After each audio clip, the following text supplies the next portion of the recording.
and bigger until you have no choice but to face the contradiction head on. I'm a scientist and I know this, and I can say in real time there had been moments way before this weird ass shit he sent me this week where I was like, oop, there it is.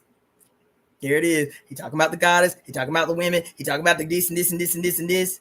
And then in the midst of this shit, there it is. And what I do, instead of remembering this line that I had totally internalized and believed scientifically, every contradiction will remain until it is resolved. Every contradiction begs resolution. What does that mean? Right? That an object in motion will remain in motion until an object of equal force, equal and opposing force, breaks its motion. Same thing, different language.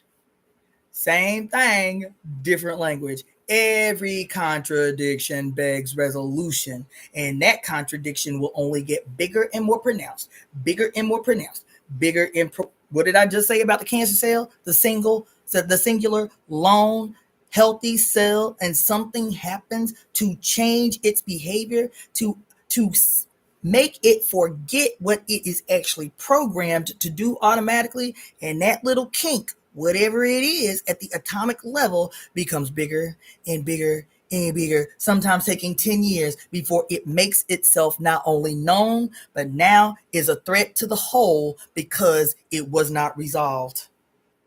Same thing, different language.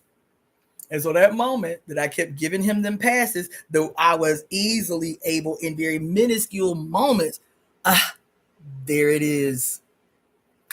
Well, he is young in his walk. There it is.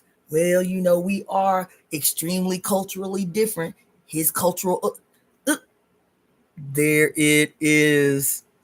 Until I get this weird ass shit that came from straight the fuck out of left field with no context. I hadn't heard from the brother in damn near a month. Out of nowhere, out of left field, wild as fuck, brazen as hell. Like, what the fuck? Because all contradiction begs a resolution.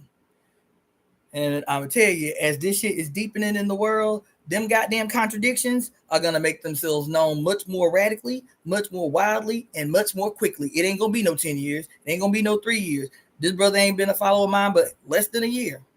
And in that less than a year, I'm like, there it is. And I let it go. There it is. And I let it go. There it is. Damn. Too bad. You feel me? Just when I had hope. Too bad. There it is. Until out of nowhere, because now the silent contradiction is screaming. So you gonna nip this shit in the bud now? You gonna take care of this now? Child. This is language learning we doing. This is language learning we doing. This is translation what we doing. You feel me? Anyway. What time is that? I've been on here 3 hours already. Don't even seem like it. Maybe I will read one of these words that I have been trying to read to y'all for the last 3 days and can't get to a single word because I always deviate into some other shit that's purposeful and necessary, but ain't what my plan was.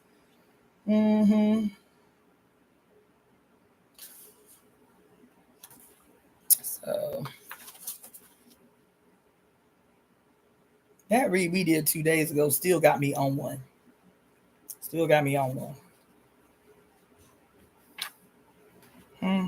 Especially the discussion we did on yesterday with hair, and I still meant to go back and tie the reading on hair to the previous reading we did the day before about the thread and the weavers and the torch and this, and how all that shit that I didn't intend to read y'all tied directly together with us reading this conspiracy as the fates. And then we read hair the next day, and I was like, ooh, don't let me forget, there's something I wanted to raise within the context of the thread and the weavers and all of this shit.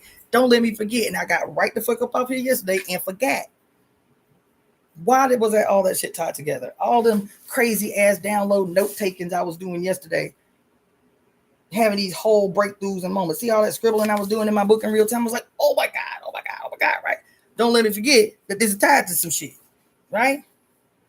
We were talking about thread, the meaning of thread in this book, the symbolism of thread in this book. And then we were talking about the thread and the there's the thread. What else was it? The thread. And here it is, the thread, the torch, and the veil. That was deep. The veil was deep. The veil reading was deep. Right? And then the veiled one, it said what?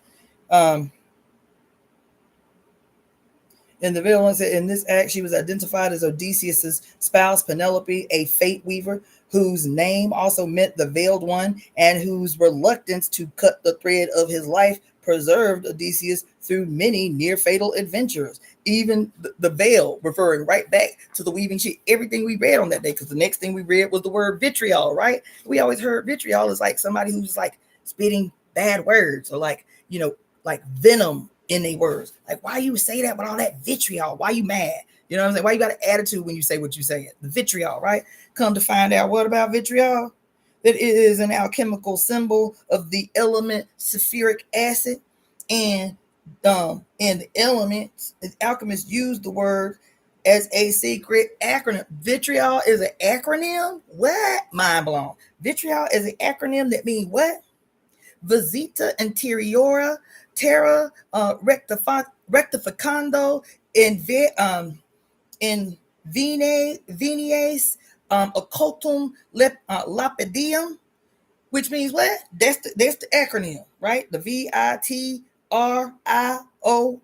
vitriol. Visita interiora terra rectificando invenies occultum lapidum. What that mean?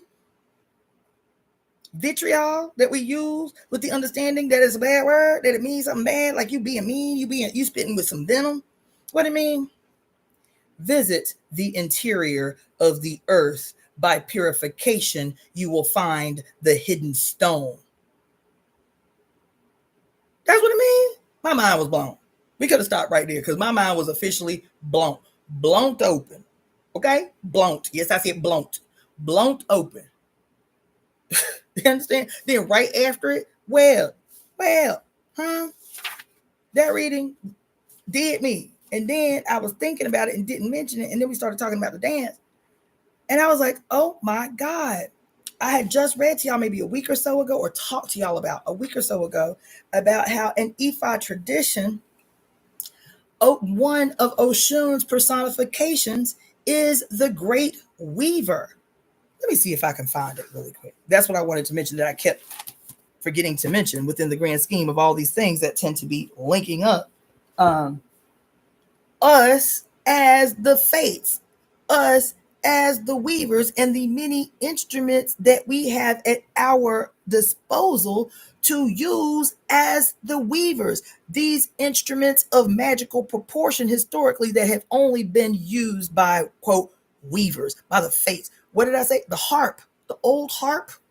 The harp was an instrument for women only, go figure, to weave something from nothing. Music. You understand? And on and on and on. And how we talked about the hair, and how we talked about it just from the Women's Dictionary of Symbols and Sacred Objects, the hair, yesterday. But actually, the Women's Encyclopedia of Myths and Secrets has a lot more to say about hair that's a lot deeper than what we just read yesterday in Symbols and Sacred Objects. But one of the things was she talked about, because I also last week talked to y'all about, you know, why people got an attitude specifically with Black women hair. Everybody want to touch our hair. Everybody got an opinion by our hair. Everybody offended by our hair. Like, this thing alone is the standout definer between, quote, us and them, us and the rest, right? That a woman can have skin darker than mine, jet black, coal black skin. But if her hair grows out of her skull bone straight and pitch black, that becomes the identifier in juxtaposition to us. Everybody knows, even if she jet black, oh, she ain't them. Even though she black and female, she is not them. Who is the them? This peculiar thing that alerts everyone on earth. We are apart from them. We ain't like them. You feel me? That's what we got on. And then we got on, quote, the evidence of the weavers, black women, the weavers, right? When we started talking about the history of using our weaving skills in our hair in particular as weapons of self-defense.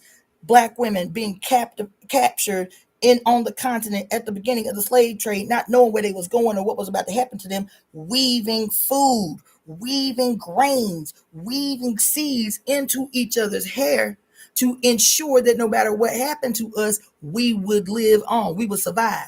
And then after ages of living as captives in the United States, finally saying we got to be the fuck up out of here, come hell or high water, knowing the skills that we had, using tool skills that were seemingly innocent, seemingly mundane skills that were used as weapons of revolution and escape and rebellion. Braiding maps in each other's hair, putting little knobs in each other's hair when there was an obstacle or something to be avoided in the map. The braid itself becomes locator points. Changes in the braids, changes in the weave of the braids become identifiers for where there's a safe house or some place you need to avoid. If they squiggly braids, that means you have to walk in the river along the riverbanks and all of this shit. The other form of seemingly innocent, mundane weaving skills of, quote, ignorant people who don't know nothing was these, quote, ignorant, even unread, denied education, seemingly innocent grandma, people who don't know nothing, so we ain't got to worry about them, weaving maps into their quilts, weaving maps into their quilts, weaving messages into their quilts. And in teaching y'all to stop seeing the aggressions that y'all call as goddamn cultural appropriation. Those are aggressions. Those are fucking aggressions. Y'all have to have the language to be able to sternly and vitriolly, aggressively defend your position when you say, unless y'all are allies to us, real time material allies to us, stop taking our shit. Stop putting braids in your hair. White bitches, stop wearing Bantu knots. This is not just a, quote, hairstyle. This was a part of our life-saving mechanisms. You don't wear this shit because you do not have the cultural experience that allows you to put this shit in your head. Take that shit out your motherfucking head. This ain't about no goddamn cultural appropriation. You are talking about the magic that is peculiar to us based on what we had to do with that magic, how we had to change this artistic expression when we was in our own shit, living free and doing our own thing. Now our art has to become functional. It has to become a weapon. It has to become a tool. It has to become a map. It has to become something that is going to secure our ability to live. So we hide seeds up in this shit. No, you ain't got no right to wear our shit. That's the language that you have to confidently, audaciously, boldly, aggressively check a motherfucker who thinks that they are entitled to every expression that comes from you by virtue of their proximity as, quote, colonizers to you. Everything you produce, I'm entitled to. No, the fuck you ain't. And let me tell you why. Since some people want to make the issue some bullshit named cultural appropriation, natives the same way. You see some white person wearing traditional regalia because they feel entitled. It's just an expression. Culture belongs to everybody. Culture is embodied. Culture is embodied. Right now, culture is embodied by our lived experiences, whether those lived experiences are great or whether those lived experiences by far are aggressive and painful and traumatic. No, you ain't entitled to not a motherfucking thing we produce, not a motherfucking thing we create, not another thing, not a motherfucking thing that springs forth from our imagination. And let me explain to you why, since you want to act clueless. You understand? And so we talking about all of these things, the weavers, all of these expressions. The dance taught us yesterday how the dance is functional. It is purposeful. Art are in the possession of those who still remain tied to the source, art is always functional. There's no such motherfucking lunacy as art for art's sake. And so everything is art. Only people who are completely devoid of a relationship to the source can take the luxury of saying that dumbass shit. Art for art's sake. That ain't no shit that came up in the imagination of no goddamn indigenous person. Art is always functional. Art has always been functional. You understand? You understand? And its function is based on our current lived experience, whether it comes out functionally to ease the suffering of others, whether it comes out functionally as an expression of a period of peace and joy. And so you can see the difference in what I created over here when my life was nice and I was allowed a period of ease. And then you can see how my art and my expression changes in these moments of struggle and strife and chaos and shit. It's functional. It is helping to communicate the dynamics of the ever-evolving you in real time in the material world. What is the material world? Your goddamn lived experience in a material existence. Fuck out of here. We have to start learning the language to expose mediocrity. That's what we're doing. When I tell you, don't be talking about no goddamn cultural appropriation. When I tell y'all, stop calling that shit colorism and featureism and what's that other shit they call it? And texturism and all of that shit. Stop doing that. Stop doing that. Learn how to confidently expose mediocrity. These things that y'all talk about, featureism and colorism and texturism and all of that shit, is to make less aggressive. It's a way to communicate some shit. I'm telling you, that makes white people comfortable. I'm telling you. Because if you call all of these things that you can start calling this shit featureism and texturism and colorism, and what they call it, anti-blackness. I get so annoyed by these bougie ass, softer expressions of old school, unchanged, imperial, colonial aggression targeting those who have more proximity to darkness than lightness. Is old school, ever present, straight up establishment of caste systems based on proximity to lightness or darkness that is still centered in those who are the youngest on earth, learning what they needed to learn from the others of us, then disappearing what we taught them, hiding it, destroying the evidence of it to prop themselves up above the rest of us, the younger on the planet, to shroud their mediocrity in genius based on a culture established in, steeped in, and bred in that mediocrity, shrouded as genius. And they have to, in order to do that, in order to prop themselves up as the standard of genius, that genius based in a fucking foundation of mediocrity, and that mediocrity exists not because of some inherent weakness of whiteness. That mediocrity exists because they hate the source of everything. They hate the source of themselves. They hate the source of the earth. They hate everything that is even remotely steeped in the evidence of the source. That is where their mediocrity comes from. That's where it comes from. And instead of saying, I don't have to be mediocre. If I exist on the earth and I came here the same way everybody else came here, then it means I too am tied to source.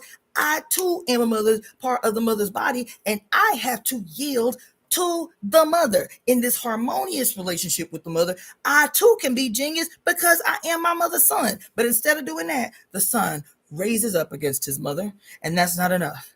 Then the son slays his mother, and even that is not enough to quell his malignant, separated desire to be better than and more than. But he now is severing himself from the source and slaying his mother. Mediocrity is a guarantee. It's a guarantee because you have cut yourself off from the source of where genius springs from and emanates from. That's what you did. and severing your tie to the source. And so, in this long, hard lesson that we have all been made to live through, the son gone rogue, the son murdering his mother, the son trying to be the personification of his mother's divine power without a relationship to her, without a relationship to her, mediocrity will forever remain as long as you are severed from the source of all that is. You are severed from the source of genius personified from the beginning. And so what has to happen in order for the mediocre to be perceived by everyone as, quote, superior, as quote, genius, something else has to happen. You have to erase everywhere you can the evidence of genius that is not tied to the mediocrity that is whiteness in this moment. You have to disappear the evidence of genius as it flowed from the very real lived experience of people with black skin. You have to disappear it. You have to eradicate it, not just from the physical realm. You have to eradicate it from the blood. You have to eradicate the memory from the goddamn cells. You have to eradicate it from the books. You have to eradicate it from the archaeological sites. When you find out, this we can't show nobody we found this. We gonna hide this part and let people know what our genius discovered in these archaeological digs. You feel me? But some shit we can't let people know. We can't let the public know because then they will know. We will be exposed. We will be exposed. That's what they always fighting against in every violent action and every violent conquest and everything they do, and every aggression against the image of the mother, and every aggression against a woman's body, whether they know it or not. They don't have to be conscious or not. This is what they Jesus taught them. This is what they Islam taught them. This is what they goddamn Judaism taught them. Now it is ingrained as default behavior. Every aggression against the mother, every aggression against her children, every aggression against the earth, every aggression is seeped in this thing, the son gone rogue in his separation from the mother, attempting like a spoiled, outlandish child who is behaving like a Tasmanian devil, destroying and tearing up everything. Just running wild. You seen that kid in the grocery store. I want it. I want it all. Give me what I want. Tearing up everything. And the mother's so exhausted. She's so wasted. She can't even get a hold of this bitch. She can't even calm him down because she exhausted. She wiped out. She ain't got no support. And the more tired and exhausted and dismayed and beaten and battered she is, the more malignant that motherfucker gets. The more wild and destructive that motherfucker gets. The more wild and destructive that motherfucker gets. I want it all. I want it all. Running them up. Running them up. You understand? So stop using language imposed on you from outside by others to describe your experience. You are not experiencing colorism. You are not experiencing racism. You are not experiencing featureism. You are not experiencing texturism. You are not experiencing anti-blackness. That somebody else gave you this language to understand your goddamn experience in the world.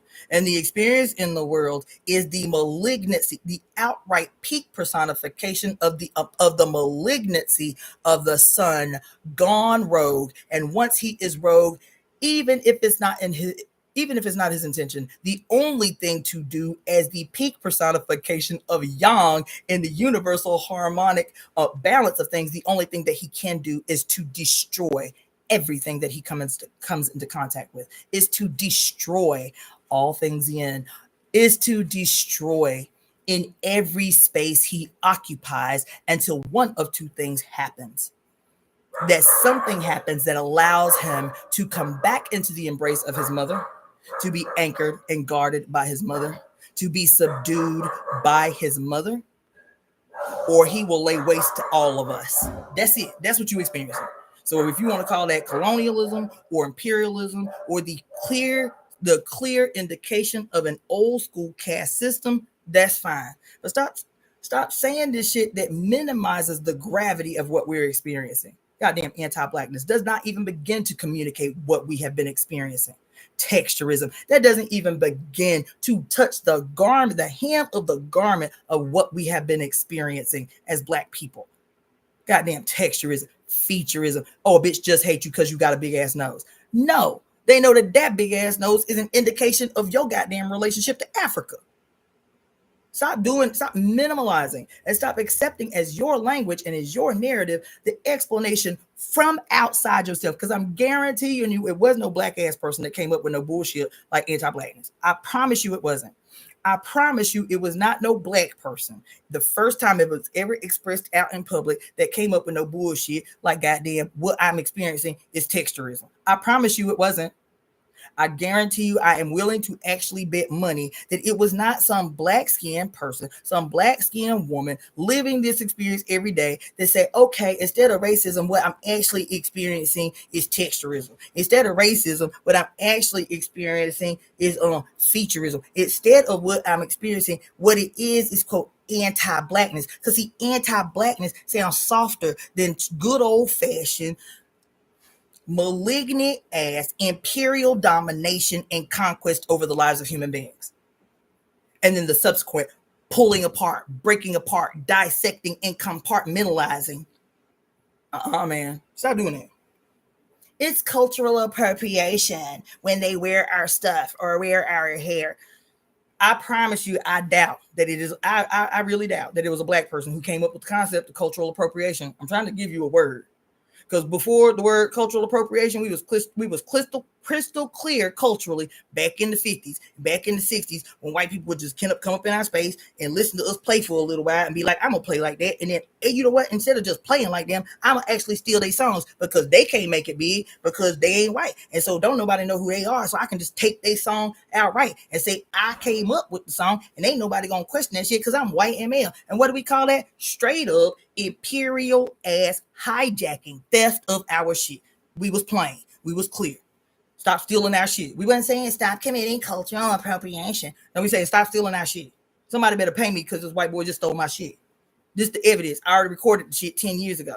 He just came up in the clique, didn't think nobody was going to give me no attention because I'm Black in the 50s and stole my shit like nobody wasn't going to know. Pay me, motherfucker. Pay me for my shit. It was straight up and it was clear. I guarantee you, it wasn't no Black ass person that came up with no goddamn narrative or goddamn cultural appropriation. Because all the way up into the goddamn, all the way up and into the goddamn style, into the age of hip hop, it was what it was. What was the culture of hip hop founded on? Don't bite. Don't bite. The greatest crime you could commit in hip hop was biting anything, biting anybody's style. They fit, they get up, they lyrics, they language, they swag. It was the great, not only was it the greatest crime shit, the crime was punishable by getting smoked. The crime was punished by getting beat down in the street. Let me hear you bit my shit at a motherfucking club or some shit. I'm gonna see you. We gonna have a whole crew outside the club waiting for you and stomp the shit out of your ass. That shit was like a crime punishable to injury to your life. Now it's just what it is. That's the culture. Why? Because now the culture of mediocrity is expressing itself more and more and more. Mediocrity, the established culture of mediocrity by a system of good old-fashioned colonial imperial domination and exploitation. The culture of mediocrity thrives now. What happened to the culture of don't bite? They're doing whole song. Don't bite. Don't bite. Don't bite. Your ass would get smoked, yo. Your ass would get fucked up. Not only fucked up, your ass would get clowned. You wouldn't be able to show your face. No, let some shit sound even closely remote to some shit somebody else did. Your ass would get laughed the fuck out of wherever you at. Now, it's par for the course. Why? Because the culture of mediocrity is thriving. Mediocrity has set the bar. Mediocrity has set the bar. Mediocrity has set the bar. Why does mediocrity need to thrive? Because people who become too appreciative of art, too appreciative of creation, too appreciative of the power inherent in artistic creation, in artistic expression. Those who are in positions of power have to impose economically, through their economic dominance, a culture of mediocrity, because they know, even though we don't remember, how an uprise, how an uptake, how a renaissance of artistic expression, always there's always a shift in the collective consciousness that right off the ass of it is going to be some revolutionary jump off. Culture is an expression of the sigh of discontent of the many. And that's why they always snuffing. That's why they always suffocating. That's why they always disappearing. That's why they always silencing. That's why they always censoring those who are the most artistically ahead of the curve, those who really have something to say. Art is the weapon. It is the chief weapon of the collective consciousness. It is the way, more than any, that has contributed to the broadening of the imagination of the beatdown to see that something bigger can come. Oh shit, I didn't even think. Did you see that graffiti art down on 9th and so-and-so? Man, that shit was so powerful. That shit been with me all day. What that shit mean? What he was trying to say? That should be invigorating. And they know it because they've used it too. What do you think that the what was the book? The Malleus Maleficarum, being the very first book printed on the printing press. The Malleus Maleficarum, the Bible had already existed. The Bible was already wreaking havoc. Why couldn't it be the Bible? The very first book printed on the printing press.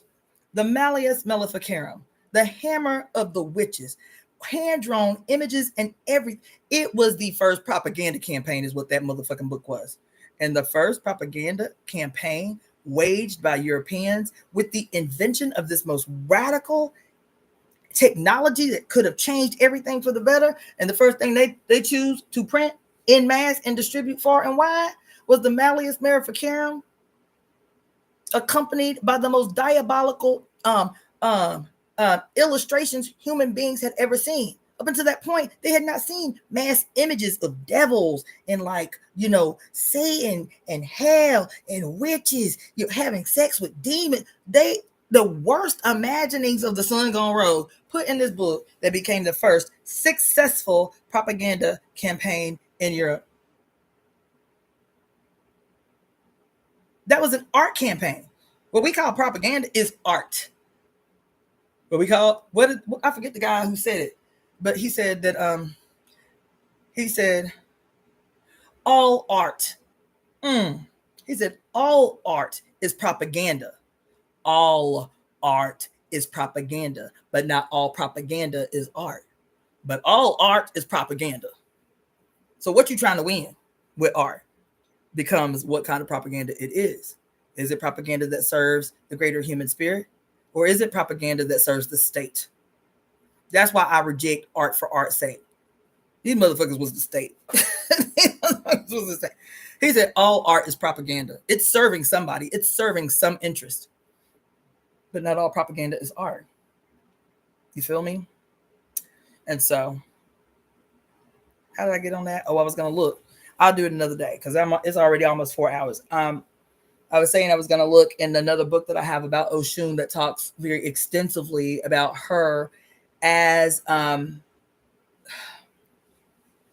boy, stop biting my feet, little terrorist. Let me look at my little baby grimoire. Do y'all got grimoires? Does anybody? Because I've been talking to y'all off and on a lot about grimoires. Anybody on here got a grimoire? Put your thumb up. Put a thumb up if you have a grimoire. Okay, thank you, Fire. Who else got a grimoire? Because that wasn't no thank you, Fire. Because ain't nobody else. Cause listen, there ain't no suggestion that I make that I don't intend for you to take personally. Thank you, Rising Sun. If you don't have a grimoire, you need to, before you buy another book, you need to make it a priority to attract your grimoire. You need to make it a priority. Don't just buy some random shit neither. You need to make a priority of attracting your grimoire. Thank you, Tajali. Get your grimoire and stop playing games. Because I've been putting y'all on. Well, I did a goddamn talisman workshop, and I'm giving y'all breakthrough level shit these days. And so the reason I thought about it is because this is my first, I call it my baby grimoire. This was the very first book I started taking notes when I entered E5. And I still reference it a lot because one, it helps me to understand the amount of growth I've experienced in my spiritual walk since 2008. But the other thing that it does is remind me of how ahead of my time, even in my ignorance, I was. I go back and read some of the shit. I'm like, God damn, I said that. Shit. I said that as a little baby, as a little baby spiritualist. Let's see what. Do I have it in here? I know I do. Hold on. Let me find my notes on this book that I was telling y'all about.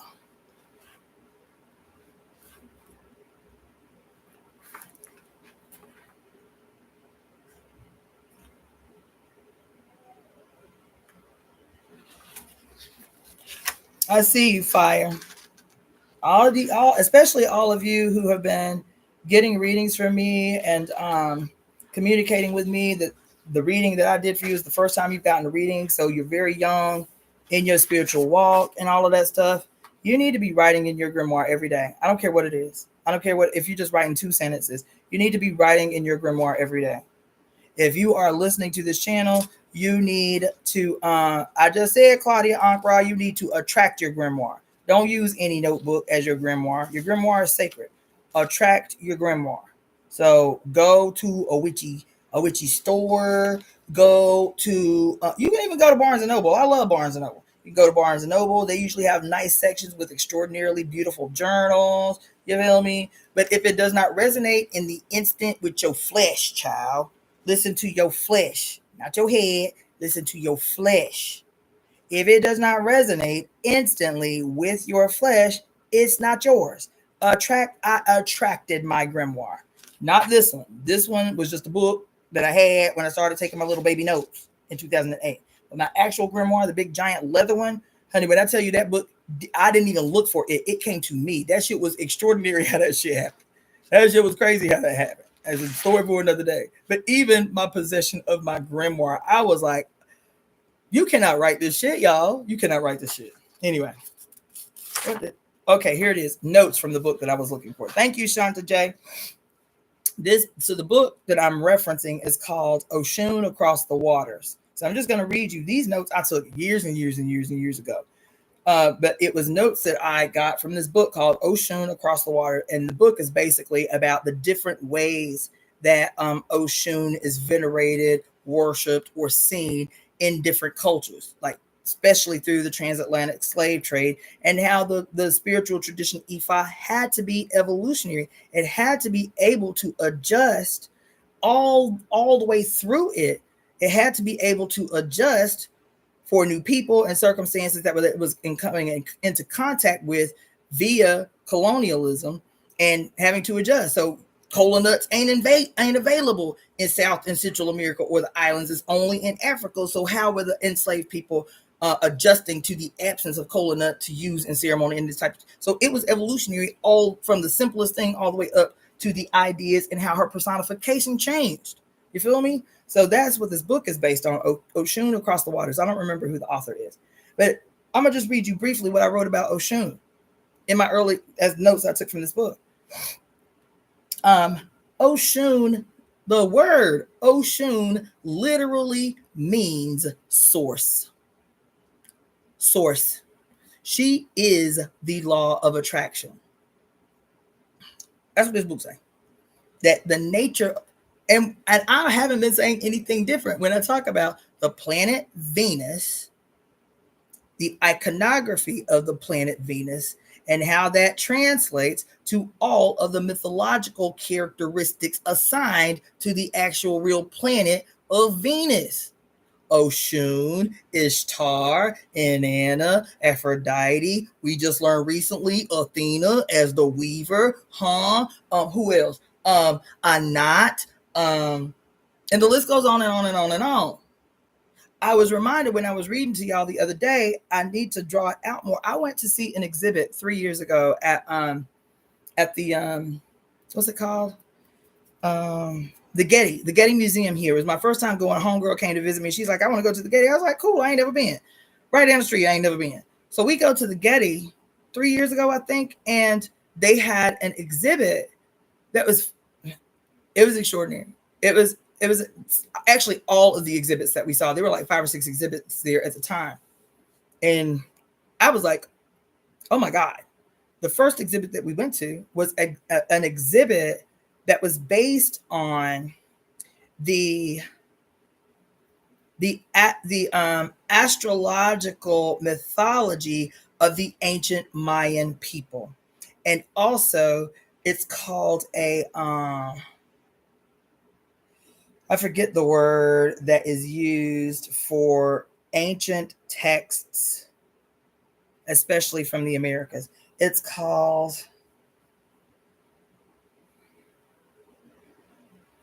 oh my God, I can't remember, and I should remember. But they had quote what was supposed to be an ancient text from this specific period of Mayan culture, right?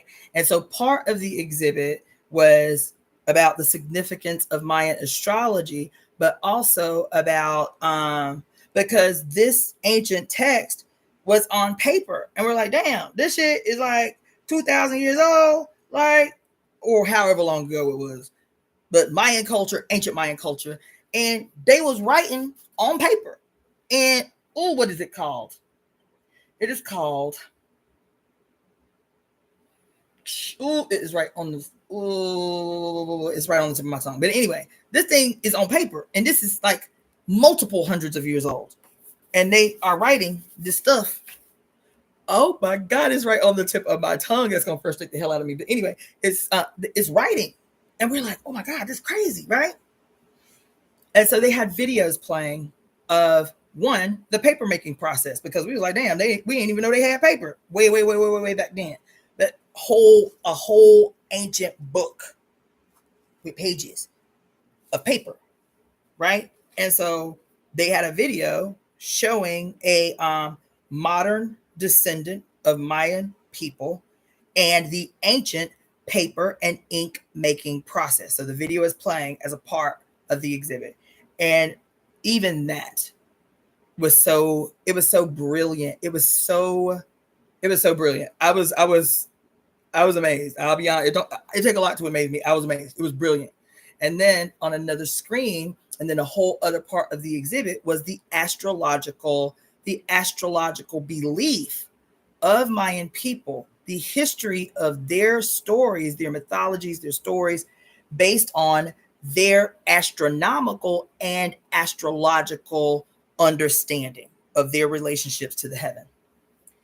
Baby, guess what? The Mayan people were not were not a solar centered society. What the entire astrology, whenever you see in like a Mayan calendar, you feel me, in the astrological significance of the different characters on the calendar and all of that shit, their entire society, from the things as simple as agriculture or paper making, every detail, every aspect of their life centered around their astronomical and astrological belief that their entire culture centered around Venus. That Venus was their center, astronomically and astrologically. Venus was the god of their imagination that dictated every aspect of their life. The video is talking about how this translated into their daily life, that their planting seasons and their reaping seasons were not centered around their relationship to the sun. Their planting and reaping and harvesting seasons and even their off seasons were centered around the worship of Venus, because astronomically they saw their relationship to the planet Venus as central to life on Earth. What is this if this is not an articulation of what has been said in every mythology, especially about what everybody identifies as the golden age, the Garden of Eden and all of that shit? That the Garden of Eden was governed by Venus. Who is Venus as a planet? Oshun, Taurus, Inanna, and the list goes, Demeter, and the list goes on and on and on and on and on and on.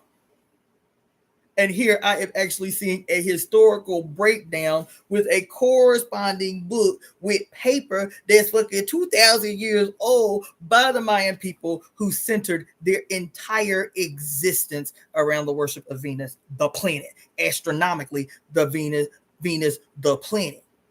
Yo, that shit blew my mind in so many ways. So many ways. Anyway, here we go to Oshun. And Oshun mean what? The source. She is the source. She is the law of attraction. Why? Because every single articulation of her and different characteristics corresponds the same way. She is responsible for the Garden of Eden. She is responsible for our memory of a time when we did not have to labor to live, to labor to eat, to labor to be secure in our housing, to labor to do anything.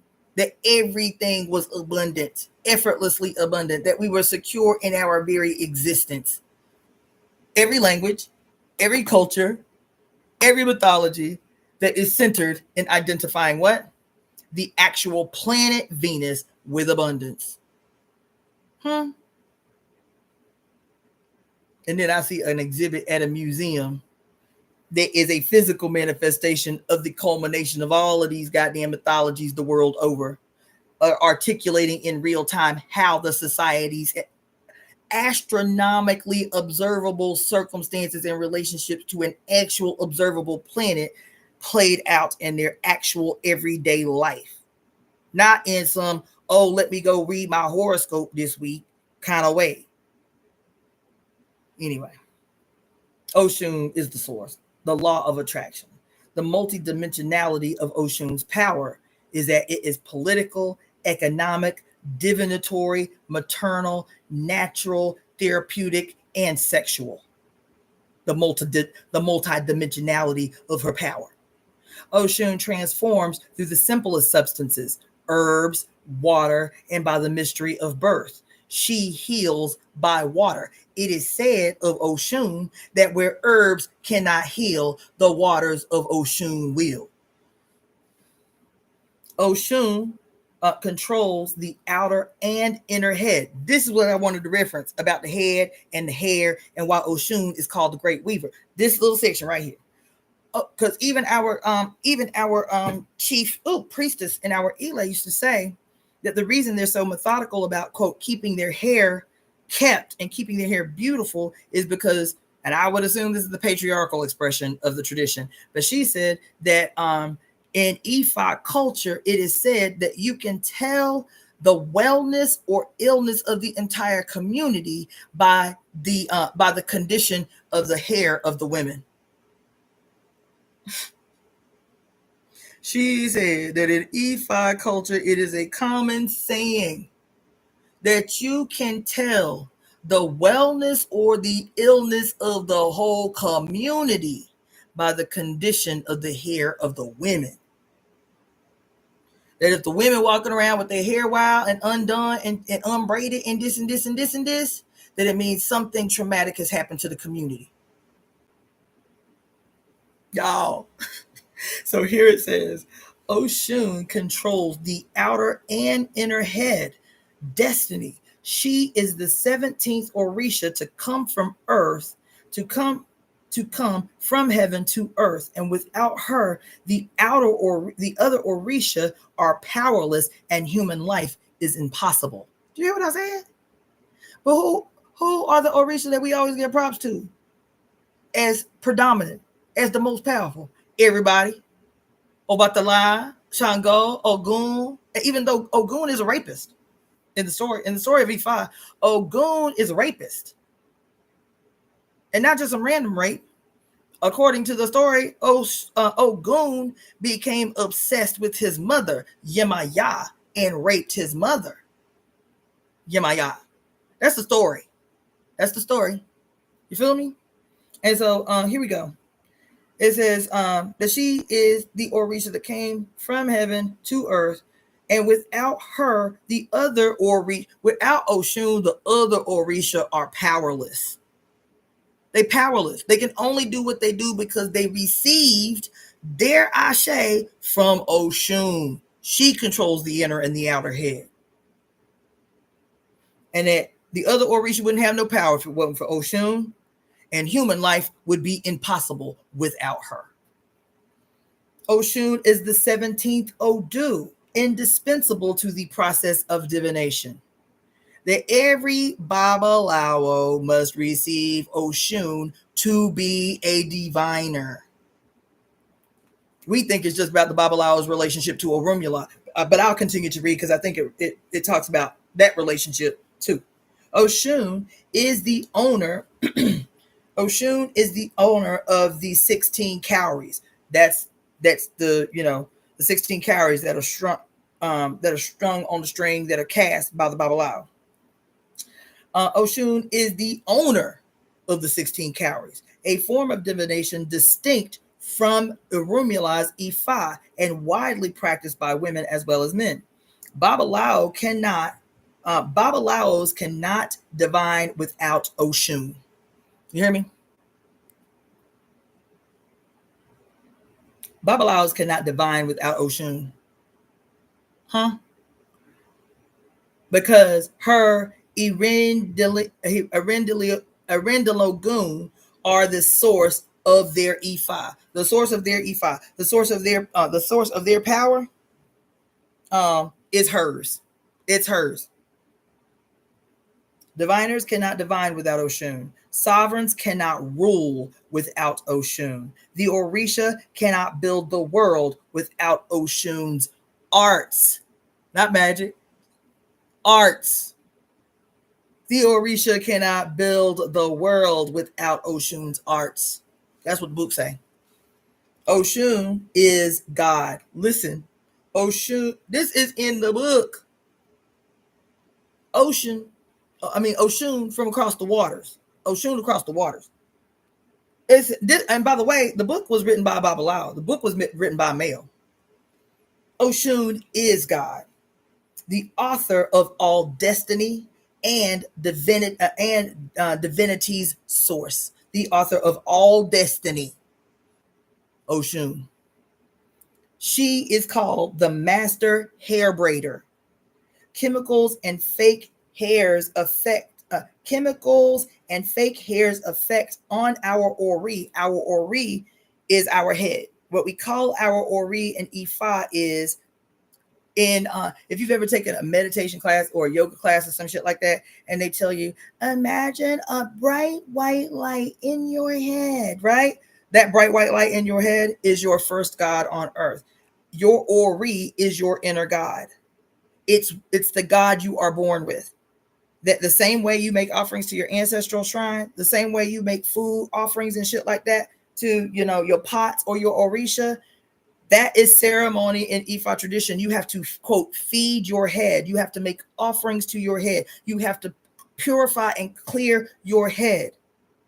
There are whole ceremonies specifically to feeding your first God on earth, which is your head. Do you understand? That's Ori. And so as the master hair braider, chemicals and fake hairs affect on Ori, hence one's destiny. One's head is the visible representation of one's... Oh my God, I forgot about this. Holy fuck.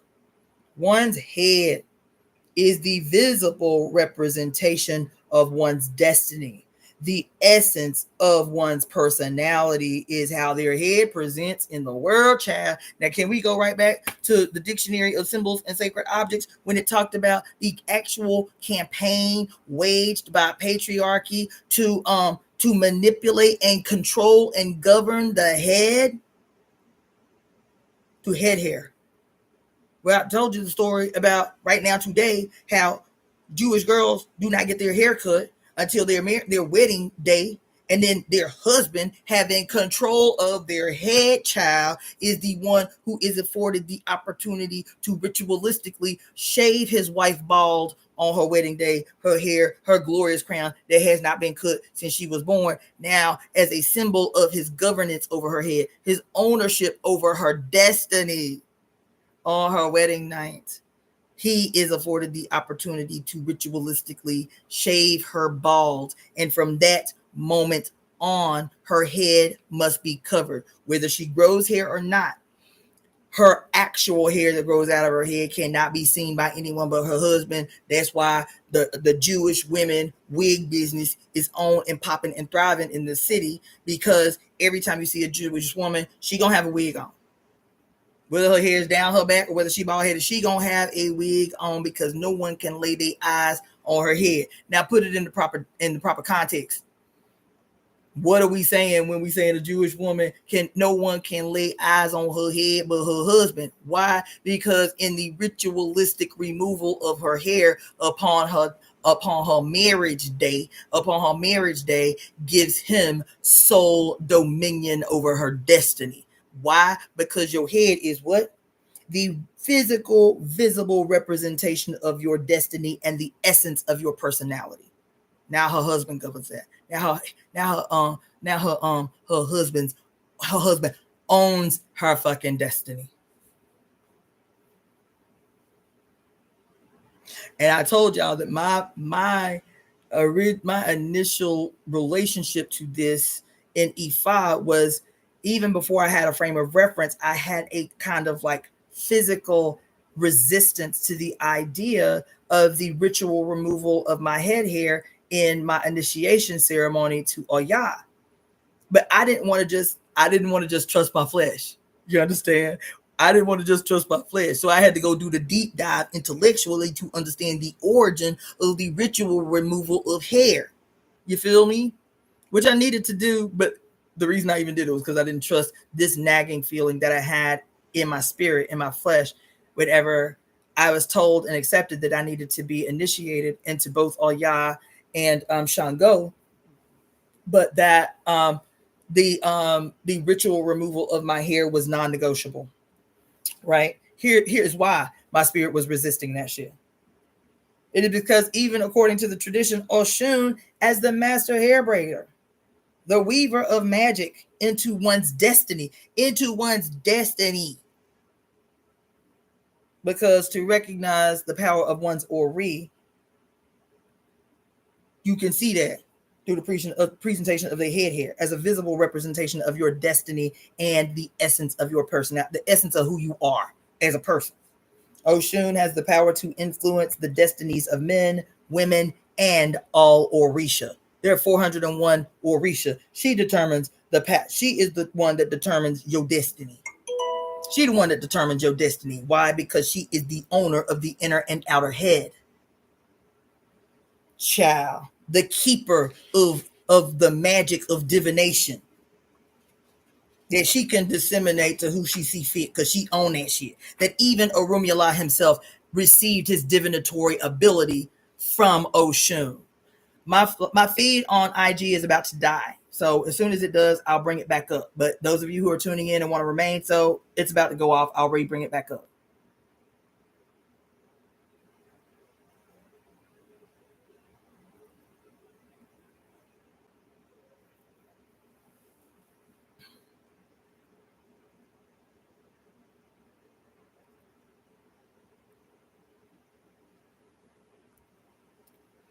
Mm-hmm.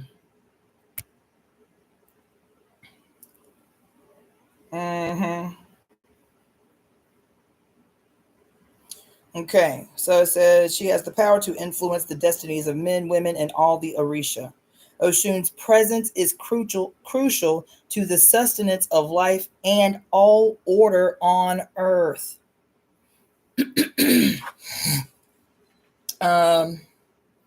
Ashe. Y'all know Ashe. Ashe, which represents life force, authority, voiced power. Voiced power. Ashe. Life force, authority, voiced power to make something happen.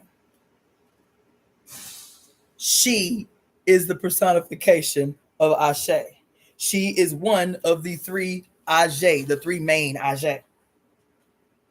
Ajay, all women on earth are Ajay, witches with bird power. That's what Ajay means, witches with bird power. Why bird power? Anybody want to venture a guess? Why bird power? Anybody want to venture a guess?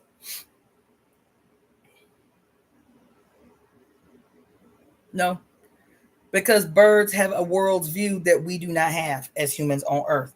They see in many directions. They see everything. Yes, she's one of the three main personifications of the Iami. It's Yamaya, Oshun, and Oya. What else? Oshun is the vital source. Without Oshun's sanction, no healing can take place. No rain can fall. No plants can bear fruit. No children can come into the world. The water is her secret.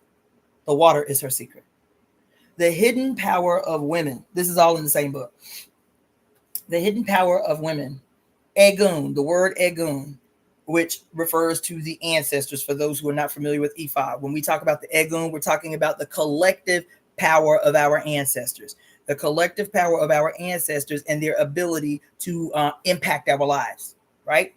So the Egun refers to the concealed power of the ancestors or the hidden powers of the ancestors, but may have originally belonged to women. Egun is also used as a euphemism for the female genitalia because they are hidden. You heard? You heard? Didn't we just read yesterday about hair and how the old Christians and the old Christians primarily directly associated a woman's head hair with their sexual energy and power. They sexual that your hair exposed was because or the reason that they created all these things about removing women's hair and covering women's hair and women having to cover their hair in public places is because there was a direct correlation in their mind between head hair and your genitals, sexual, all the hidden sexual connotations. Here it is again. Why? Because the hidden power of the ancestors to make shit happen on your behalf from the ancestral realm was synonymous with the hidden power of the human female clitoris, which we talk about at length. But from the hidden power of the human female clitoris. This may give us some not widely known, deliberately hidden, forgotten insight to why, to this day, not just Africa, but primarily Africa, the act called a tradition executed by women who do not know or do not remember the act of female genital mutilation and clitoridectomy, because in ancient practice of Ifa, the clitoris was synonymous in its power, in its hidden power to the collective hidden power of our ancestors to make things happen in the material world. That this accepted as tradition mutilation of the seat of a female's power, and her conceding to that shit, because if she don't, she won't even get married, and marriage is a necessity in a society that you can't be by yourself. You don't make enough money, you cannot survive if you ain't married. And so we concede to the mutilation under the auspice and the guise of tradition that was imposed on female bodies because it was seen. Hold on. This man wrote this book, by the way. He said what? That the Egun is also used as a euphemism for the female genitalia because they are hidden. The clitoris in particular is the clitoris in particular is traditionally regarded as, quote, possessing concealed power with which women can use to accomplish whatever they desire.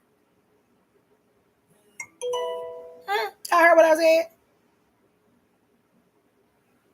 It's traditionally regarded as possessing concealed powers with which women can use to accomplish whatever they desire. This is believed by some to be the basis and origin of the practice of female genital mutilation, is to destroy this power. That's in the book. This is one of her orikis, one of her mantras. She is the wisdom of the she is the wisdom of the forest. She is the wisdom of the river. Where the doctor failed, she cures with fresh water. Where the medicine is impotent, she cures with cool water. And then I talk about the different paths. We talked about this very minimally, the paths of Oshun, and how I thought it was fascinating that ancient Iran viewed the two peacocks as the Gemini, that the two Gemini were actually peacocks, right? And one was beautiful and one was like, not as beautiful.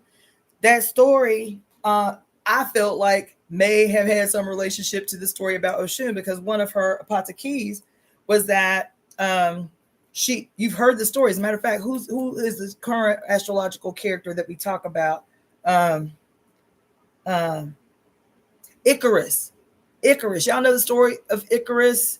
I think Icarus is associated with an asteroid astrologically, either an asteroid or a constellation. But anyway, the story of Icarus was what? He was given wings and he flew too close to the sun, and his wings melted and he fell back to earth.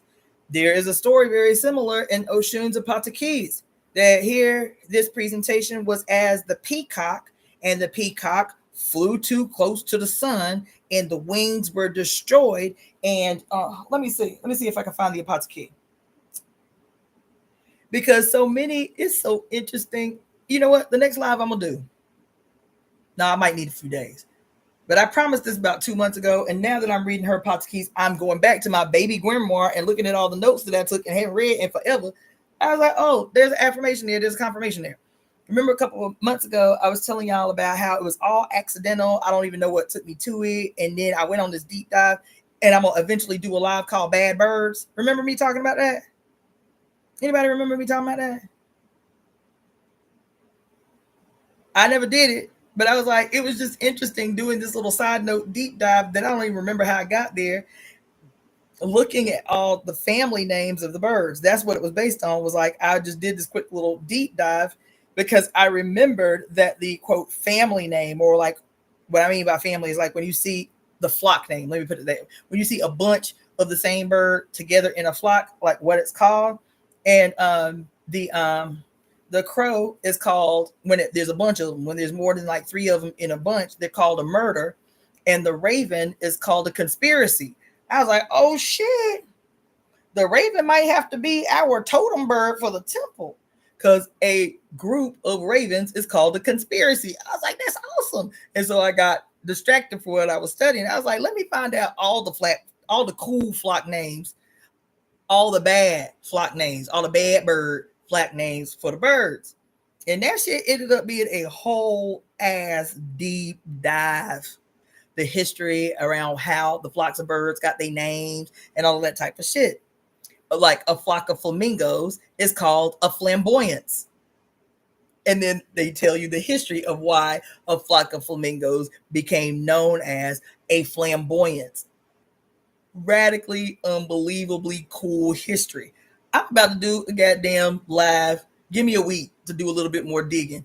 I'm about to do a live. That live I promised y'all an age ago called Bad Birds. I'm reminded of it because of what I'm about to read you about Oshun.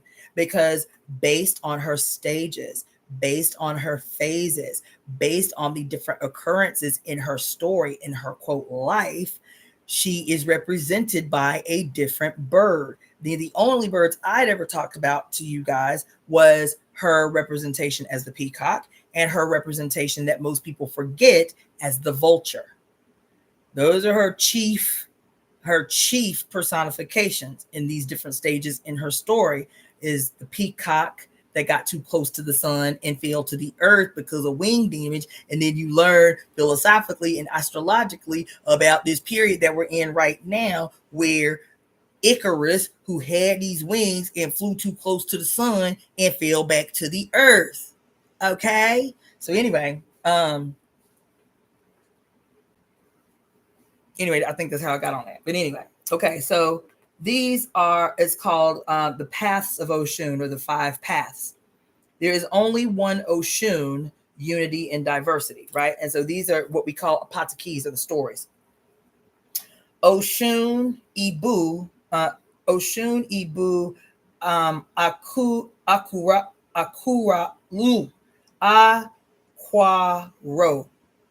Oshun Ibu Aquaro. This personification is related to the partridge. This is Oshun as the partridge, partridge. In this Oshun is hardworking, joyful, young, beautiful, and fond of music and dance. She lives at the point where rivers meet the ocean, and under this guise, she is the wife of Irenle, whom she later abandons to marry Shango. Irenle, in turn, causes her to lose her wealth. So one of these days, I'm going to tell you the story about Irenle too, which is a great story, which is replete to different mythologies if you know how to read that shit. Oshun Ololodi. Oshun Ololodi is Orunmila's wife. Orunmila. Oshun Ololodi is Orunmila's wife. In this manifestation, she is quite serious and a good diviner. Under this visage, Oshun rules over waterfalls and is a conscientious homemaker who enjoys sewing and embroidery. There's the weaver aspect again. Oshun Ibu Kole is affiliated with the buzzard, is a powerful sorcerer who relies on the buzzard to bring her carrion to eat. Carrion is recently dead animal. Carrion.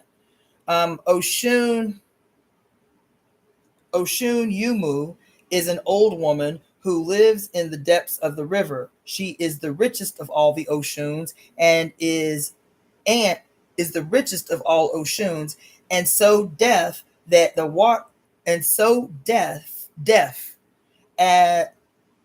and is so deaf that the faithful must ring a large bell to make themselves heard.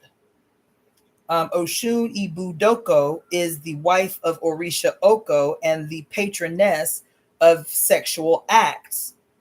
Oshun Ibu Anya, the queen of the drums. Oshun Yeye Moro or Yeye Kari, the most coquettish, alluring, gorgeous, joyful Oshun. The Oshun Patakis consistently portray her as a wanderer. In order for her to perform her works, she must displace herself. She has to follow a road like the river. She is continuously moving, eternally pursuing a path. Oshun is the one who controls the circulation of blood in the human body, or other ways they say it is she who controls the rivers of blood, which means your blood in your arteries. She who controls the rivers of blood. Oshun, together with Yemaya, is the symbolic mother of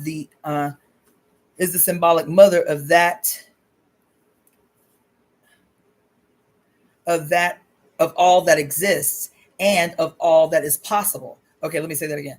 Oshun, together with Yemaya, is the symbolic mother of all that exists and of all that is possible, since the water symbolizes the entire universe of the virtue, the entire universe of virtue, the reservoirs of all the potentialities of existence, the reservoirs. So it says together with Yemaya, Oshun, the governess of fresh water, and Yemaya, the governess of salt water. So them together represent the symbolic mother of all that exists and all that is possible, since the water symbolizes the entire universe of virtue.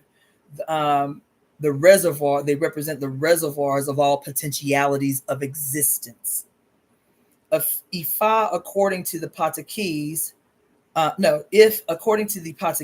Oshun's purposes are identified with the divinations to be reached after Oh, excuse me. Sorry, my writing was bad.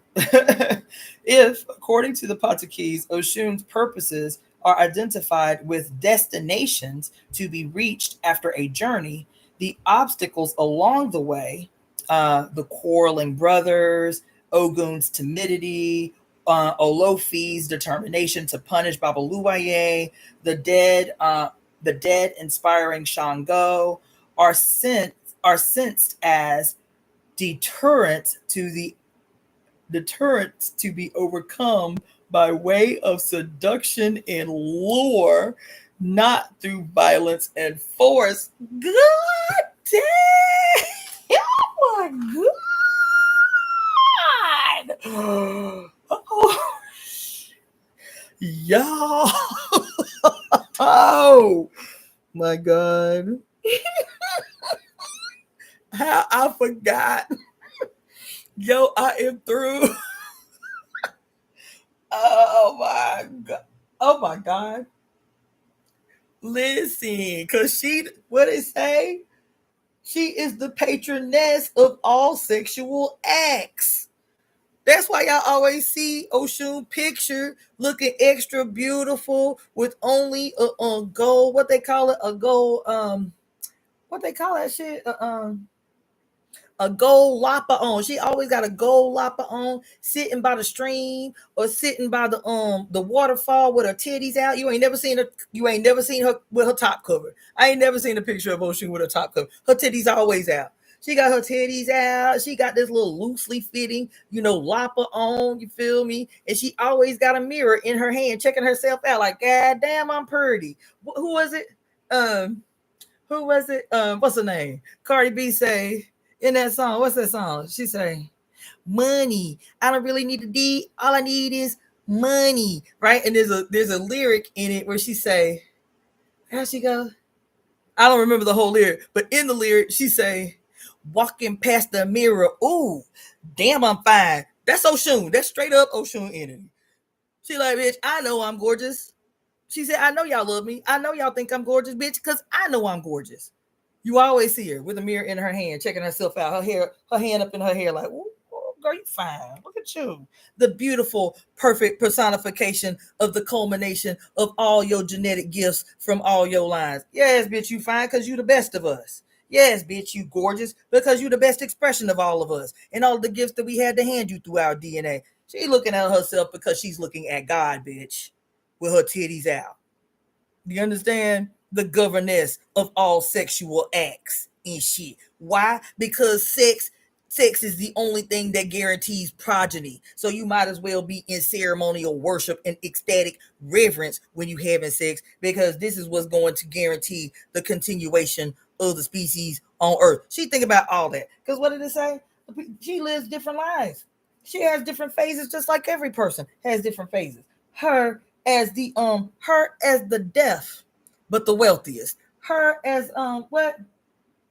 The personification of joyful, useful, beautiful, fondness of music and dance, ecstatic in all that she does. You feel me? She the partridge.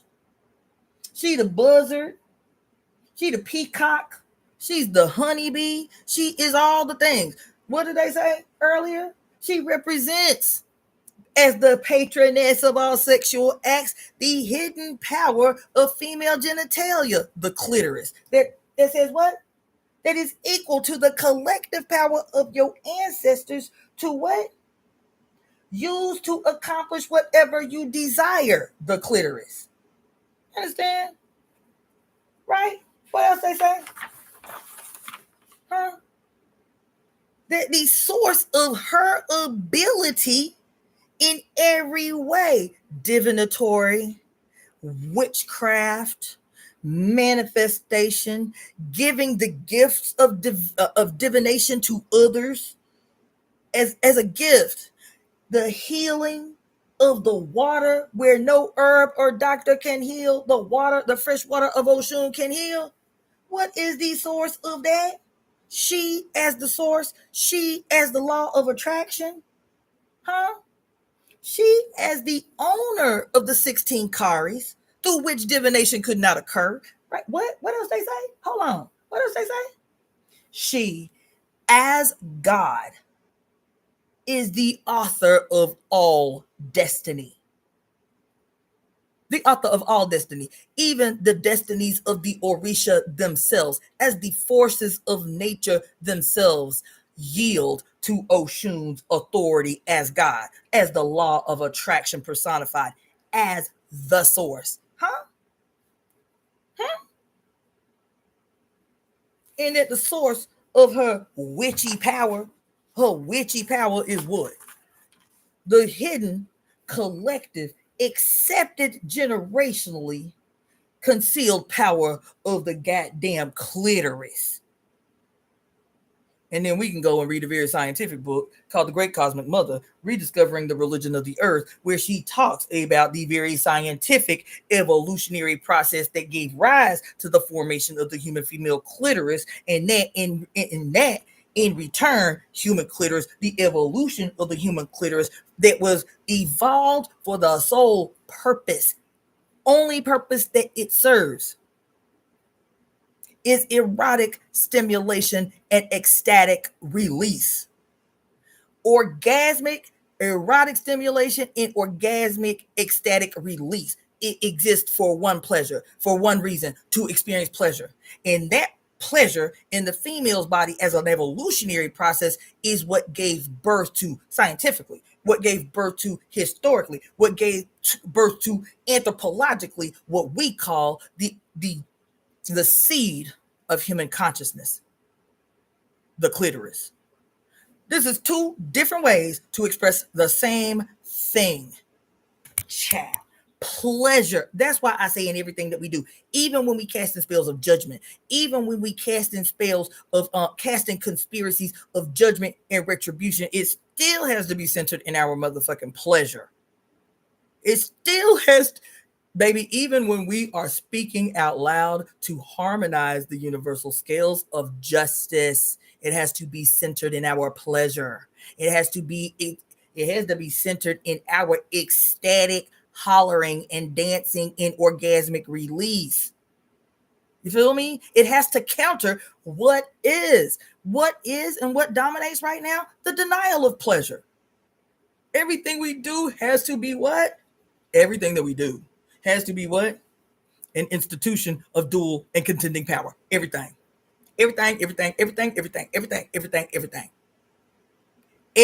that we do has to be a ritual.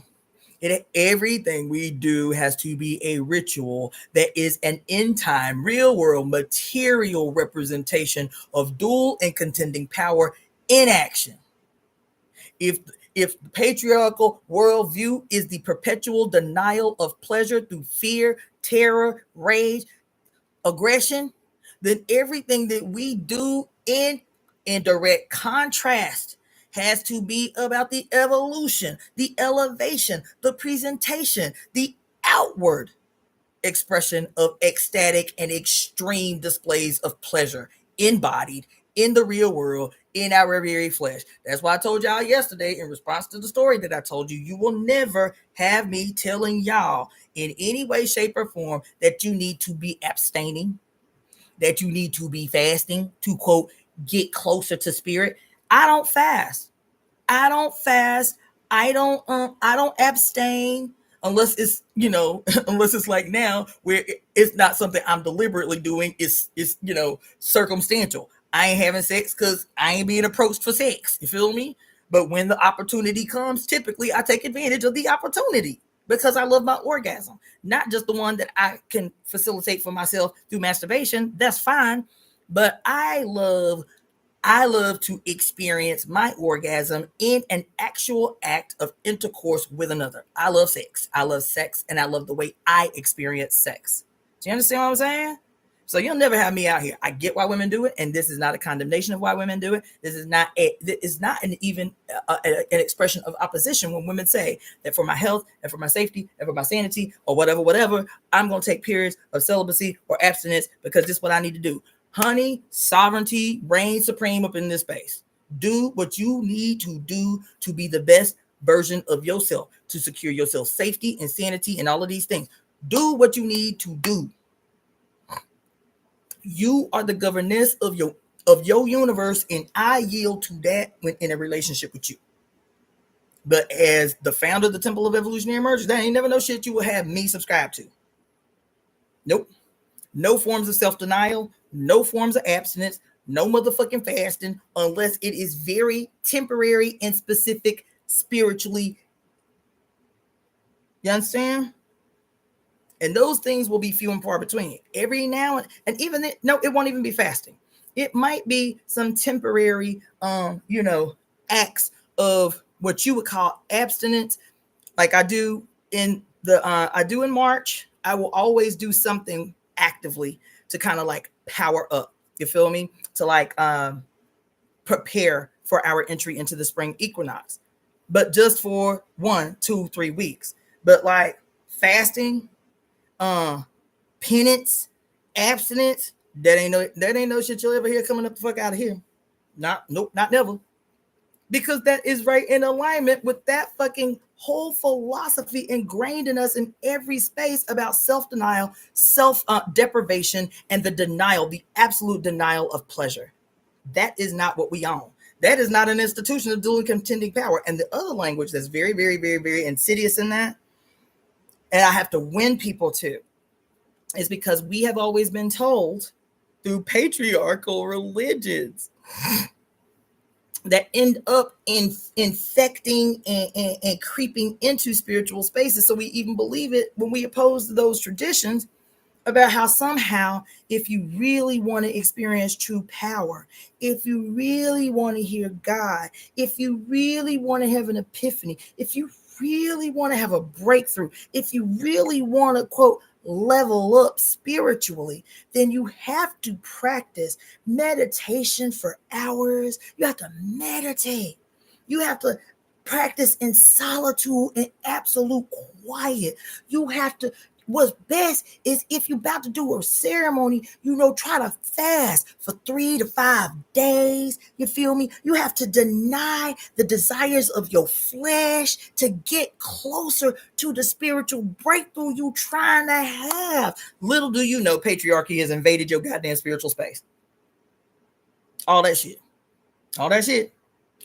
Little do you know, because what you are saying, without saying it, but what you are saying is in order to power up, in order to hear source, in order to, quote, be closer to God, in order to, quote, hear God, in order to, quote, increase your power, in order to what, be superhuman, all this shit y'all say, in order to, quote, enter into the fifth dimension, in order to have genuine epiphany and breakthrough, in order to receive downloads. What you're saying without saying it is you have to practice self-denial. You have to abstain from sex. You have to practice self-denial. Where that shit came from? It didn't come from your mother. That's what you're saying. And so what you're saying without saying it, when you say that shit, you have to practice self-denial to get close to God. You have to practice self-denial to have the breakthrough. You have to practice self-denial. You have to practice self-deprivation. You have to ignore the yells of your flesh that you call desire. You have to ignore your desire. You have to ignore your body's attempt to allow you some release through pleasurable, ecstatic release. You have to deny, you have to ignore your flesh. You have to deny your flesh. You have to abuse your flesh. You have to. And what you're saying without saying it is if you don't do these things, then you're not as spiritual as I am. If you don't do these things, it's impossible for you to have breakthrough. If you don't do these things, self-denial, self-punishment, self-rejection.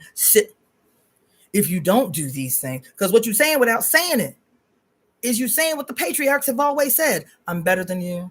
I'm more spiritual than you. I'm more intellectual than you. I have access that you don't have, i.e. the great patriarchs of the age, Abraham and Isaac, Jacob and all the ones, for fasting for 40 days and 40 nights in the wilderness and all of this bullshit, and you internalize that shit. So even though you don't practice Christianity no more, even though you don't believe the Bible no more, guess what? Patriarchy still eking its ugly ass tentacles into every spiritual space you enter the fuck up in, and do not recognize it. So if you're saying, without saying it, that you can't level up, without self-denial. You can't level up without abstinence. You can't really hear. You can't really actually hear God. You can't really get close to God without practicing these forms of self-denial and self-betrayal, if you have me tell it. Self-denial, self-harm, self-rejection. Because some people take that shit to the next level. And what do we do? What was I talking about with y'all? We exotify that shit. Somehow we see yogis, doing their acts of self-harm, self-denial and shit. We see them walking across hot coals and shit as something different than regular old patriarchal self-harm to communicate to the greater group that I am willing to break ties with my mother, because to harm my flesh is to harm my mother. This is what I have communicated in ascetic practices, is that I am willing to break all connection with my mother to, quote, see the face of God. Who God is? Male. Who God is? Patriarchal. Who God is? Bloodthirsty. Who God is? Loves violence, thrives on it, needs it to survive. So I have to break all ties. To break ties with my mother, I have to abuse the only attachment that I have to my mother, which is my wicked ass flesh. And so here you are, holding up Hinduism as some great alternative to the terrible Abrahamic religions that cause suffering. Meanwhile, all you have done is exotify that same old shit because it happens to not be white, or it happens to be exotic in the imagery and shit. You did the same thing. And I'm gonna tell you another thing. That's why the conditions of people in India look the way that they look, despite the fact that they have this beautiful philosophical, spiritual system. But this beautiful philosophical, spiritual tradition, this is the impact that it has had on the real world, particularly those that spiritual tradition has quantified as deserving of suffering. That's their karma. That's their karma. We don't have to feed them. We don't have to care. That's their karma. They earned that. And isn't it convenient? Isn't it goddamn convenient that those who, quote, earned this terrible ass, traumatic ass, unending suffering ass karma happen to be dark, happen to be black, and their proximity to blackness is what will determine the severity of their karmic debt in this life. Ain't that about a fucking bitch? But you glorify that shit because of Shiva, the dancing hero, or whatever the fuck makes you feel comfortable about being able to step over the bodies of the suffering as some debt that they have to pay for their behavior in a past life. Isn't that really convenient? And then on top of that, what you convey is that the best among you are those who are closest in proximity to whiteness, and those who have the greatest karmic debt that guarantees suffering life after life after life are those who are closest in proximity to black and female. Ain't that fucking convenient? Ain't that fucking convenient? So no, you will not Buddhism, not Hinduism, not motherfucking unless we go back to old pre-patriarchal systems of Hinduism where the mother reigns supreme in every motherfucking space. The Hinduism y'all motherfuckers practice today can get it. Buddhism can get it. Here you got a whole bunch of bald-headed men living in isolation, dressed like the mother, going into the villages below because the people are so convicted by the fucking ideas implanted in their skull since childhood that these men who live by themselves in the mountains, dressed like the mother, dressed in her garbs, can go every now and again into the village below unquestioned and take some 8-year-old baby, some 8-year-old male child, and say your baby has been chosen to become one of us, and the people won't even defend the baby, will be honored by the shit, and their baby be taken up into these goddamn places of isolation, surrounded by men who have taken vows of celibacy. And then you hear a story about the Dalai Lama forcing some baby, you see it with your own eyes, forcing some baby to kiss him in the fucking mouth, talking about suck my tongue,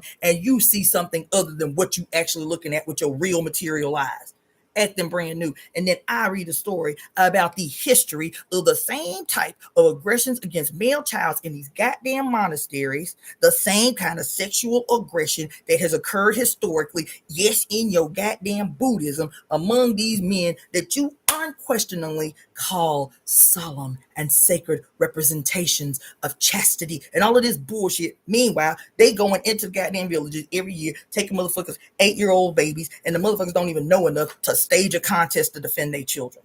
This shit exists everywhere.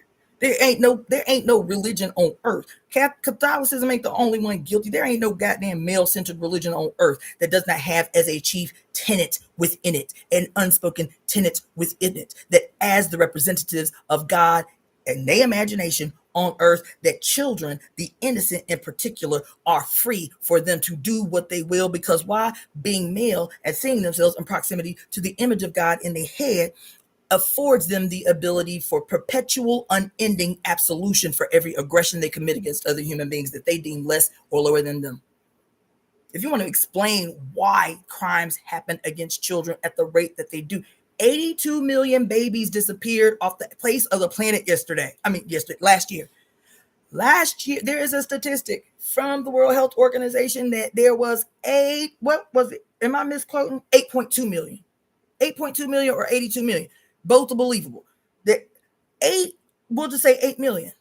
8 million children disappeared off the face of the earth, never to be found in 1 year, last year, the globe over. Why are babies, why are children the objects of such gruesome aggression on earth? Because we are all conditioned by patriarchal religions the globe over that tell us that babies, that children are not sovereign beings. Not only are they not sovereign, they are not entitled to a voice.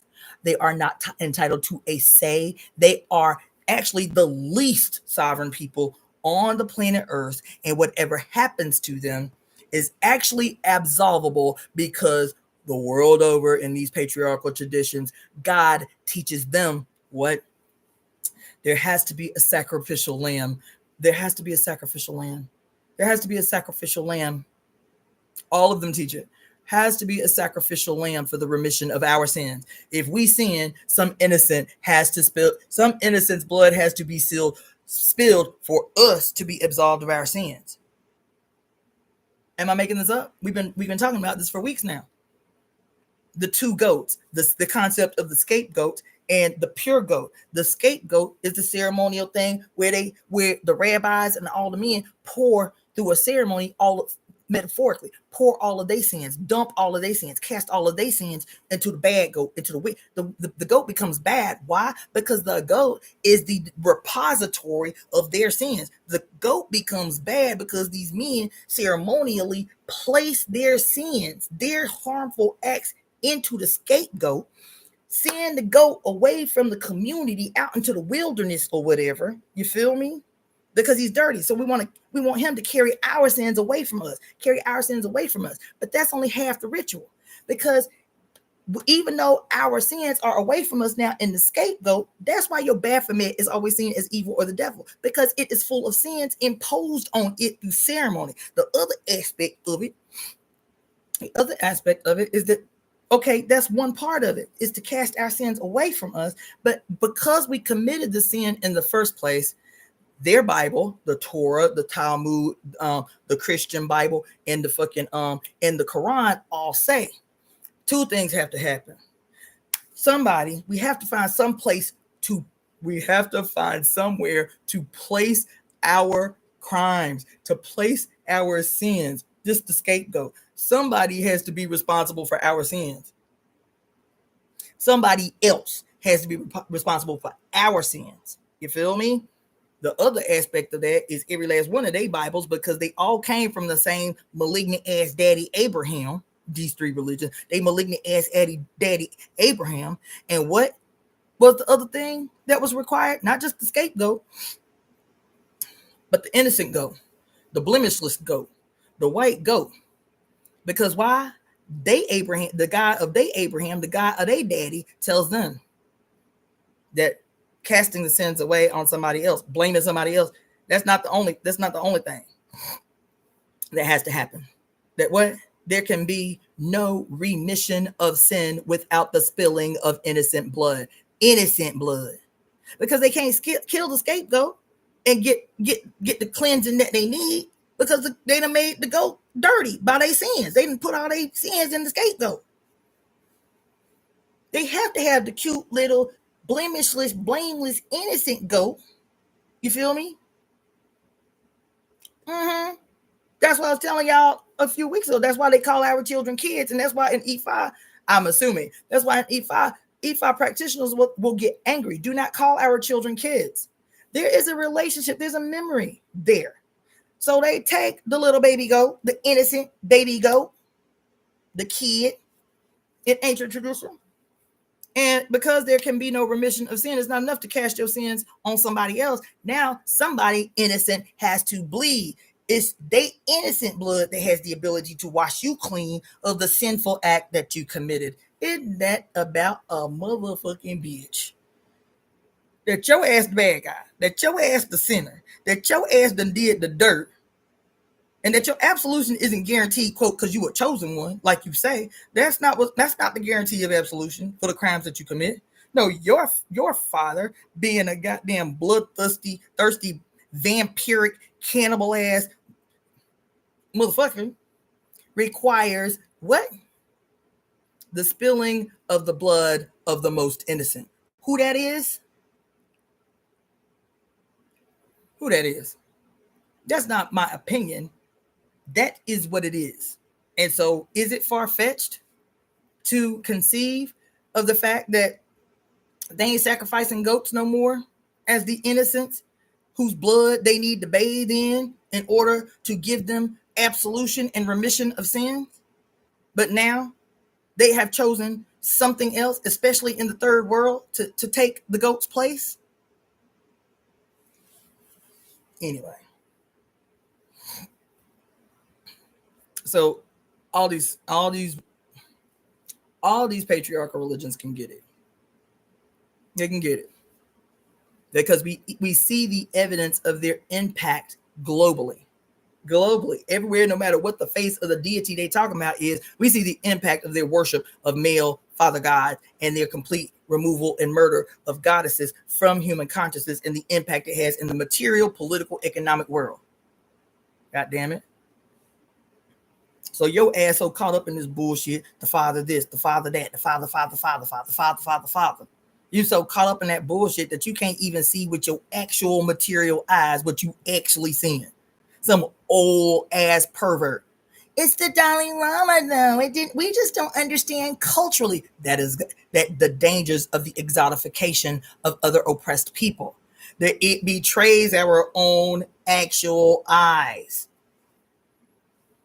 It is the Dalai Lama. We just don't understand the culture. We have to be really careful about what we say because we might offend other people because we don't understand.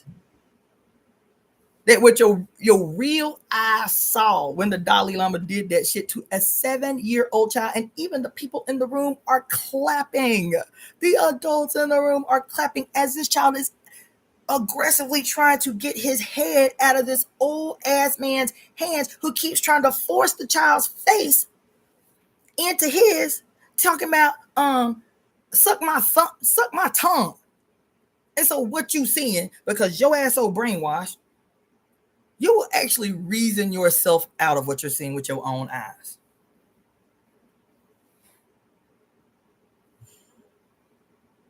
Child. How did I get on that? Child.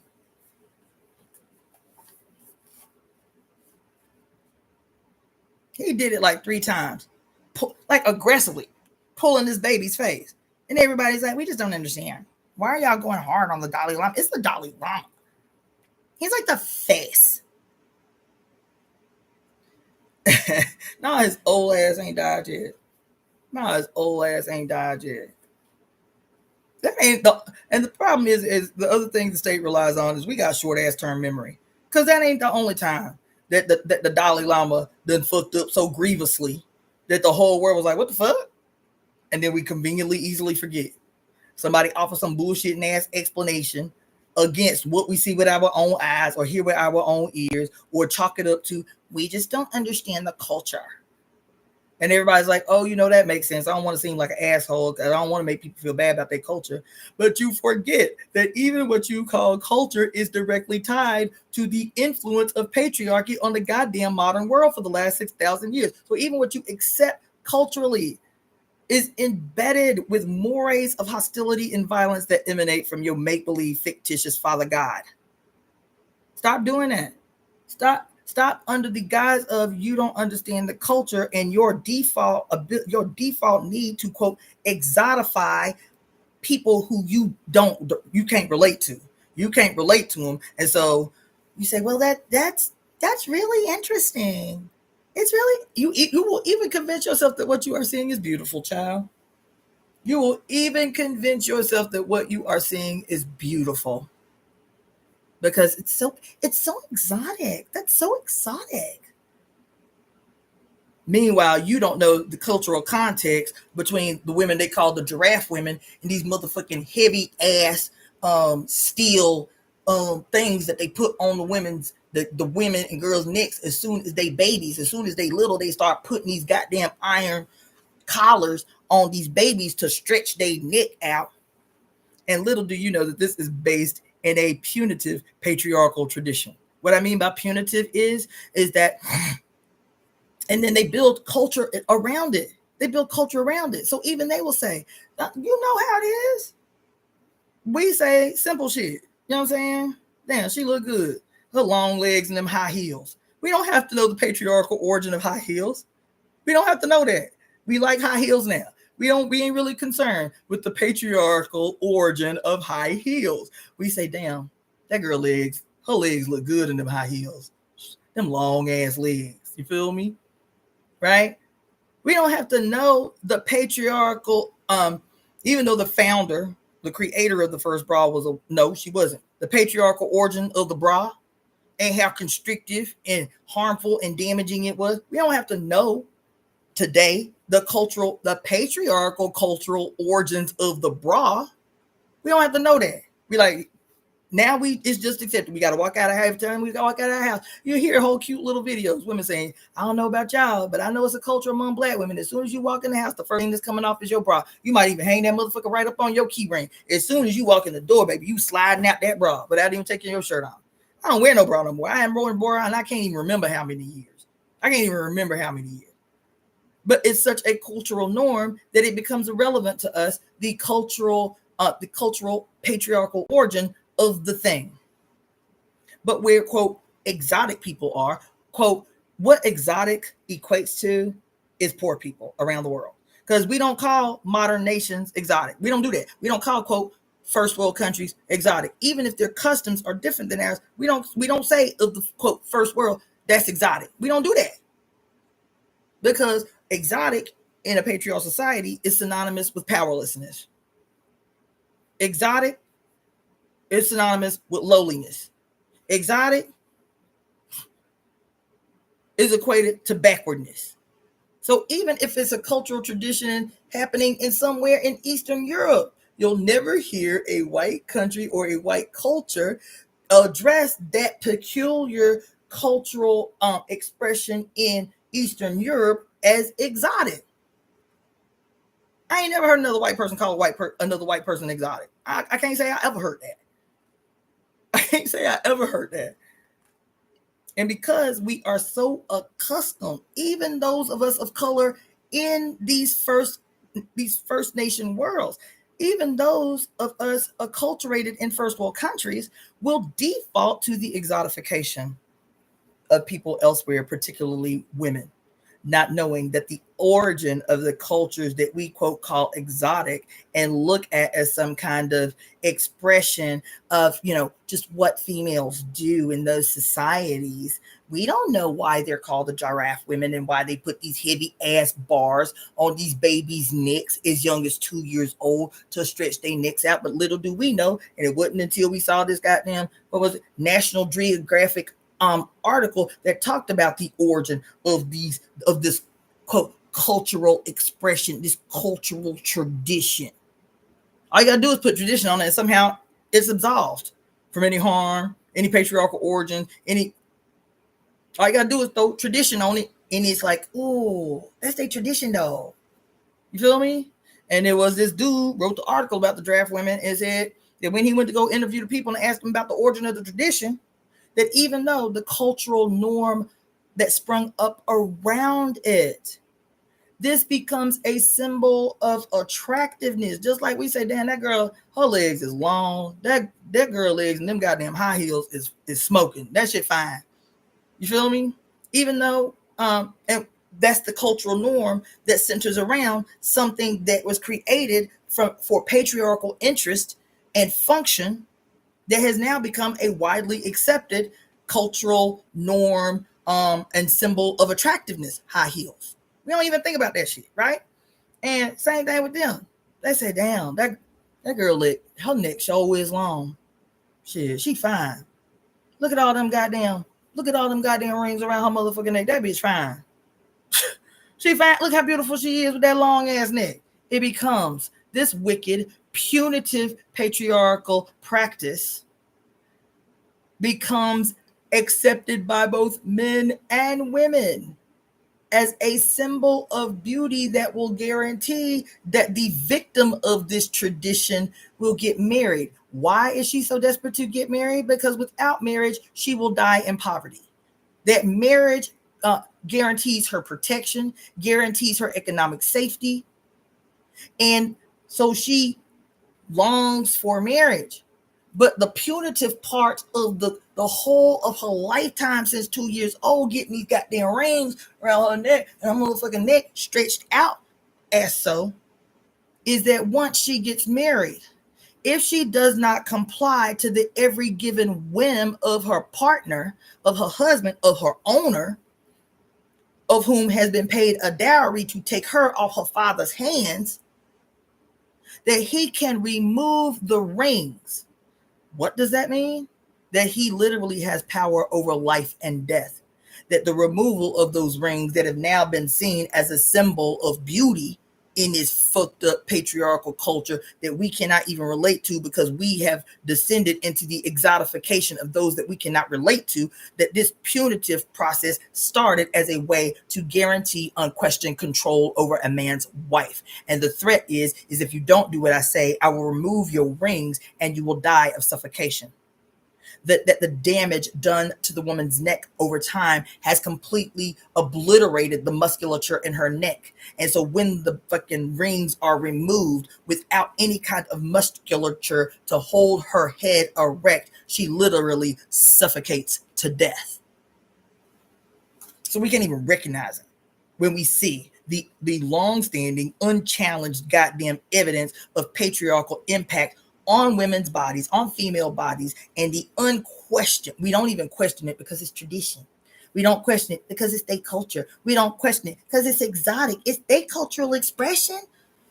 But if you ask a woman who's a giraffe woman with these motherfucking heavy ass rings on her goddamn neck, that if she was ever given a choice, is this something that she would have willingly done? If not only if she was given a choice, if she was given a choice and afforded the opportunity to be self-governing, to be a sovereign entity, meaning she could support herself with or without a partnership, would this be a choice that she would have made for herself? Or better yet, is this something that she would have imposed on her daughter under the guise of goddamn tradition? Fuck y'all.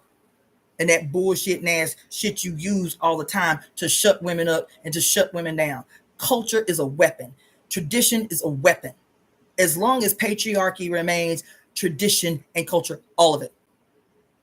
All of it. As long as patriarchy remains supreme, everything becomes a weapon in the hands of patriarchs to impose their will on others. Period. This bullshit. Anyway, I don't know how I got on that. Motherfuckers. That's why they keep women ignorant in the so-called third world. That's why females cannot go to school past the fucking 5th grade nowhere in the third world.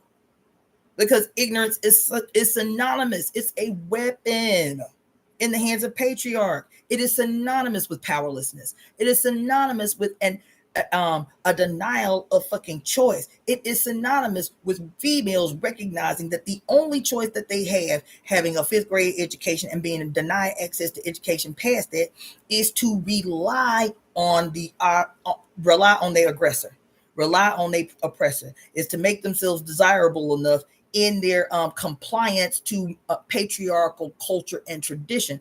That is what is being communicated. That's what's being communicated. When some female, I told y'all yesterday, the females, all these females being put forward on social media, the hijab is our choice. It is a symbol of our commitment to Allah. It's our choice. Iron don't make us, honey, your adherence to patriarchal traditions and ideas that are still based in shame, based in guilt, based in self-denial are the reason that you wear the hijab. Because in your mind, you still are escaping the possibility of punishment by a punitive God that tells you that your very femaleness, your very femaleness is the origin of all evil on earth. That's what they teach you. That your femaleness is the origin of all evil on earth. And so your compliance, your willingness to demonstrate your acceptance, one, of your lowliness, one, of your inherent evilness by virtue of being born with a vagina. 3, that in order to demonstrate your commitment to compliance, your commitment to subjugation, you will become the chief enemy to other women. You will become the chief enemy to other women, to demonstrate to the males in your world that you are no threat, that you with them. And if that means harming other women, hurting other women, outing other women, ratting on other women, betraying other women, the more acts of aggression that you commit as a woman against other women, the more you communicate to the males of the world that you the one. You the one. You the parrot. What y'all call pick-me's is deeper. That's the deep. It's a deeper political statement that's still steeped in the same thing.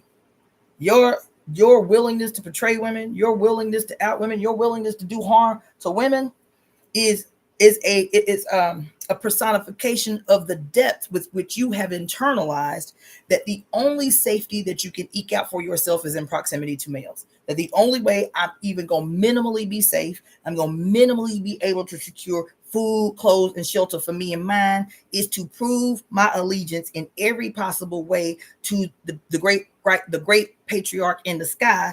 And that is through my willingness to submit, my willingness to comply, my willingness to be quiet, my willingness to never color outside the lines, my willingness to never communicate my inner desires, fears, frustrations, or anything to my husband for fear of triggering him. That's why y'all dangerous, but fear is what makes women enemies. Fear is what makes women enemies. Fear is what makes envy may play a role. Jealousy may play a role, but why would you be envious or jealous of another woman if there hadn't been a perpetual contest waged between you for access to the very bare necessities, food, clothes, and shelter? When you think you fighting over a man, you ain't fighting over a man. You are engaged in a war imposed on women, between women, by males, based on that inherent fear that if she got the man, she has more access to what? The bare necessities of existence, food, clothes, and shelter. Because outside of a relationship to a man, you are denied that shit. You ain't fighting over a man, because as soon as you get that same motherfucker you was fighting over, you're like, damn, I ain't really want that nigga. Why I fought that woman over that nigga? He ain't no damn good. Why? And why he sat back and laughed while we brawling over his ass. And I done fought this woman over somebody that I'm trying to get rid of as we speak. I'm trying to get rid of this motherfucker as we speak. What you are desiring, what the essence and the origin of all the conflict, I would say great majority of the conflict between women, especially if it's about man, but even if it's adjacent to men. Why that bitch thinks she's so cute? Why she thinks she's so cute? Where that come from? If it's not in relationship to how you perceive yourself through the lens of males, you perceive yourself through the lens created by males. So in your mind, you constantly self-critical. You always talking about your belly. You always putting on makeup. You always doing these things to make you more presentable to the male gaze. But why? Do you really just desire the attention of males, or is it something deeper in your animalistic self that says I have to galvanize the attention of males because this is the thing that's going to secure my food, clothes, and shelter? We're in a world where that was a non-issue, where we could be sovereign beings, being in an egalitarian society, right, where there was no competition created for food, clothes, and shelter. Would this nigga be somebody you was attracted to if you didn't see in his presentation his ability to secure you those things that you should have already been entitled to by birth? Food, clothes, and shelter. If the fear that men have of an egalitarian society is not that women are gonna do to them what they did to us, that's not their fear. That's not their fear. That's not their fear. It's not their fear. The reason that they are fearful of an egalitarian society, males, is because it means if women can do everything secure, not based on being better than men, based on the goddamn birthright that is ours for incarnating on this earth, bounty, happiness, safety, and security. That if women become, if we step 4 feet forward into an egalitarian society, and food, clothes, and shelter is a non-issue because it is a guarantee that there is no competition for wages and resources because the world is so bountiful that we are provided for in a way that doesn't even require us to toil. Why would men be opposed to this idea and this vision? Because it means that the only thing that they would be able to rely on to attract a mate is their true self, is their personality, is who they are in their essence. And because they refuse to evolve, they know that if we leaped into an egalitarian society, they would be light years behind the rest of us. It means I'm gonna have to develop a motherfucking personality. I actually have to be likable, but all I had to have before was just money. It means I have to do spiritual work. I have to actually consciously do the work of deconstructing bullshit in myself. That sounds like too much work. That sounds like too much work.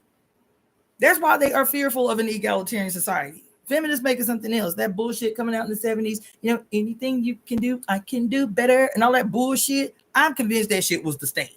I'm convinced that the second wave of feminism was the motherfucking police psyop, personally. Because so much of the shit coming out of the goddamn second wave of feminism just sounded bizarre as hell to me. Sound like some guy. And plus, what was her name? What's that woman name? What's that woman name? That white woman name? What's her name? That was like one of the big faces of the second wave of feminism. What's that girl name? Oh, what's her name? The white woman, y'all. She was everywhere. What's her name, y'all? Damn. Anyway, Gloria Steinem. Thank you. Oh, I love how y'all just show up and fill in the blank spots in my skull. Okay, Gloria Steinem. Is it a stretch for me to say that I believe the goddamn second wave of feminism in the motherfucking 70s was a police state CIA orchestrated goddamn psyop? We find out later down the line that Gloria Steinem was an actual agent. That is not even something that is a conspiracy theory. We actually find out that she was a paid agent of the state. So is it far-fetched? Is it far-fetched? That this shit was a goddamn psyop? All this anything you can do, I can do better, and all that bullshit that came out of the goddamn second wave of feminism, while black women were trying to liberate themselves too, but white women was gonna have the platform, and so they were like, okay, how can we work with these white women? And then they started going up in that shit, and they was like, these white women with this bullshit, what the fuck they talking about? This ain't our experience. Like, what the fuck is they talking about? What the hell is these white women talking about? You understand what I'm saying? So people got to come up with shit like womanism, and and having these great debates and critiques with white women about why they stay coming to the wrong conclusions about what it is the rest of the women in the world are fighting for. Why y'all can't get it, honey? Why y'all can't get it? It ain't a complicated question. It ain't a complicated question, honey. But anyway, you know what I'm saying? Anything you can do, I can do better, bitch. Ain't nobody trying to be a firefighter. I'm not. Ain't nobody trying to be a logger. As you had all these fucking white women, and the beginning of the androgynous movement, but it was still led by the same people whose interest and lived experiences are different than ours. So you got all these women challenging men on physical strength and shit, bitch, that is not what we talking about. It ain't never been what we talking about. It's what these young women are trying to articulate now. Honey, we trying to live a life of ease. Child, we trying to be on permanent vacation out this bitch. We ain't trying to, what they call it, bitch, we trying to, what we talking about as feminists, we trying to live the soft life. Why that shit don't make sense to y'all? Why y'all here talking about whatever men can do, we can do better? Bitch, who the fuck out trying to go out here chasing criminals and shit in goddamn police uniforms? Who the fuck trying to, like, what? That's why that shit don't track. That shit don't track. Bitch, I got a uterus. And while I'm powerful, I am also sensitive. And while I am powerful, I recognize that the great divine mother made a difference in us for a reason. That ain't no shit. We made the differences in us for a reason. That's not even something that we have to speculate on. All we have to do is look at the presence and functions and roles of male species throughout the entire animal kingdom, from the insect to the goddamn higher mammals. That there is a very clear instinctual, because they live in relationship with their mother. They live in harmonious, instinctive, cyclical relationship with their mother, that the males come from every species, knowing exactly what their harmonious relationship with the group of women, females, and move and adjust accordingly. They do that. But in our quote higher intellect, you feel me? We forget the basics. Ain't nobody out here trying to do what men do, bitch. Ain't nobody trying to do that. But because y'all believed the hype, men believed the hype coming out of the FBI, CIA orchestrated second wave of feminism, if you have me tell it, that's what y'all was responding to. That for 4 decades now, you think that your arch enemy is the female. Even in Black Power circles, talking about, it's the black woman. The black woman is the problem. The black woman is the cause of everything wrong with the black community, because in the 1970s she left the Black Power movement and started chasing behind these white feminists, and they still talk this bullshit in Black Power spaces as we speak. This grand mythology, this grand ass mythology. So it was an effective psyop, first of all. It was a very efficient and effective psyop, first of all.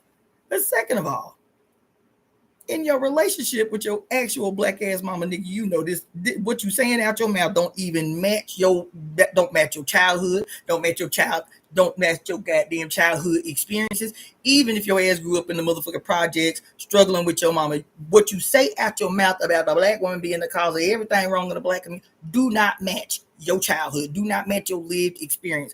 This is the efficiency and the effectiveness of fucking propaganda campaigns. It can literally make you believe stuff that is contradicting what your actual senses perceive, what your actual flesh lived through. Anyway, yeah, we have to uncomplicate everything. We have to pull the covers off everything. We have to radically and rapidly demystify the whole world. When I talk about casting a global exorcism to free the brains of human beings, that's what I'm talking about in real time.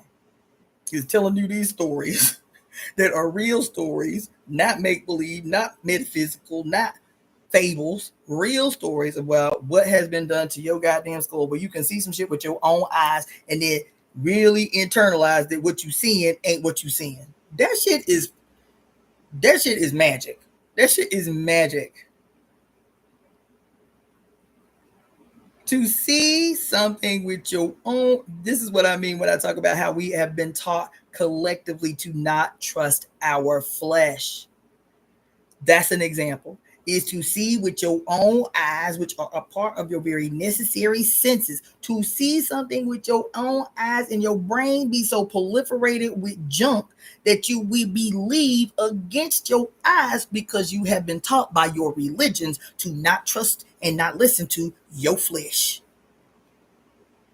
Despite the fact that your flesh only exists to guarantee safety and security and harm from the outside world, while you walk through this life attempting to experience ecstasy in your flesh. And because what is in your head, your your material head, your thoughts, your brain, your consciousness, not your brain matter.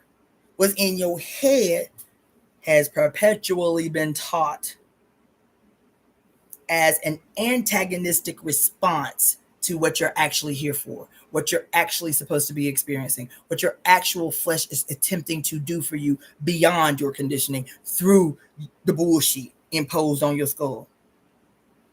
You are your flesh's worst enemy.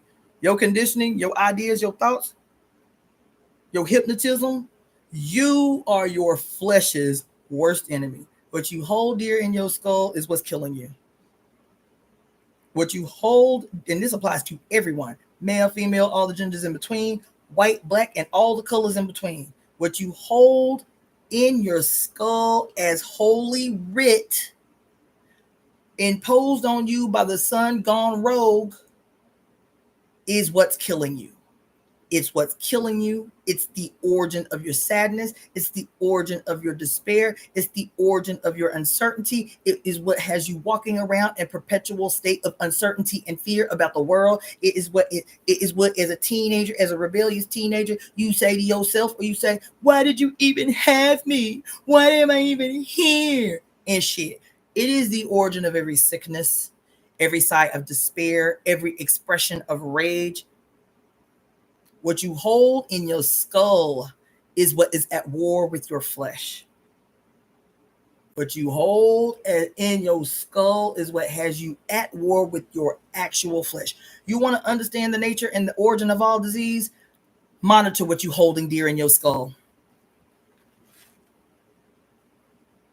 Monitor what, do an assessment, do a scan of every belief you hold dear, and it will explain to you what is happening in your very flesh, what's happening in your body. That ain't my opinion. That's what the system of homeopathy teaches us. That's not my opinion. That is what ancient Kemetic medicinal practices teaches us. That's not my opinion. That's what traditional Chinese medicine teaches us. That the cause of all disease, the cause of every disease that has ever existed or ever been made the fuck up to teach you something contrary to your actual experience, that the origin of all diseases are but two. This is Chinese medicine. There are two causes of chronic disease in the body.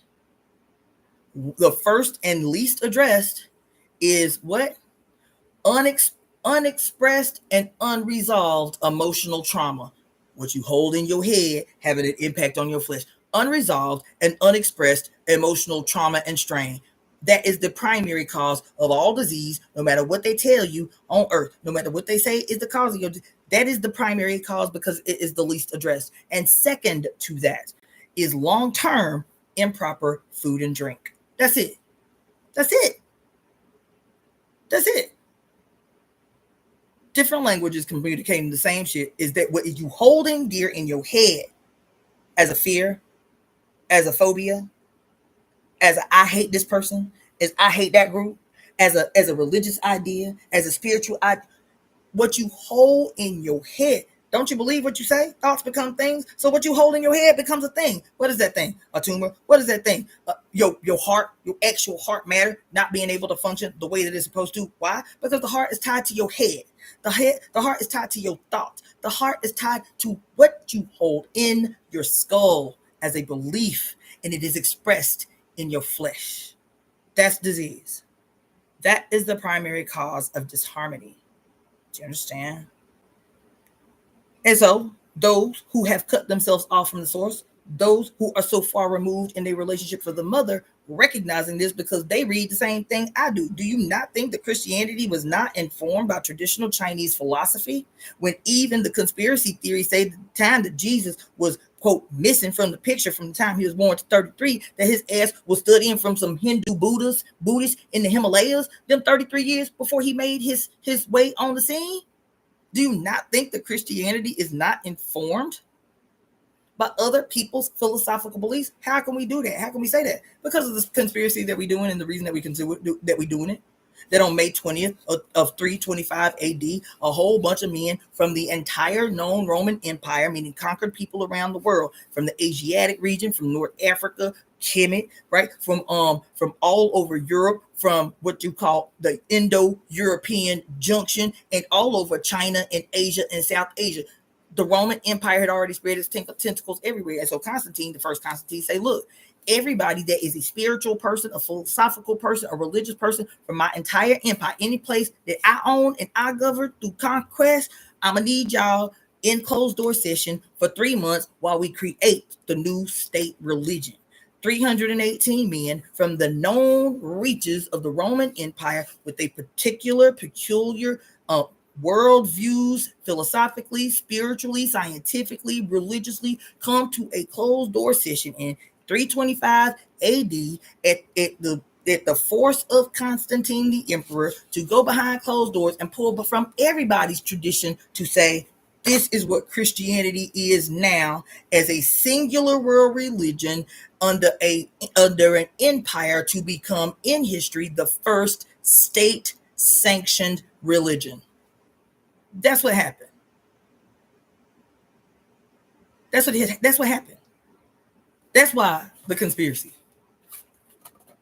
Because the Council of Nicaea, under an emperor, not only an emperor, a brutal conqueror who made himself the chief Christian, and the only way he was able to do that with all these Christian sects that already had existed was to become, through force of the state, child, through force of the military, child, through force of to force as a conqueror, to declare himself God incarnate, because that's what he did, to declare himself like Jesus, God the incarnate, that I too, now not only a Christian, I am the chief Christian. What I say as the ruler of empire, as the ruler of Rome, what I say Christianity is non-negotiable. So all you motherfuckers with any kind of spiritual, religious, philosophical, scientific background from your peculiar nations, I'm locking y'all niggas behind closed doors for 318 of you, locking y'all niggas behind closed doors for 3 months, from May 20th, 325 AD to August 25th, 325 AD. I'm gonna need y'all to pull your heads together, say we're gonna use this, we're gonna leave this out, we're gonna keep this, we're gonna put this in, we're gonna take a little bit from these Celtic religions and put that up in there. We're gonna take a little bit from over here in Britain and put that up in here, and we're gonna take a little bit from all these traditions to pacify everybody, because they can see themselves in this new institution that we have established under the military state force of Emperor Constantine, who established for the first time in known history a state-sanctioned religion for not only whom none could debate. Once they signed the Nicene Creed to say this is what we all believe, this is how we all contributed, that anybody that deviated from the now established state religion that has been implemented by empire, now it become to speak in opposition to this quote consensus religion. Remember, I was just talking to y'all a few weeks ago about the history of consensus medicine in the United States.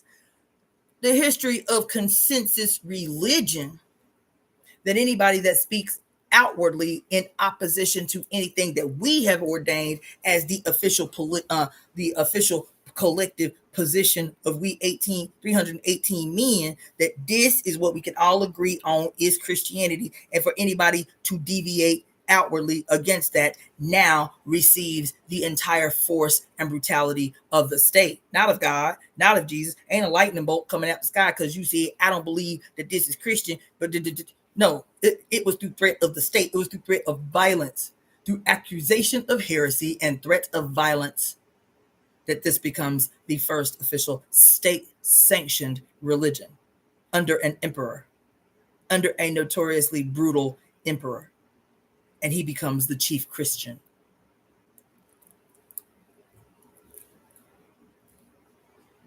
And I ain't far-fetched what I'm telling you. It ain't far-fetched what I'm telling you. So the ideas in your head are what's causing you harm. The acceptance of the ideas of your head is what's causing you harm.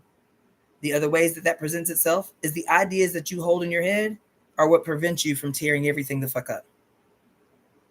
And in the absence of tearing everything the fuck up, your body suffers. Because your heart, which you have severed, oh, oh, oh, oh, oh, oh, goddamn. Hold on, let me find a pen.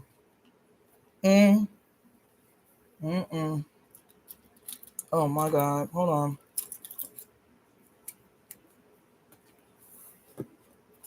Because your heart, let me finish this thought in my head. Oh, where do I want to write that?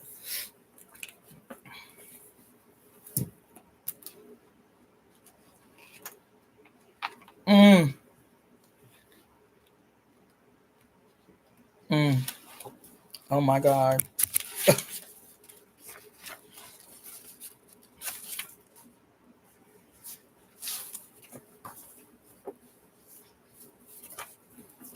Where is that at?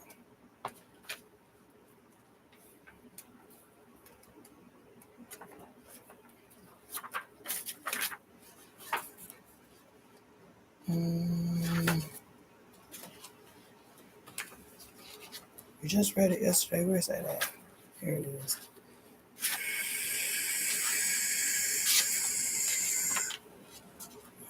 Oh, fuck. Remember what else we read yesterday?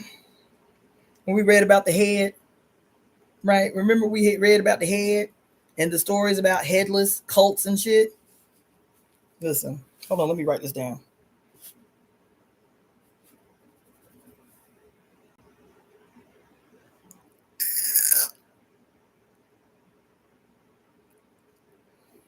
Oh my God.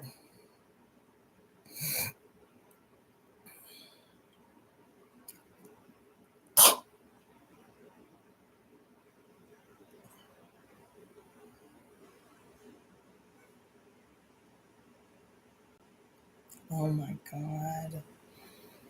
Oh my God.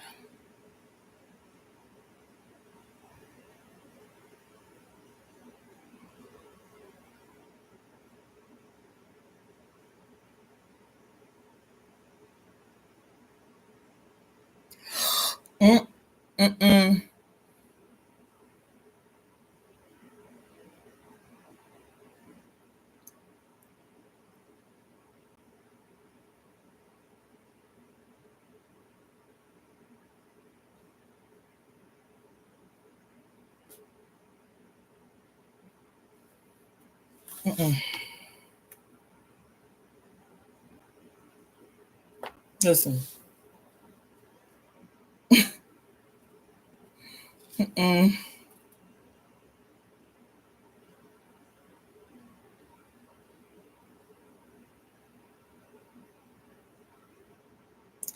Listen to me, y'all. Oh my God. Oh my God. I'm telling you how everything wrong with your flesh, every disease, every sickness, every illness is because of what you hold in your head, right? We talked about the head. We talked about the heart. We talked about the hair. Today, we talked about what? That every person, both Orisha and humans' destiny is determined by Oshun, who what? Controls your inner and outer head. That in Ifa tradition, what? God lives in your head. Your first God on earth lives, sits on the throne of your head, of your mind. What did I say a couple hours earlier about what has happened is we have removed our own image of God from our own throne and allowed a white male patriarch to occupy the throne of our head that is supposed to be preserved, be reserved for the God that is us in our own mind. That's what we did. And I had an attitude because I'm like, before you come in my inbox, before you come in my email with some bullshit, because you are trigger responding based on the patriarch that you have allowed to occupy your skull, that you have allowed to fucking sit on the throne of your goddamn consciousness, the seat of your soul, housed right up the fuck inside your head. Before you send me some bullshit in my email, check with yourself. Check with your flesh. Is it the white goddamn patriarch misogynistic lunatic sitting in your skull that's responding to my black ass self? Or is this actually what you feel and what you believe? Check yourself before you inbox me. Because 99% of the time, when you feel like your little tender feelings hurt about some shit, this nigga with fucking dreads and tattoos on her face done said on a screen, not to you directly, not to you personally. This nigga done said some shit, and your inner patriarch, your inner motherfucking white nationalist, your inner goddamn misogynist is having a knee-jerk response that you feel like you got to come up in my email with some bullshit. Take a fistful of mushrooms, go look at yourself in that motherfucking mirror, call your ancestors to the space, and ask, why did I have this experience with this black ass woman? And is it me, or is it this goddamn inner goddamn white nationalist patriarch sitting in my skull that doesn't allow to occupy space in my goddamn skull? Didn't I say that? Totally unrelated to this moment that I'm having right now. Because I'm talking to you about Chinese medicine and why you sick all the time. And how the origin of every sickness on earth is because of what you hold in your skull. The ideas that you accept as a part of yourself in your skull. And meanwhile, you don't realize that what you hold in your skull is directly at war with your flesh based on these ideas. What you hold in your skull that has been fed to you by a patriarch that tells you to self-deny, that pleasure is not your right. Not only is it not your right, that it is sinful to lean into pleasure. It is sinful to lean into lust. It is sinful to feel good in your body.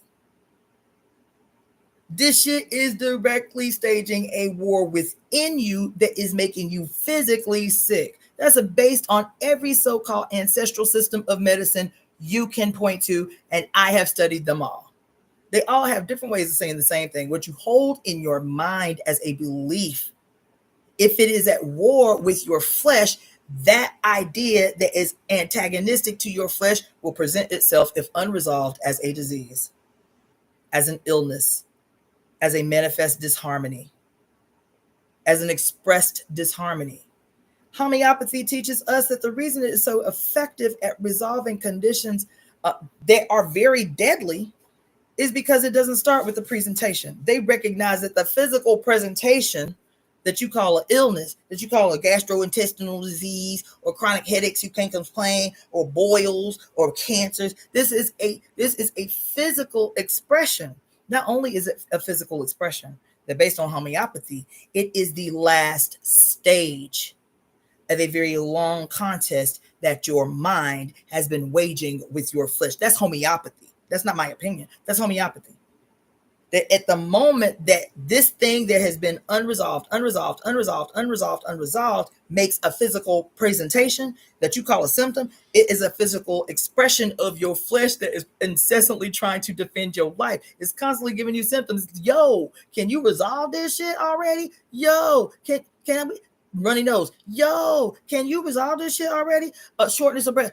We try to tell you that something is wrong and you are not fixing it. Everything that you call a system is it is a healthy response of a flesh that is trying to protect you, to defend your life, to get your attention. A symptom is an alarm call.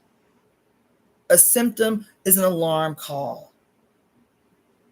I'm trying to get your attention. I'll start out quiet. I'll start out subtle.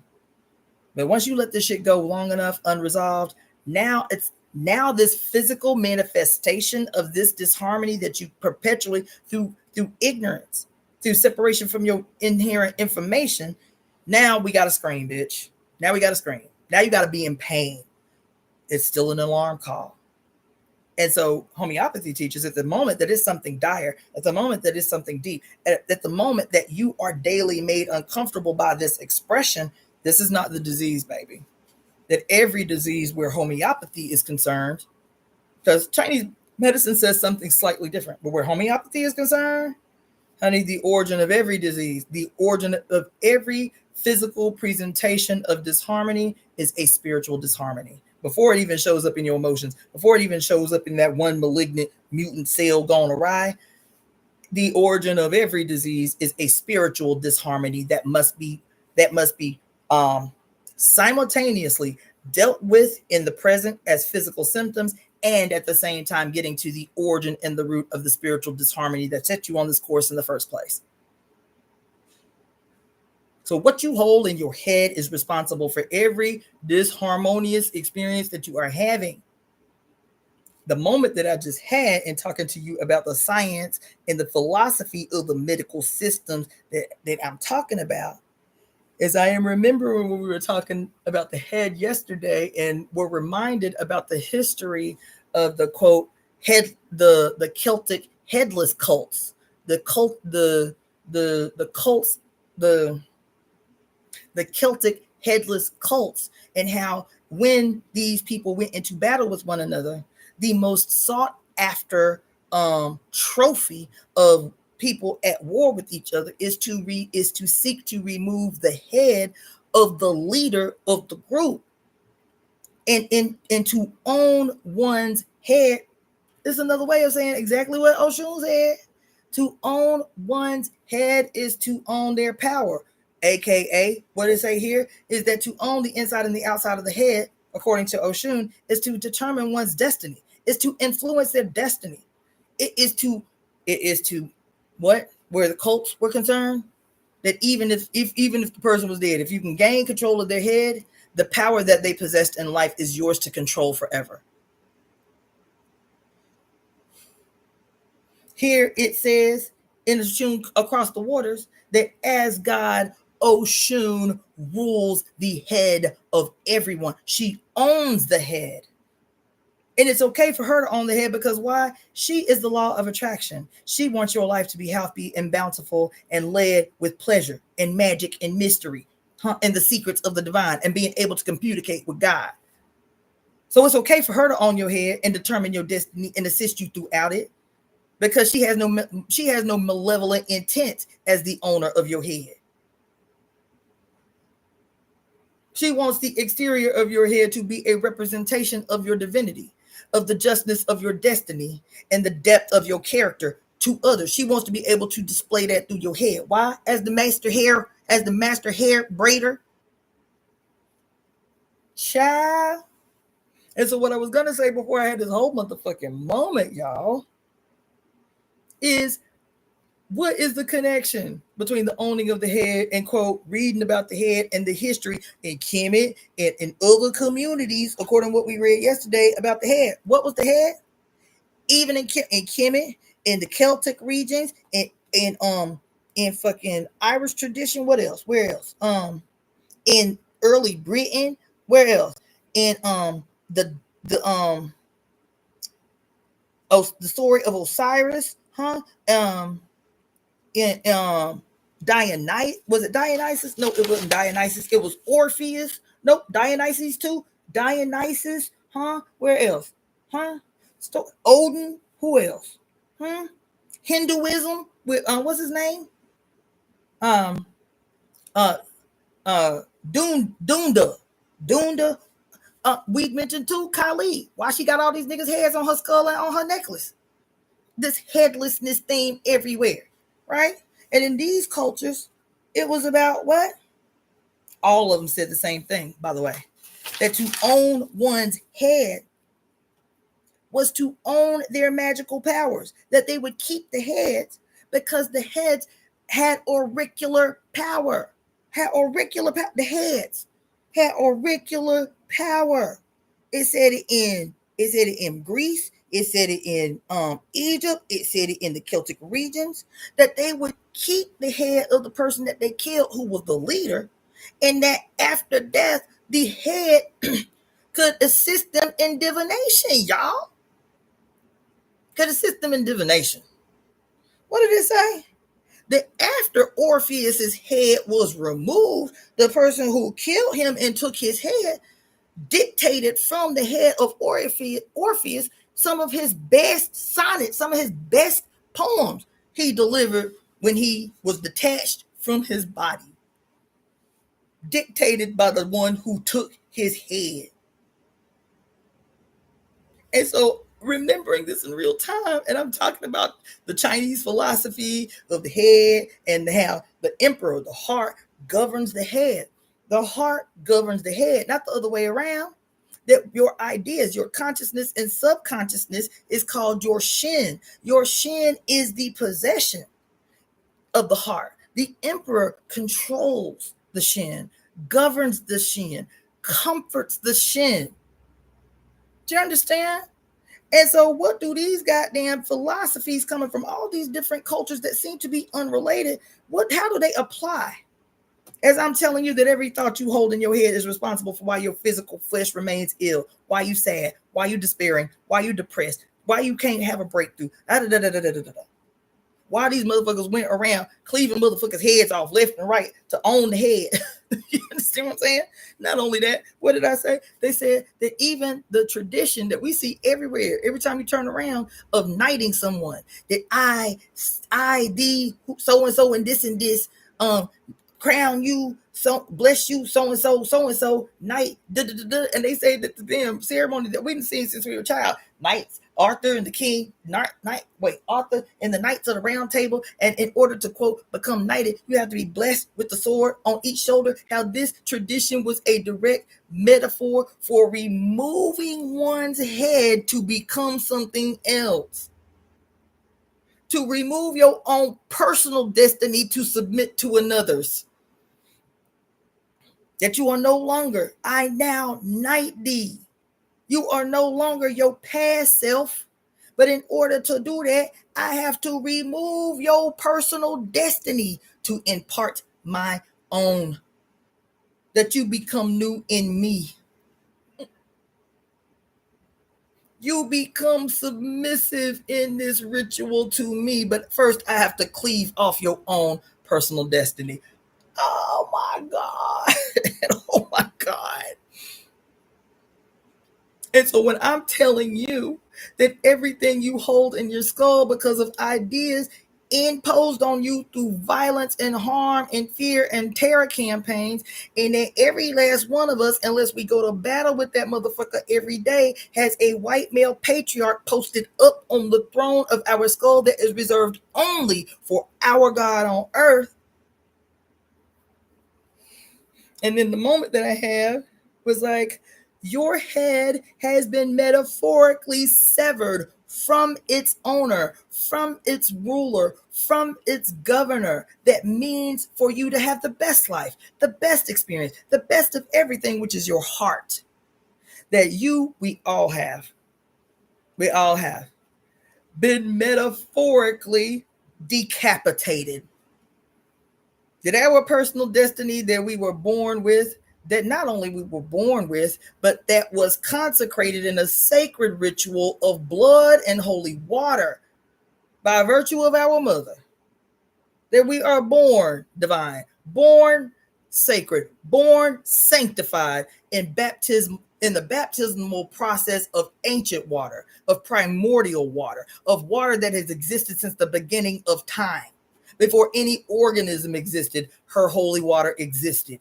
We, by virtue of being born from the depth, the deep primordial dark of ancestral water in our mama's body, and that birth out of baptism, that emergence from the baptismal water being consecrated with the blood of our mother's body, our destiny already determined, already sanctified, already made divine, already protected. And then in our, quote, metaphorical rebirth into the Jesus cult, into the Jesus murder cult that requires us to abandon, to sever, to cut ties with our sacred birth. And the only way to have life eternal is to be baptized and bathed in the blood of a dead, crucified, murdered deity. That his dead blood is what gives us life. His dead blood is what gives us life. And this being a metaphorical moment for which we all are decapitated, cut off from our own destiny. Oh, Oh my God. The moment that we say, I believe in my heart and say out loud that Jesus Christ is my personal Lord and Savior, that and then you get baptized with his hand in his water, because he don't generate the water from his motherfucking body, so you have to get baptized in a lake or a river somewhere.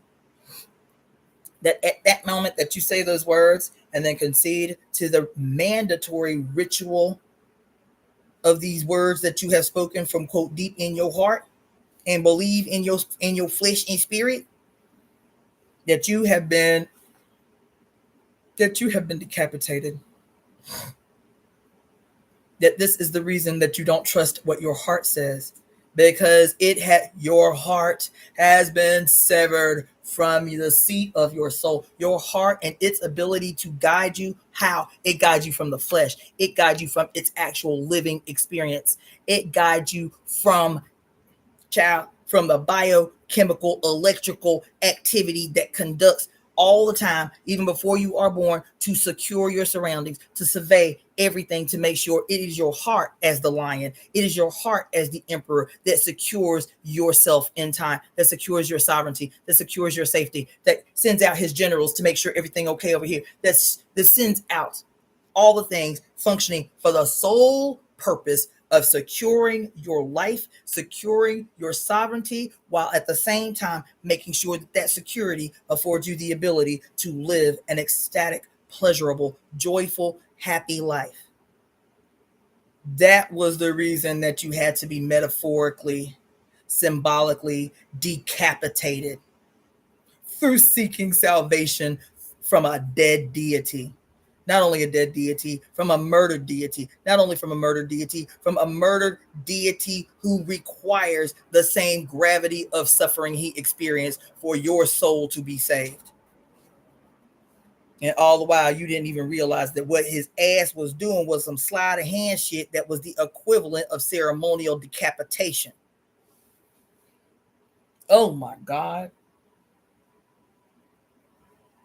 Oh my God. So when I tell you what you hold in your mind, whether it's philosophically, whether it's mythologically, whether it's ceremonially, whether it's these stories from Oshun about how only she, as the source, can give you the life that you need and fulfill your personal destiny, because all she has in your interest is a bountiful life that only she can provide. And what did the traditions of the murder cult have to do? Exactly counter to the letter, the exact opposite what Venus guaranteed the world, and why everybody centered their abundance, their idea of abundance, around Venus, aka Oshun, aka Aphrodite, aka the list goes on and on and on.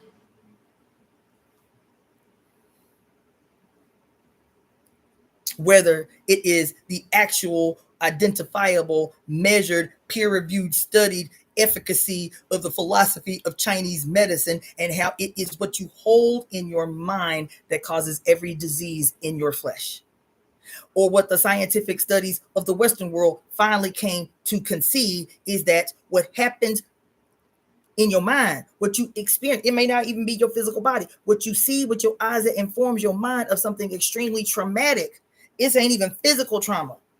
It's something that you witness with your senses, your eyes. You see war, you see violence, you see this and this and this and this. And this. And how, if left unresolved and unexpressed, will wreak havoc on the multiplicity of systems in your flesh. And then even the Western world had to concede, yes, post-traumatic stress disorder is a real thing. That's, quote, not just somebody's imagination, but how that imagination and what it experienced, its eyes and the mind, and what it experienced can have a whole cascade of physical illnesses that may not even be in the bloodline of the person that experienced the illness. 7 times more likely to develop cancers that are not in their heredity.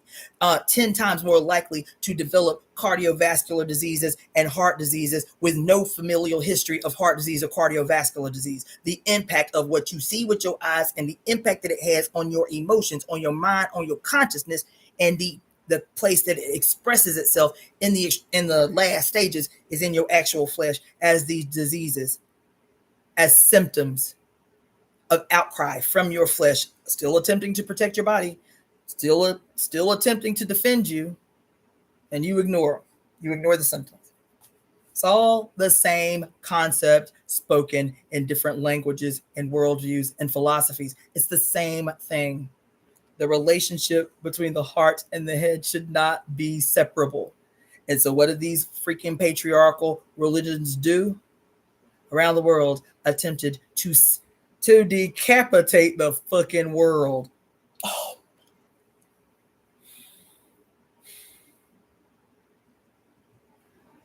Oh my God. Oh my God. To decapitate the whole goddamn planet.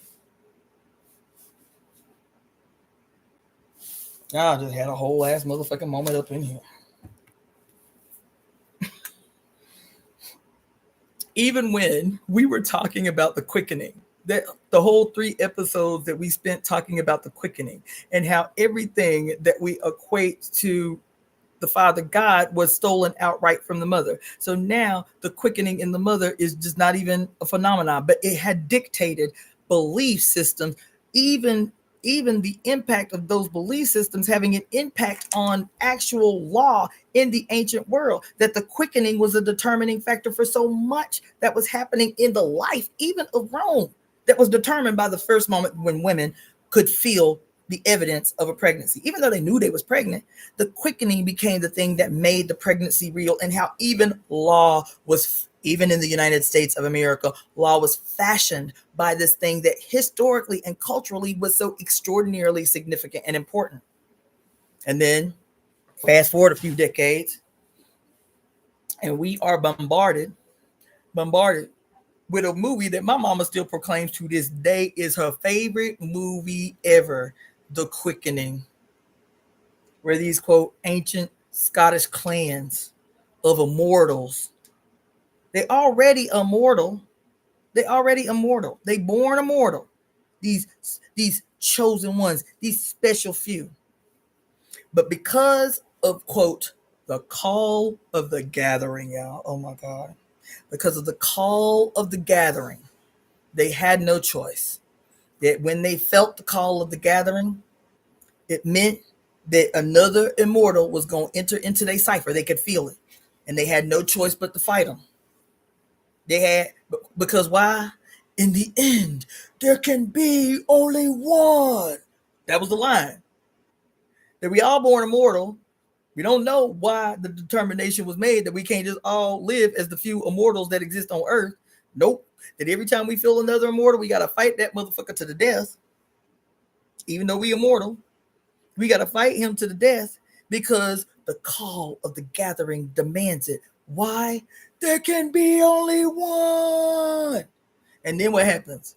How do they defeat the immortal? That those whom are supposed to be able to live forever? What's the one way? What's the one way that they can finally see death? Is that in the battle between the two immortals, who are always men, who are always, quote, from noble clan. What is the way the one way that they can die? And they don't just die. What else happens? The one way that they can die is the only way that they can die is to have their heads removed from their shoulders. That's not enough, because that could have been the stopping point. Okay, the way we're gonna write this, you feel me, is the only way that an immortal can die is to cleave his head off. And then somebody say, yeah, that's good. I like that. Okay, so but that don't seem exciting enough. Yeah, it makes sense. You feel me? That you have to cut a motherfucking head off for him to actually be dead. That's the only way for an immortal to meet death, is to cleave his head off.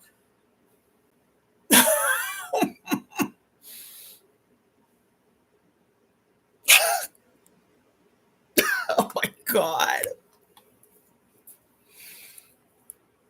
Oh my God. Oh my God. Oh. Oh my God.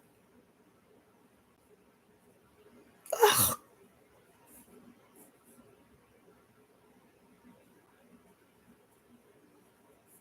Mm-mm.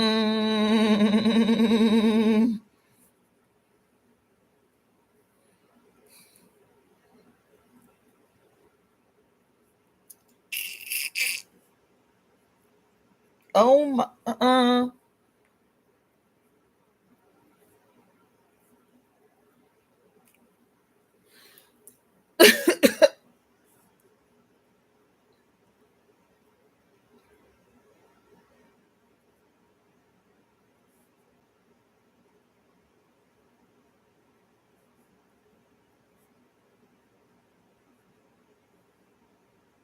Oh my God.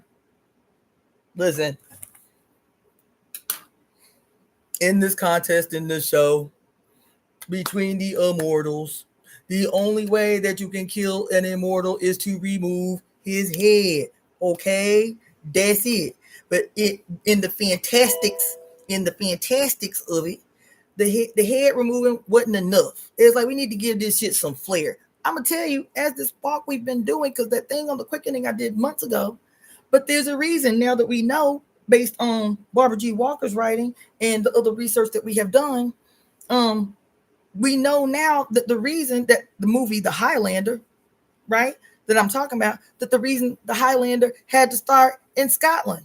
Why? Because the primary groups that we have been reading about that were, quote, a part of the headless cults were what? The people in these Nordic regions and these northern regions, Ireland, Scotland, the Highlands. That's the reason that the movie had to start in Scotland, is because of the history that's now we can go and research in real time. Oh, the history of, quote, headlessness, the headless horseman, as an Irish, its origin is as an Irish folklore about the history of the Celtic headless cults. That's why the movie that we loved in 1989 or whenever the fuck it was had to be based in Scotland. Is because they already knew what we didn't know. We thought it was just a coincidence or some shit. Well, it was just beautiful in Scotland. That's why they wanted to shoot the movie there or whatever. No, we know that they studied mythology when we didn't. They studied history when we didn't. You feel me? And so here they are, the immortals. You feel me? Get your butt down, big old head self, gone. And so the immortals get a feeling from one another when they are in presence with each other that put them on alert. They ain't got no choice, even if they want to be peaceful, because there's two or three Highlanders that be trying to live in secret, live in hiding, because they don't want no smoke. They just want to live. Like, nigga, can I just live? Like, why I gotta be heeding the call? Like, why I gotta be going out here in the world and fighting people who already immortal? Like, why y'all want to fight? We already gonna live forever. Why we got smoke with each other? You feel me? We already gonna live forever. Like, can I just be out here living? Can I just be out here doing me? And so there were several of the immortals who spent many, many hundreds of years hiding from the other immortals who were really caught up in this, heeding the call of the gathering, right? And so they face off. You cut a nigga head off, you feel me? And the moment that you remove the immortal's head, you experience what the movie calls the quickening.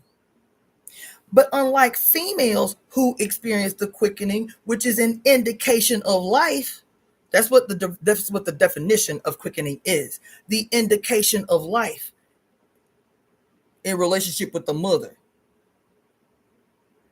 The quickening is the indication of life, proof of life. The moment that you feel the first flutters of the baby's movement. And then in this movie that we all love so much is this great, awesome hero story that the evidence of the loss of life, the draining of one's power, is called the quickening.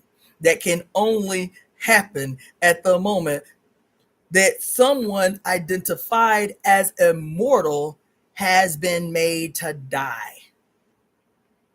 The only way for an immortal to die, to become inanimate, to lose his life and power, and in turn his destiny, is the removing of his head from his shoulders.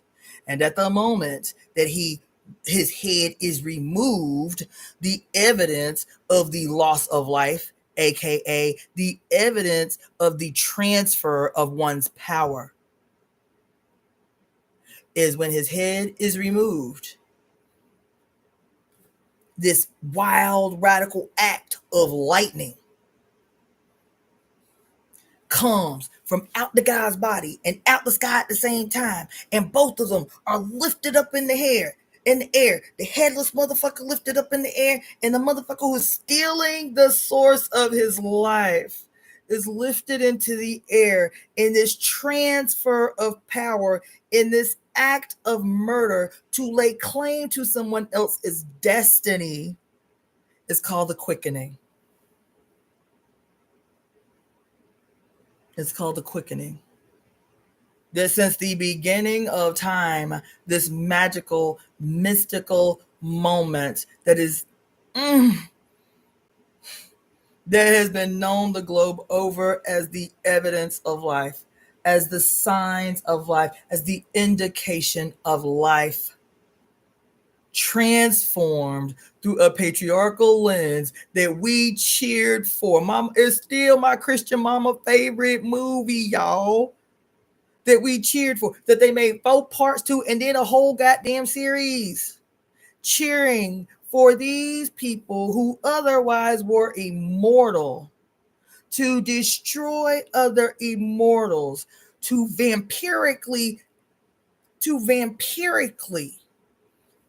siphon, suck up all their power by the removal of their head, causing them death when death would have naturally otherwise not have occurred. I am giving y'all a whole motherfucking insane goddamn moment, child.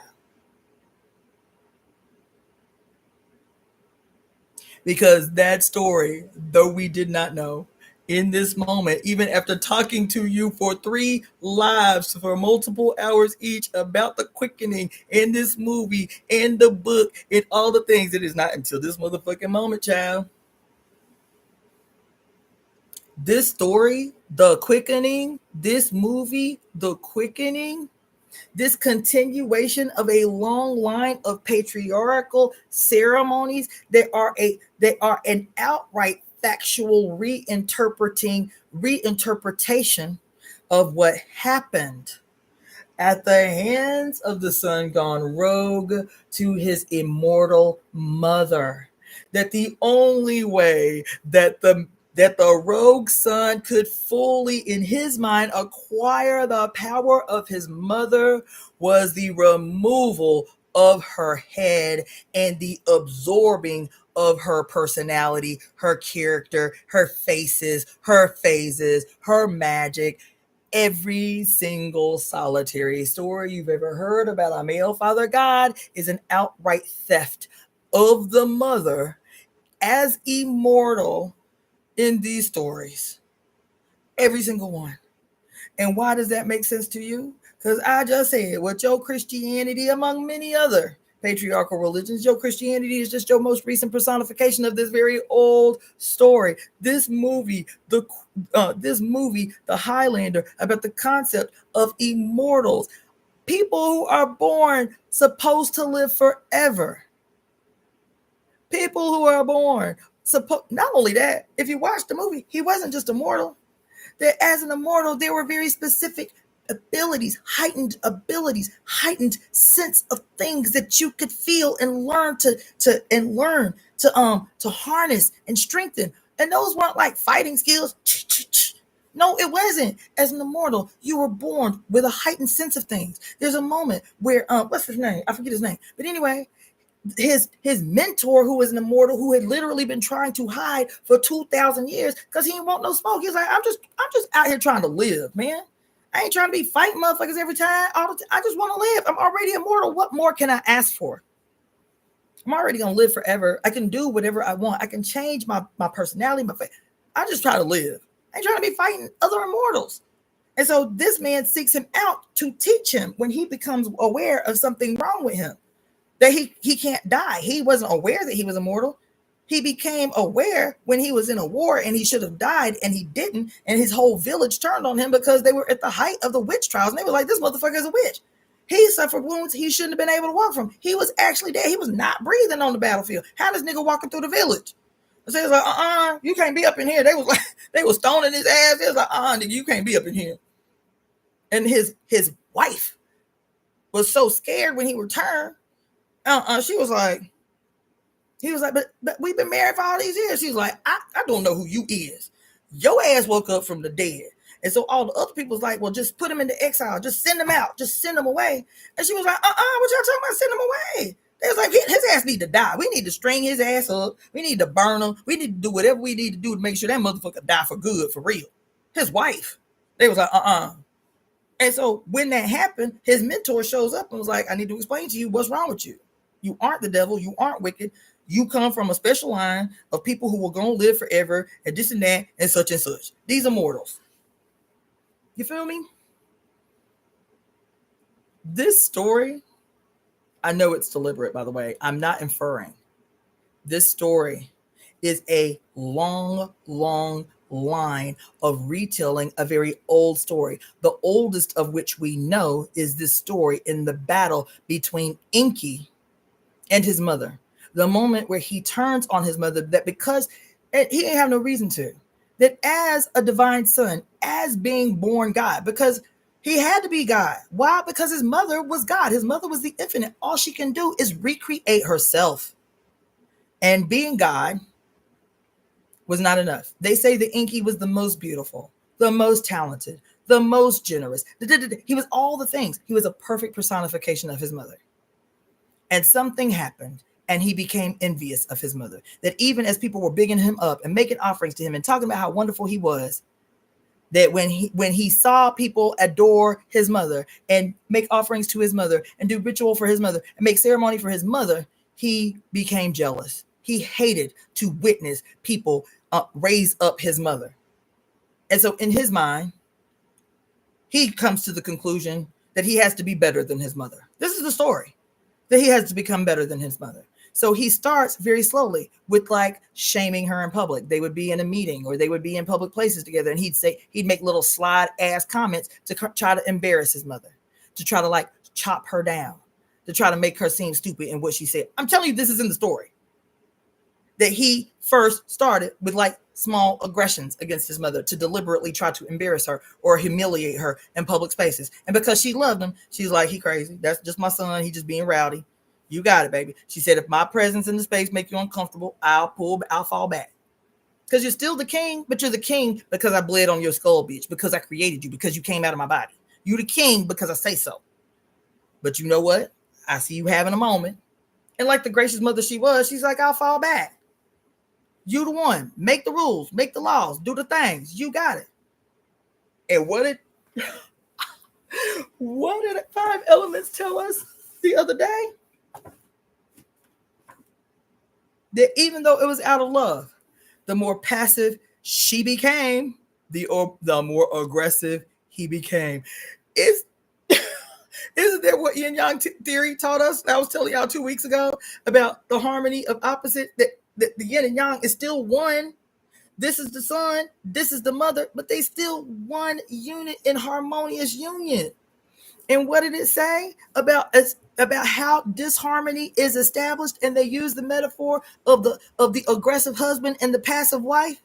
And it said, based on yin yang theory, that the husband only becomes aggressive when the wife becomes passive. And this is emblematic of the harmony of yin and yang. That when the mother becomes too passive,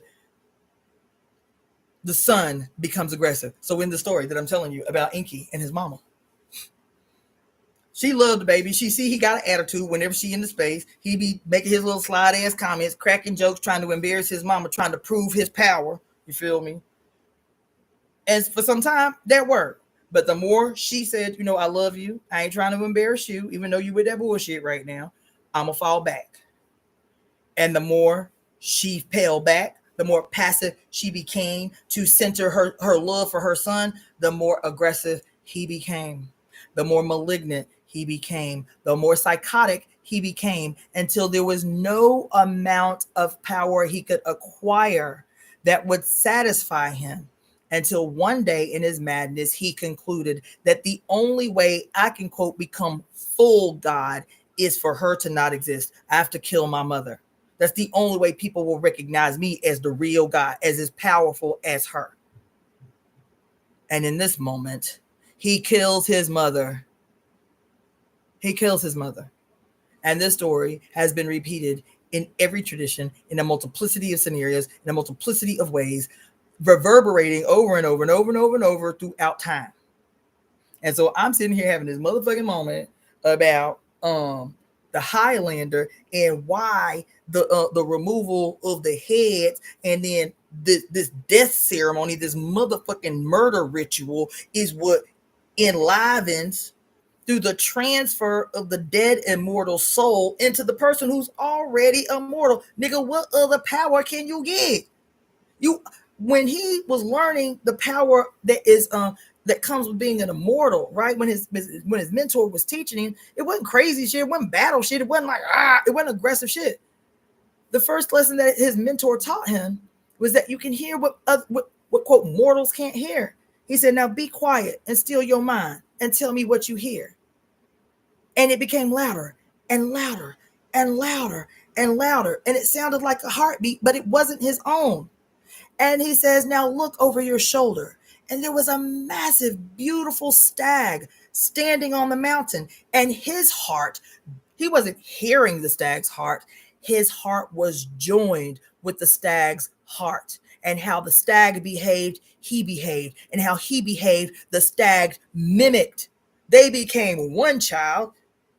It was these kind of powers that he possessed as an immortal. The ability to be intimately connected with the nature and the surroundings of the mother of him.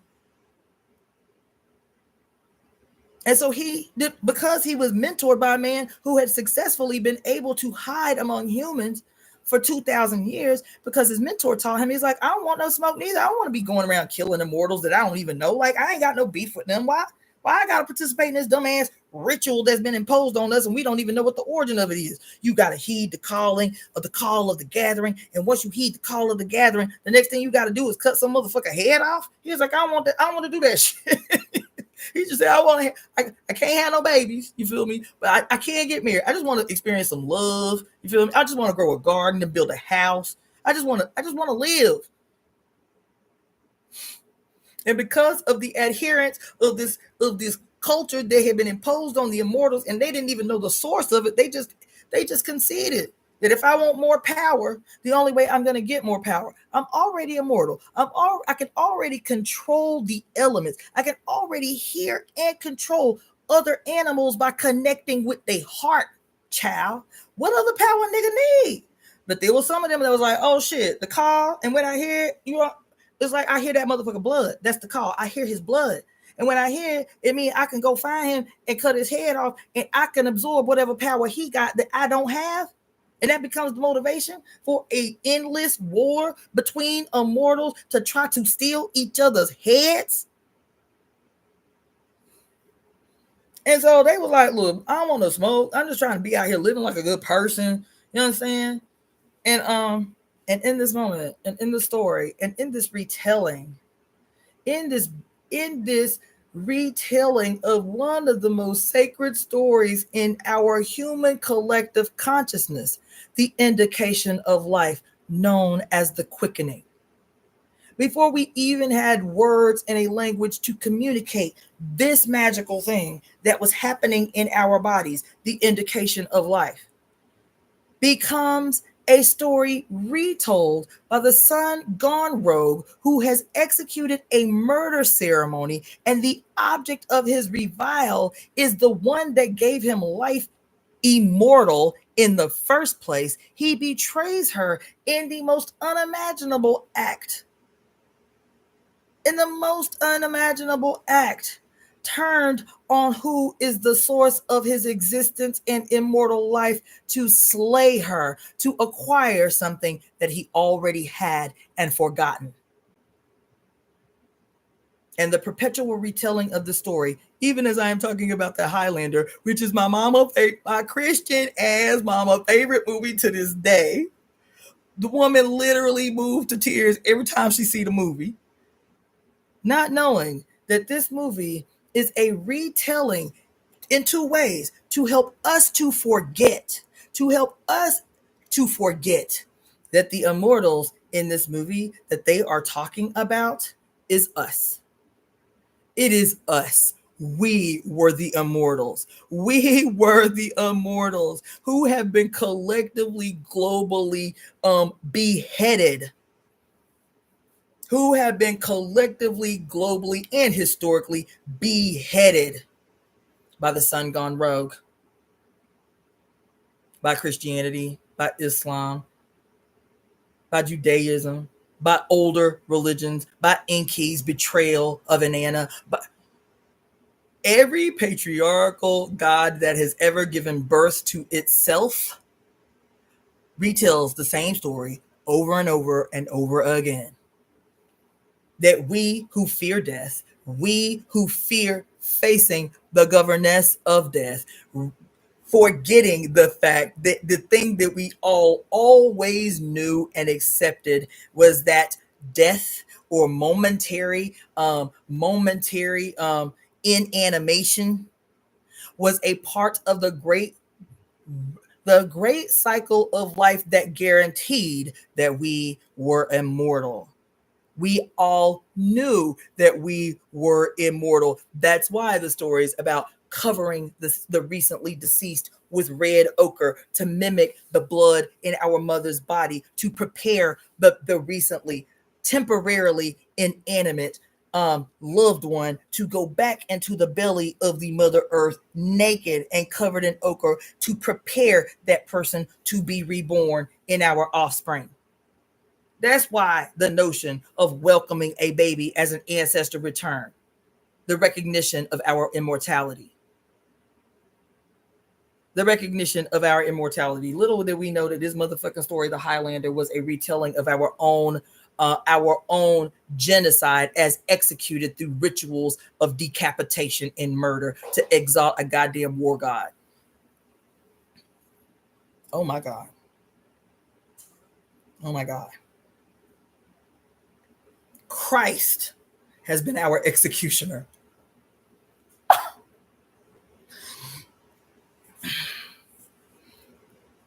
Christ has been our executioner.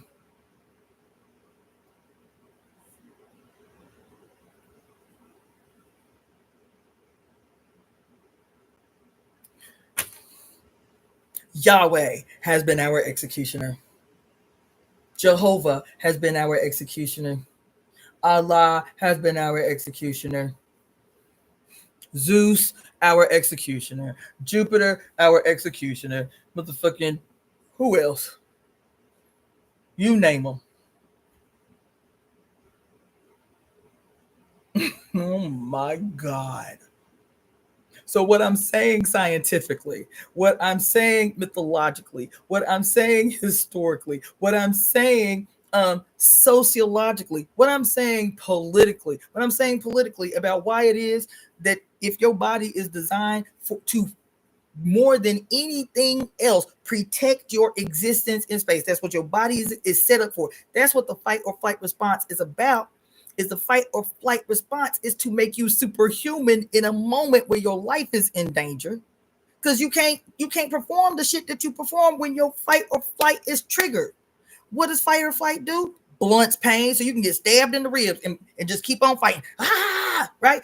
Make you run superhuman fast. Your ass can't do that shit when you just regular out there in the world and you say you want to go for a run. You can't run as fast as you can when your fight or flight kick in. Your eyes sharpen when your fight or flight kick in. Your gut, because of the diversion of blood and energy away from your non-essential organs, flowing in excess to your muscles to prepare you to use those muscles in a way that you would otherwise not be able to use them. You literally become superhuman in an attempt for your flesh to preserve your goddamn existence. It's the only function that it has, is to protect you as the mother through this life while you're trying to experience all the bounty, all the ecstasy, all the pleasure that she affords. I want to make sure you live long enough. That's why all the defense mechanisms. I want to make sure you live long enough to experience everything that she got to offer you. So I'm going to be your backup. I'm going to be your security force. Your flesh, your skin, your senses. I'm going to defend your life, even if it means I have to slay a bitch. That's why you need fight or flight, to give you extra human strength, extra human speed, extra human sight. Your eyes sharpen in an instant of fight or flight when your flesh and your senses perceive that this is a moment where we got to fight to the death or we got to run as hard as we can. That you literally become superhuman. that you climb shit you couldn't otherwise climb. You jump higher than you otherwise could. You hear the stories about the mama who lift the car off the baby. She lift a whole 3-ton car off the baby. That is the superhuman strength that we come here with, every last one of us. It has been blunted, not only blunted, but in our conditioning functions. When I talk about how fight or flight under patriarchal conditioning actually functions in opposition, when your defense mechanism is trained through conditioning to betray you. Trained to betray you.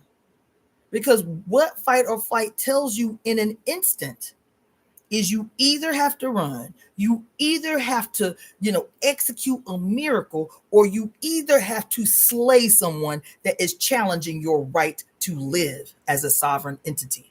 Those are the only 3 messages that fight or flight are communicating. And when you do not present in time with the energy, the harmonizing extreme energy that inclination is telling you, meaning you are either fighting someone, slaying someone, running to escape, or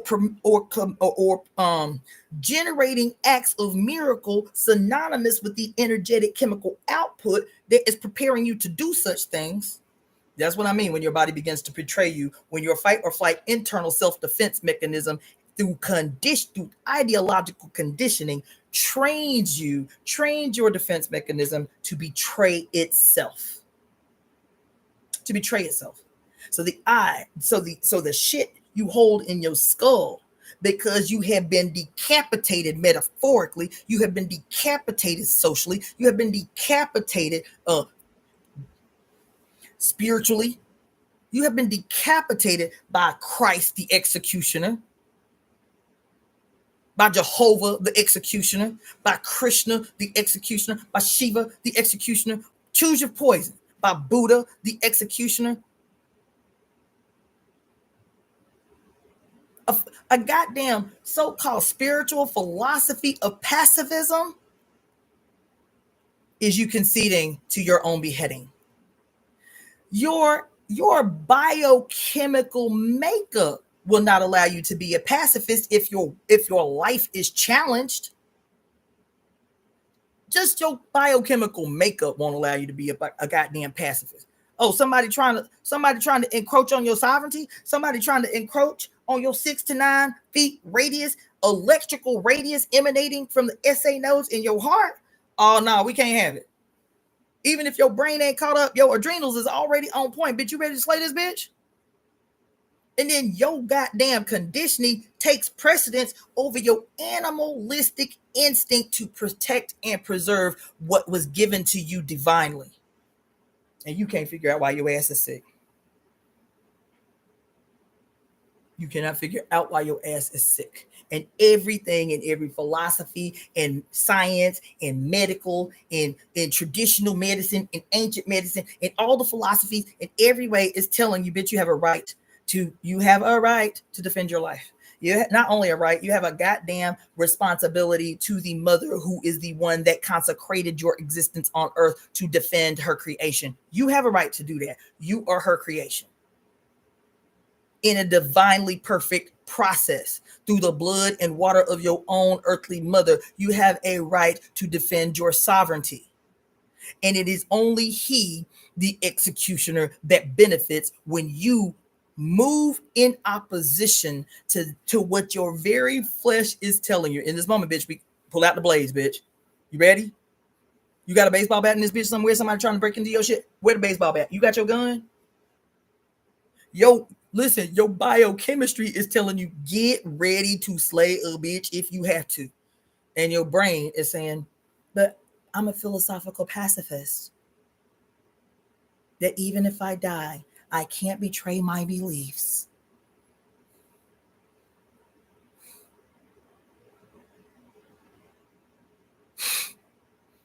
I practice philosophical nonviolence. So even if the sun gone rogue is terrorizing every aspect and every single solitary day of my existence, not only mine, everybody who looks like me, but I practice philosophical nonviolence. Not only do I practice philosophical nonviolence, I'm so convicted in the practice of philosophical nonviolence, that I will deliberately place myself in danger to show the world how willing I am to accept aggressions against my sovereignty. No other creature in the history of the whole planet, no microbes don't even behave that way. Protozoa, bacteria, no other organism on earth behaves that way.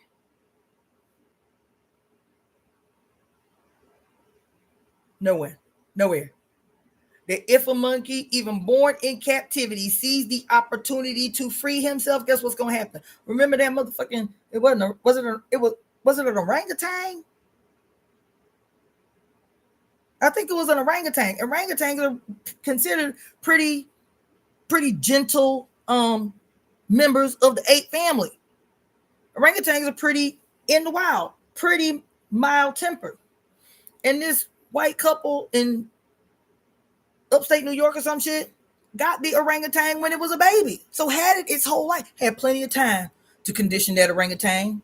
The orangutan would be taking pictures with them and them with the orangutan. Kisses and hugs and diapers and love and all of that shit. And then the orangutan became aware of himself when he was grown and he was monstrous and he was big as fuck. And even though these was the only parents that he knew, this is a real story. Even though these were the only parents he knew, and they took care of him and they babied him and they took him all the places and did all the things, that when he became aware that he was not like them and that the conditions that had been imposed on him, even under the auspice of affection and love, he recognized that he was something greater than he had been told. And what happened? One of the most gruesome examples of why people should not be going out into the wild and stealing and kidnapping wild animals, because they say that that he killed the daddy first, but they say that they say that he killed the daddy quick, but that when he killed the woman, it was like the way that they described it in the newspaper, child, was the way that he killed that woman, the time that he took killing this woman, an orangutan, y'all, the time that he took killing this woman, the gruesome nature with which he handled this woman's body, they all concluded that there was a specific kind of rage that he felt towards that woman when he killed that woman. His fucking, I forget how, like, he was huge, 500 pounds, 600 pound orangutan, full grown male orangutan. That her face was unrecognizable.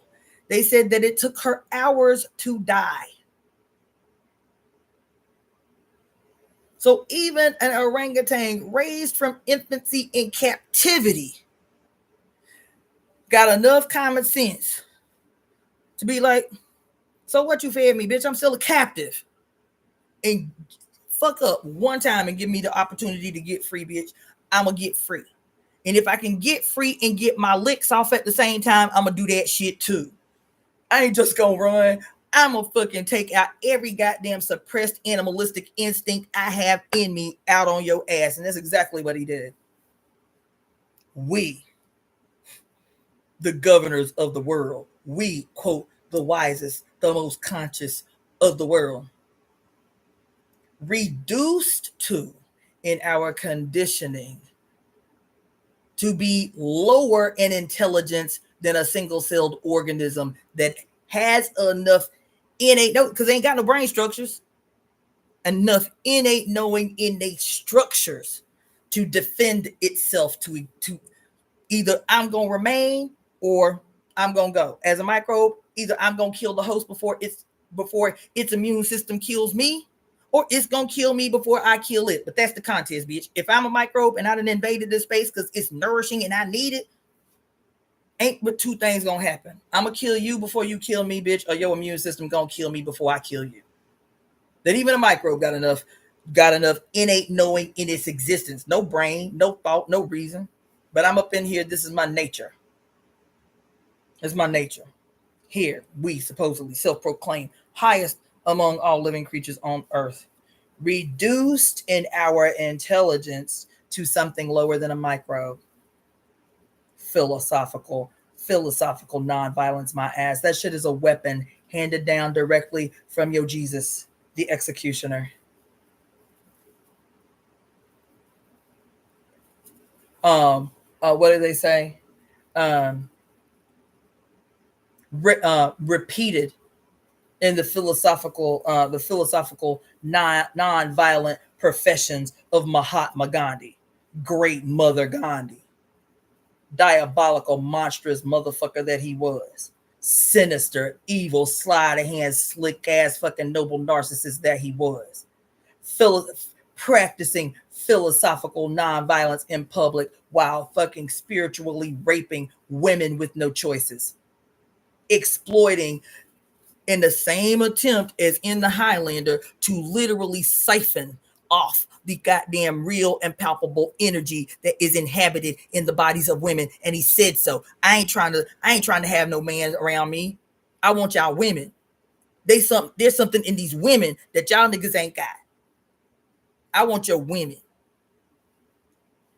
And through a culture of shame, through a culture of spiritual guilt and manipulation, was making underage girls bathe him as the evidence of his ability to persevere through his temptation.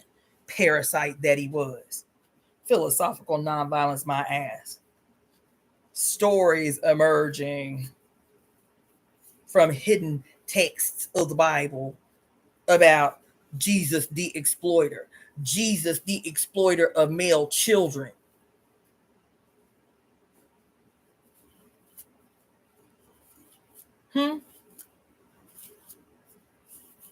That is some deep and profound shit. That's some deep and profound shit. That metaphorically, the entire globe is headless. What does that translate to, according to Ifa? That if we are headless, we are cut off from our destiny. That if we are metaphorically headless, we are cut off from the God that is supposed to govern our destiny. Who is the God that is supposed to govern our destiny according to Ifa?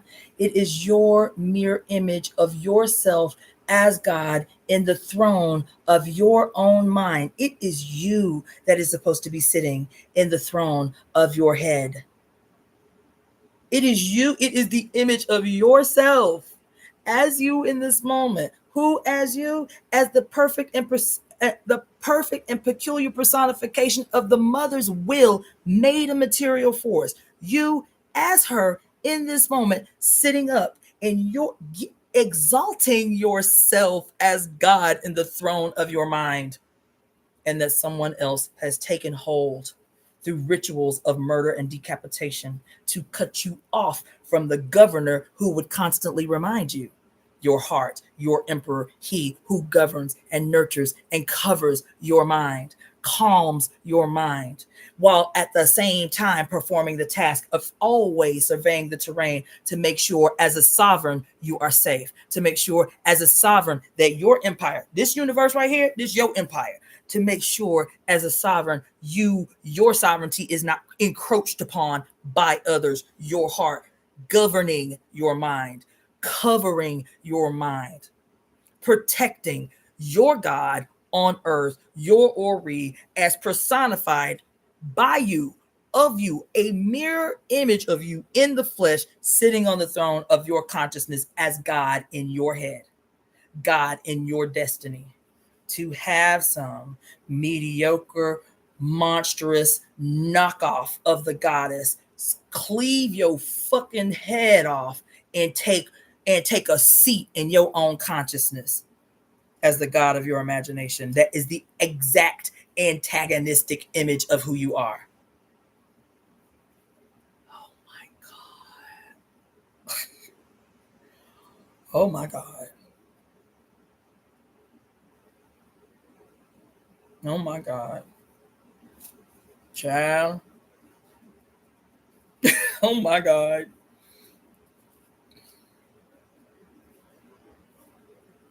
So I want to say something else, and then I'm gonna get the fuck up off here.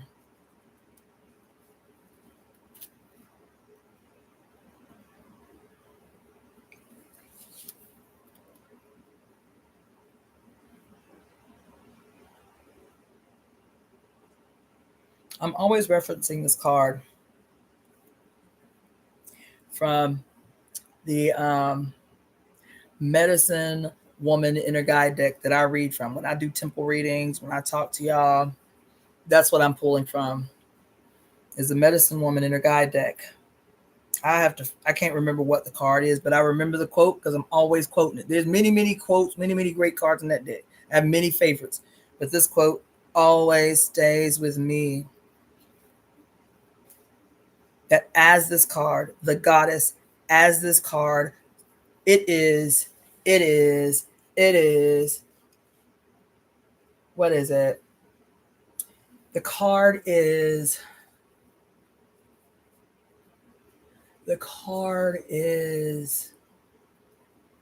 ooh, it's right on the tip of my tongue. Now I'm being the weight. Hold on. The card is, it's one of the major arcana. Let me look in the book. It's one of the major arcana. It is,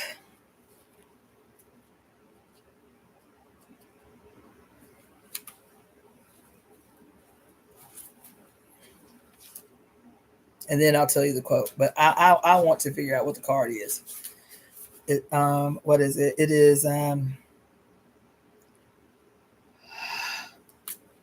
it is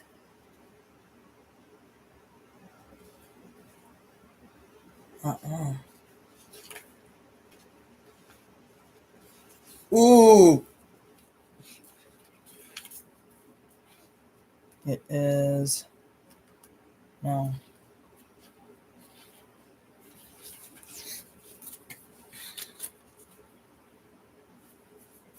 Mm.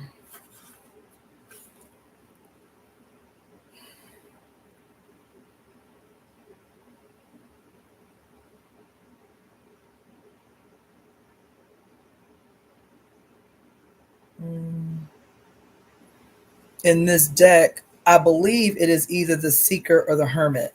Let me say. So that is the seeker in this card is the high priestess in the traditional tarot, and the hermit. The guide card is the hermit card in the tradition, but I want to say it's the seeker. Hold on. Because the quote, I always hear it. I always hear it. I always hear it. I always hear it. I always hear it. It's why I had the moment I had yesterday when I told you that the sister was saying that in her personal ceremony, the mother told her that you need to be celibate while participating in the conspiracy to right all wrongs. And she called me so hype, like, yeah, I just want to know if you'll talk to the other people who are participating in this in the conspiracy to right all wrongs about entertaining the idea of all of us being celibate until August 25th when we complete the ritual. I said, no, ma'am, I will not do that. I will not do that. I will not do that. If that is what is if that in ceremony is what feels right to you as a divine download between you and your peculiar relationship with the mother, kudos, right on. I say do that. You will not have me as the founder of the Temple of Evolutionary Merchants communicating that to others as a requirement, quote, to power up our ceremony. I reject that. Because let me tell you one more thing. And I almost forgot the point. Because to say that the only way you can, quote, deepen your relationship, to power up, to, quote, see the face of God, to, quote, hear the face of God, to, quote, have a divine download, to, quote, power up your spiritual abilities, to increase and enhance your perceptive abilities, your senses, and all of this shit. What you are saying is that I, who actively am opposed to rituals and traditions of deprivation and self-denial, that somehow I can't be having the experiences that you guys see me having real time with no assistance. I can't even remember the last time I ate mushrooms, which is usually what I use if I'm trying to go quote a little deeper. I can't. It's been well over a year the last time I ate mushrooms, and y'all still watch me in real time have an actual ass moment. not planned, not orchestrated, have an actual fucking overwhelming breakthrough because the mother sees an opportunity in real time to make herself known through me.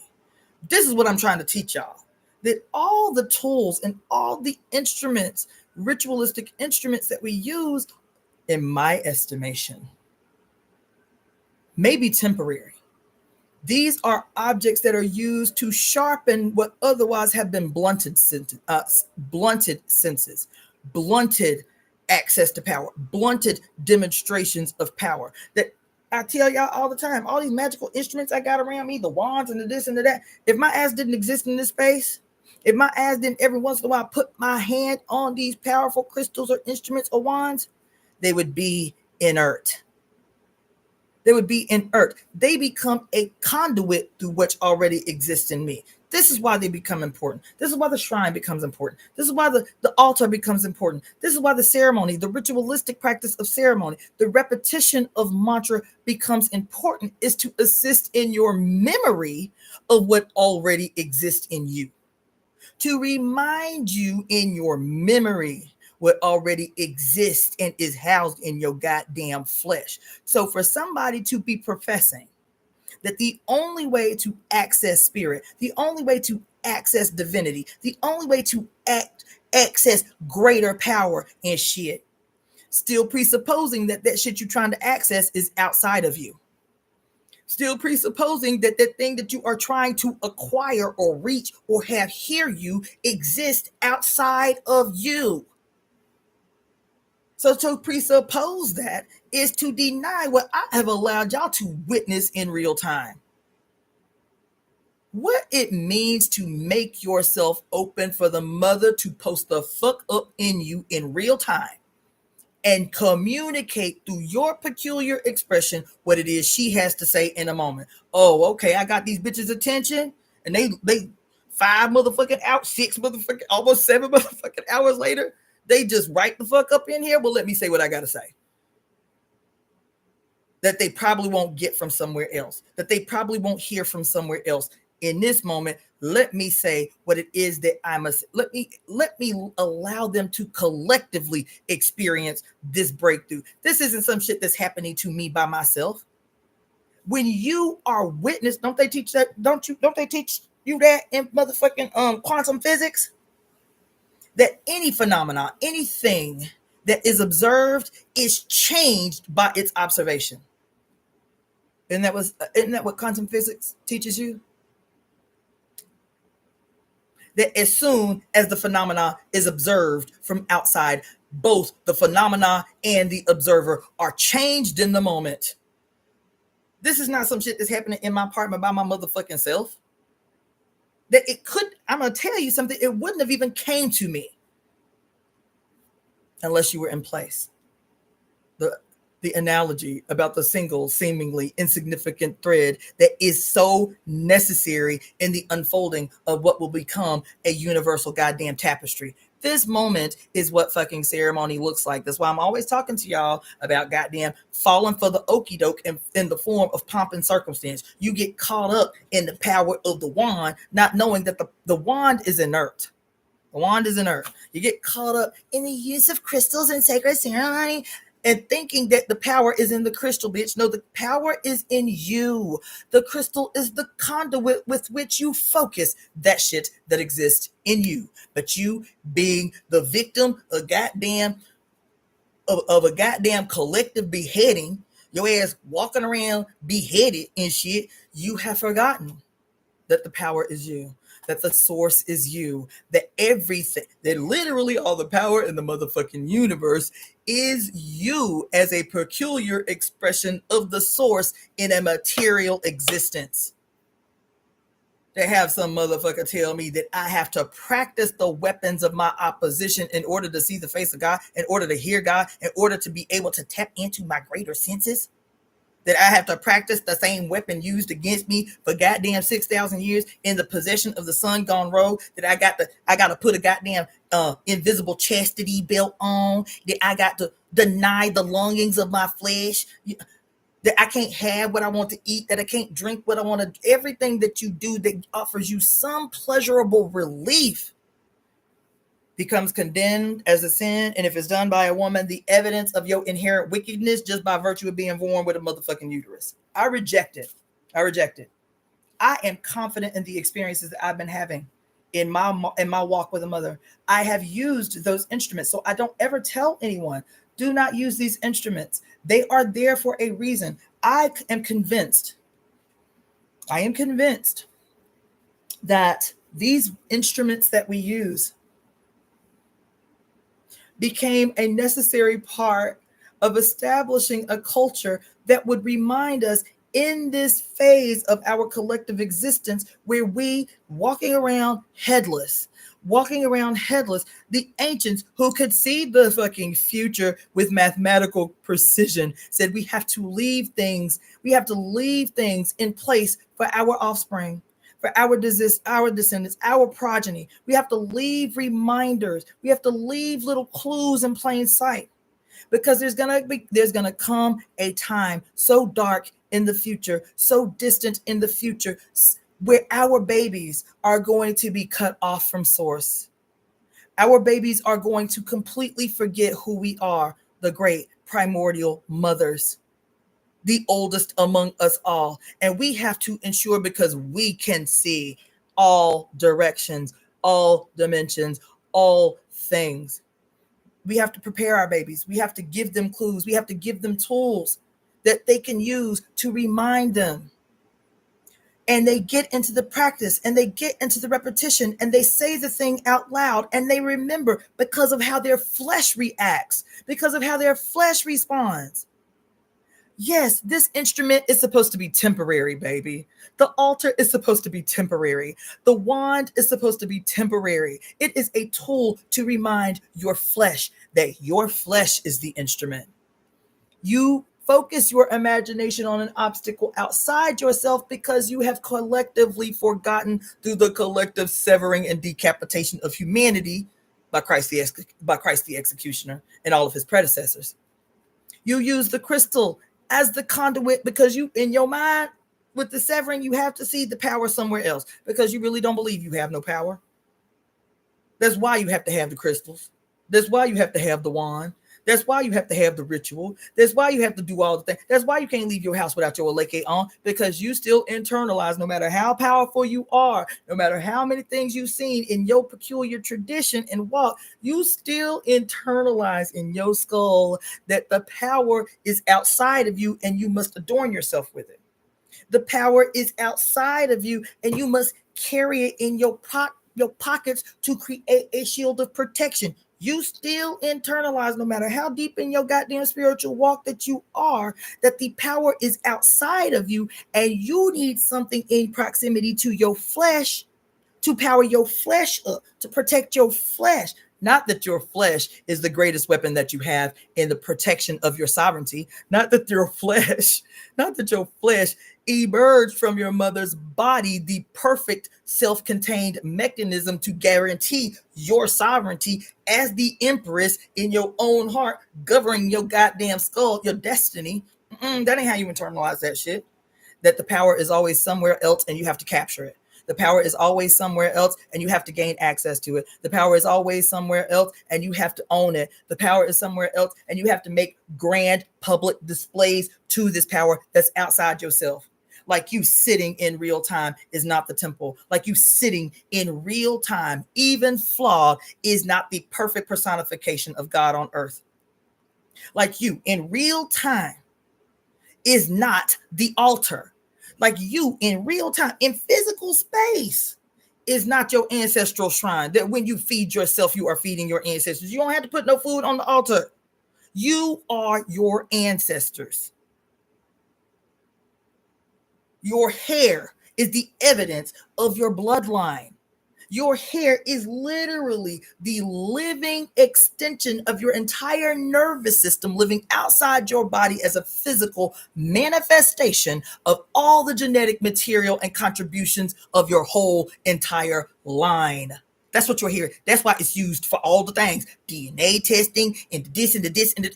It is because it is a living, not dead, a living extension of who you are and where you hail from. who you are and where you hail from. You are the ancestral altar. You are the shrine. You are your uterus is the hearth. Your uterus is the goddamn altar through which you make offerings to the God. Who is the God? What did the age of the Kali Yuga say? The lotus of your mother's feet is God. The lotus of your mama feet is God. The uterus that gave birth to you as a physical manifestation as God, of God, in her peculiar expression, trying to make her will known in the material world. That's you, male. That's you, female. That's you, all the genders in between. That's you, black. That's you, white. That's all the races in between. You are God because only God as your mama can give birth to God. She can't create nothing else but that which is herself, which is God. Your ass God because your mama is God. Your mama is God because she hails from an unbroken line of what y'all call the mitochondrial Eve. And the mitochondrial Eve emerged from the soil, perfect in her personification, self-replicating, and then deciding one day that my daughter, who is myself, needs a mate. And so I will turn in on my own body to create a son, to create a lover, to create a partner for my daughter, who is myself. And he too will be the perfect personification of my power and my glory in real time. Always at the center, seeing myself happy through that which I create. The reason I create a son out of my own body for my daughter, who is myself, is because I want to see her happy. And in return, I want him to be emboldened in that happiness.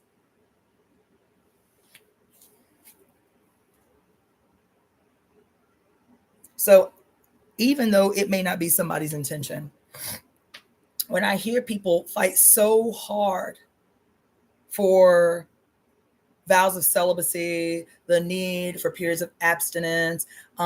We should be fasting while we do this thing. We should be. Look, your experience is your own. But the other thing is, do not presume in your enthusiasm. Do not, if this is the space that you want to share with me,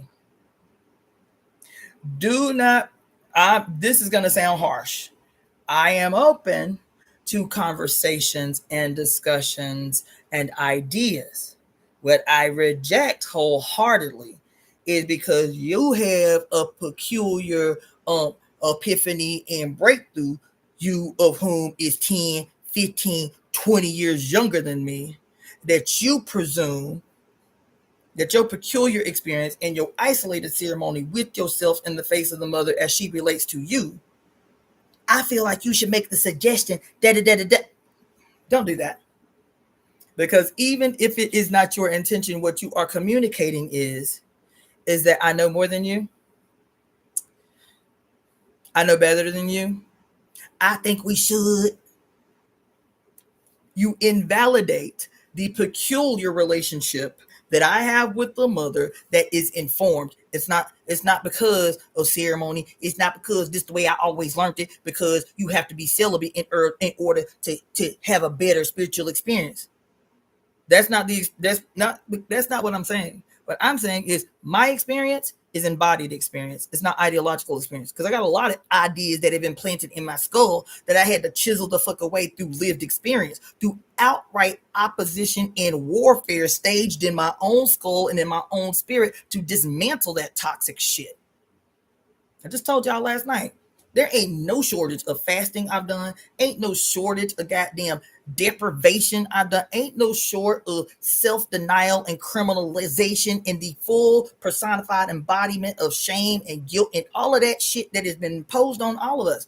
Honey, the only way to get rid of that shit, yeah, you can do all the ceremonies. That's nice. You can go to a therapist. That's nice. But honey, I waged war.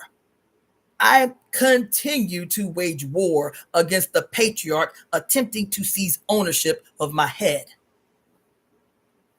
That's embodied work. That's embodied work.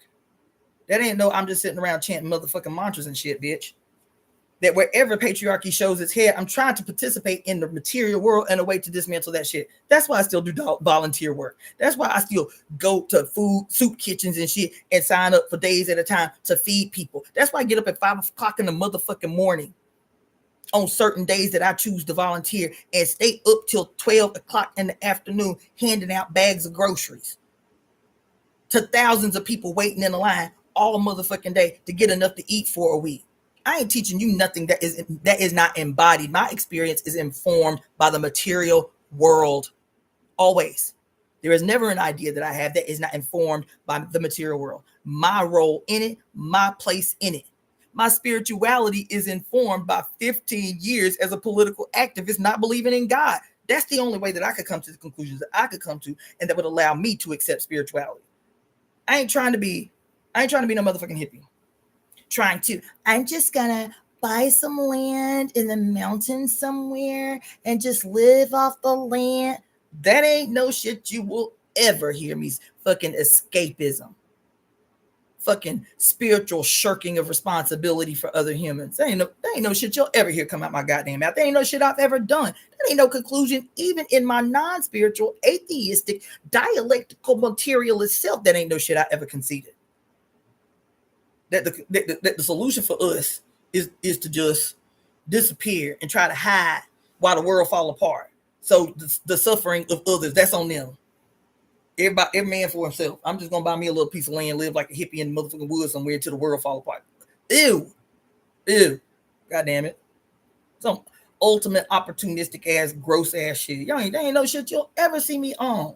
So don't presume to come up in my shit, man. I have to say that a million times, because even if it's not your intention, because of my peculiar experience that is not greater than, it's different than.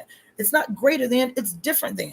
But at some juncture, y'all are going to have to concede the same fucking liberties, the same fucking reverence and respect that you just default hand to some motherfucker with a penis. You're going to have to concede to women if you're serious about changing the world. You're going to have to concede that shit. And so if you can see in real time that your lived experience is not as long as mine, you're not a mother, you're not a grandmother, and experience the peculiar things that come only with those rituals and ceremonies of becoming mother, of becoming grandmother. Those are ceremonies. Those are rituals. Those are initiations. If you don't present in the space with that, baby, take out a pen and a piece of paper and take notes and walk on the journey with me, because I promise I will make it easier for you. I will make it more direct for you. You will not have to go through the trials and tribulations that I signed up to go through to get to this place and this level of understanding and the ability to articulate this shit in a way that everybody else around you can resonate with. Because what I want for each and every one of you who is in my space for any given period of time is to be able to go out in the world with the same level of understanding, partnered with your peculiar experience, to communicate in a way that for the 13, 14, 20 people around you, you can have the same impact on them that I have had on you. This is how we're going to change this shit. Not me becoming a goddamn Joel Osteen mega rock star preacher with 25,000 motherfuckers in the stadium every Sunday. That's not how this shit is going to happen. It is going to become you fully embodied through a reattachment of your goddamn head, synced in with your spirit, you having the ability to see you in your mind's eye, you being able to see you in your mind's eye as the God of your own destiny, knowing that that is not separate from the fact that Mommy and I are one. Multiple things can be true at the same time. My God on earth is my mother, Jacqueline Jeanette Fudge, for whom my life would not be. The impact on others that I have the ability to have could not be if she was not my mother, if she was not my God on earth in this incarnation. My God on earth is my mama, Jacqueline Jeanette Fudge. That's my God on earth. Then I am the own God of my head and my destiny. That's why I actively wage war with the patriarch, always trying to force me to backslide. Because as long as patriarchy exists, he always trying to encroach on your territory. This is a war you're going to have to make every day until we end this shit. As long as patriarchy remains, the patriarch in your skull still exists. The only question is how much space you gonna allow him to have. How much space in your skull are you going to allow this motherfucker to take up? Are you always on the brink of decapitation? Are you a chronic backslider into patriarchal ways and teachings? As soon as shit get crazy in the world, as soon as the news get bad on the news, you like, damn, what if I'm wrong? Maybe I do need to go back to church. Here you done met the goddess and your ass backsliding into goddamn a murder cult. Well, what if I'm wrong? I don't want to burn in hell forever. I'm only telling you this, and I'm telling you this comedically because I'm telling you, baby, I have been there. Ain't been in a church in 15 years. Something happened. I'm like, ooh.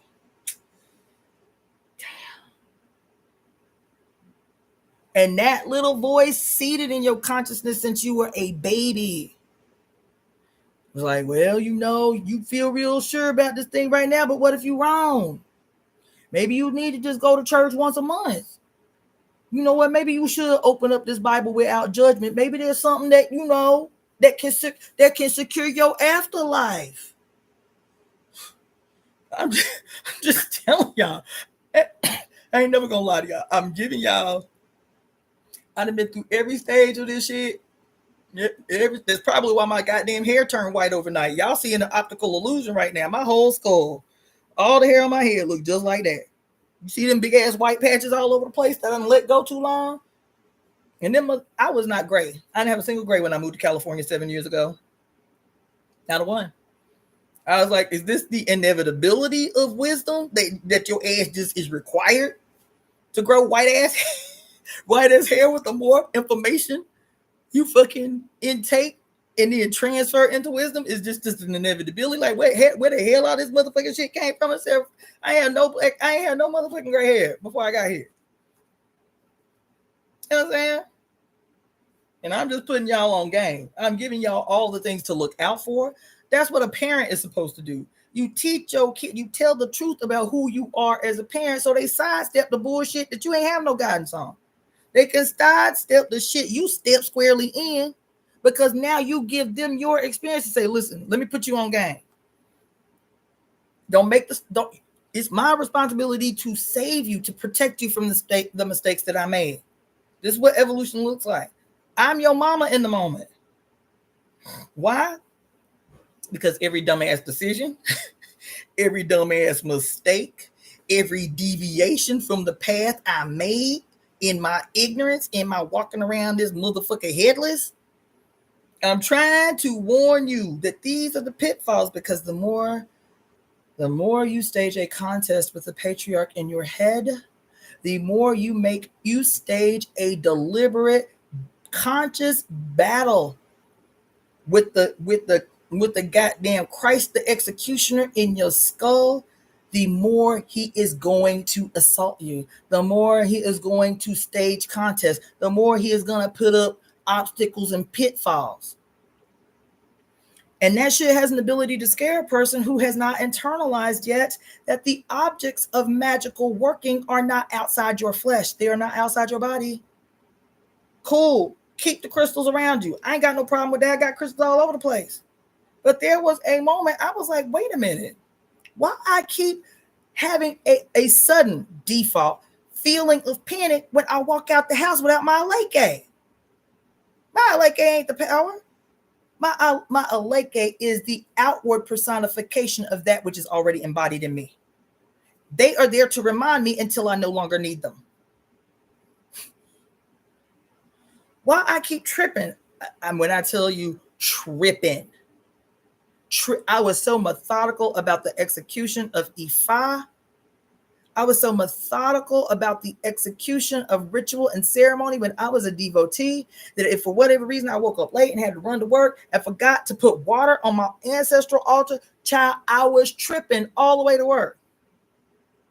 That's insanity.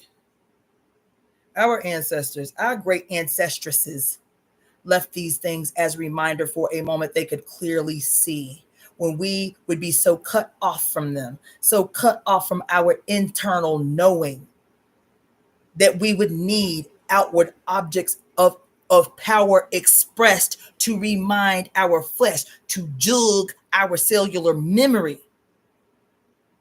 That the repetition, that the teaching, that the execution of ceremony is necessary temporarily. Don't nobody want to hear that though, because the ceremony becomes everything. The ceremony becomes the crutch. The ceremony becomes the crutch where you will immediately default into panic if you don't have the crutch. What am I going to do without the crutch? How am I going to move through the world without the crutch?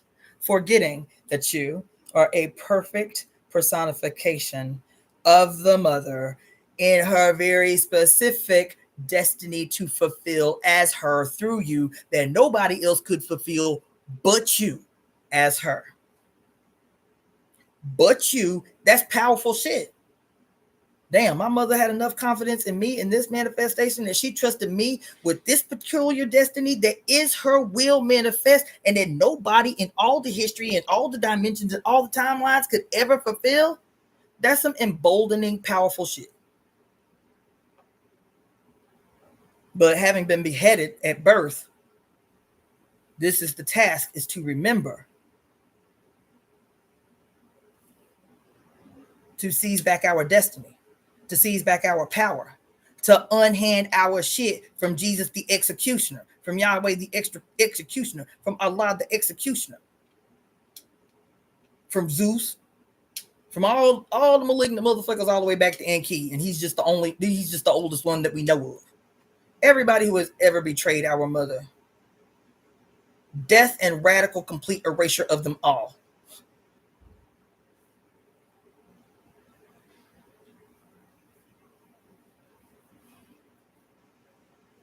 Seven hours and 18 minutes. I don't believe I sat up in here and did this again. But our entry into this Gemini season promised not only the Gemini season, the Saturn-Neptune conjunction that we walking through, Pluto and Aquarius that we walk into, the Gemini season that is peculiar this year that we all the way the fuck up in. There's so much astrological once in a lifetime, once in several lifetimes events happening at the same time. It was bound for our little Gemini governed by Mercury to have a lot to fucking say. And I'm a Gemini rising. I got a double Mercury, right? Because this goddamn mythology that I've been talking to y'all about incessantly for the last 6 months, I am the actual physical personification of these astrological events in real time. Virgo sun, Capricorn moon, and a goddamn Gemini rising. 2 Mercuries dominate my goddamn headspace. Always got some shit to say, even if I ain't got the energy to talk. Always plotting and scheming on the intricacies in the systems that we have to create to permanently change this shit. Going deep into the mythology to extract the scientific essence and foundation behind every mythology and how they all are the same.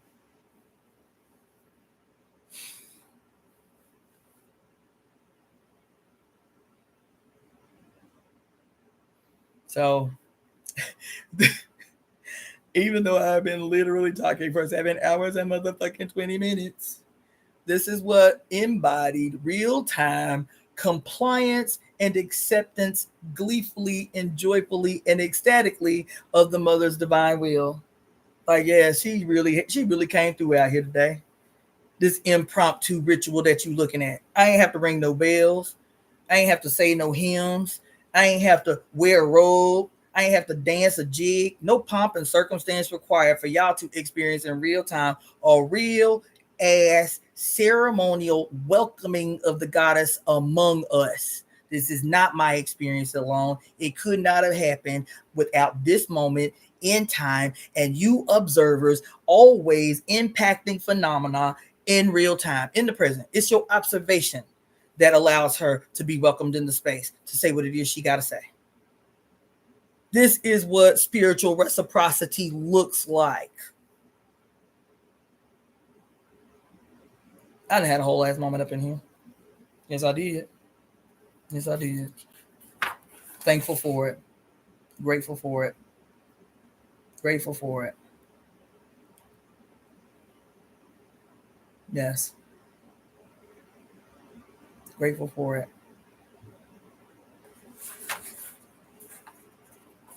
Grateful for it.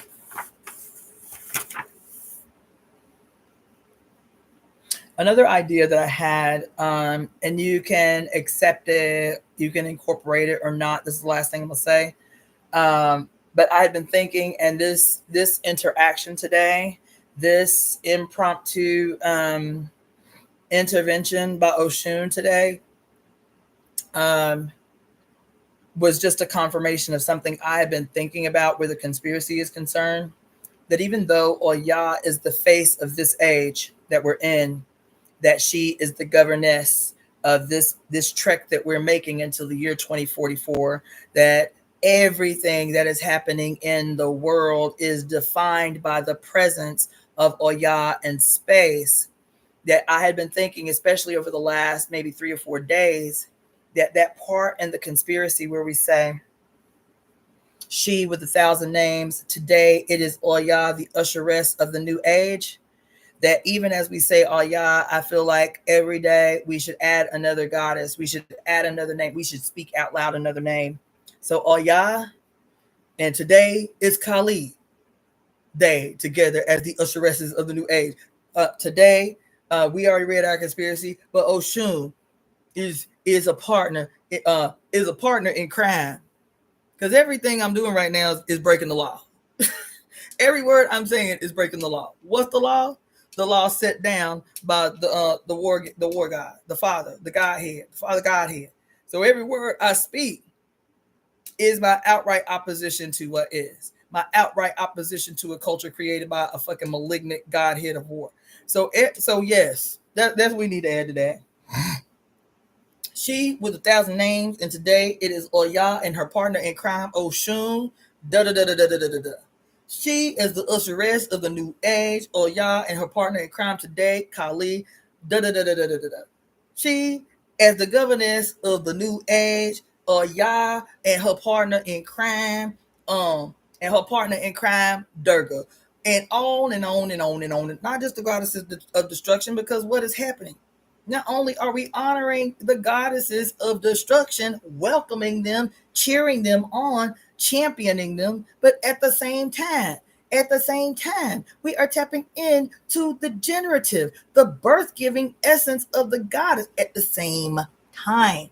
When Kali comes to destroy those who are threatening to destroy the world, at the same time that she is destroying the enemy, she is simultaneously giving birth to a new presentation, a new world, a new day, a new age. And that age can only be given birth to with the simultaneous slaying of that which threatens to destroy her creation. So we have to do that. That's what we have to do. I'm certain of it. And Oshun, she confirmed that shit loud and clear today. She's like, don't y'all, I know y'all love Oya. Oya is my sister. She be out here doing her motherfucking thing. But don't y'all forget who the fuck I am up in here. Bitch, I'm Venus. Bitch, I am responsible for everything that constitutes sex and love and art and music and drum, and why males had to rob you of the drum. Every culture teaching women that they have no right to the drum. And here she is, the inventor of, the governess of the drum. When a man hits a drum, at least metaphorically, at least in the patriarchal age, in the patriarchal robbing of the drum from women, and the drum was always seen as an outward extension of the power of the uterus, that when a man seized control of the drum and then denied access of the drum from women, that was a metaphorical act of him taking and seizing ownership of the source of power that had been attributed to the female. He is literally possessing your metaphorical uterus to seize from women what he envied in them, to seize possession of, to seize power of, over, to dominate, to subdue that which he had perceived as the source of his mother's power, to own and control and dominate that same source of power. She said, bitch, I'm the owner of the drum. I'm the creator of the drum.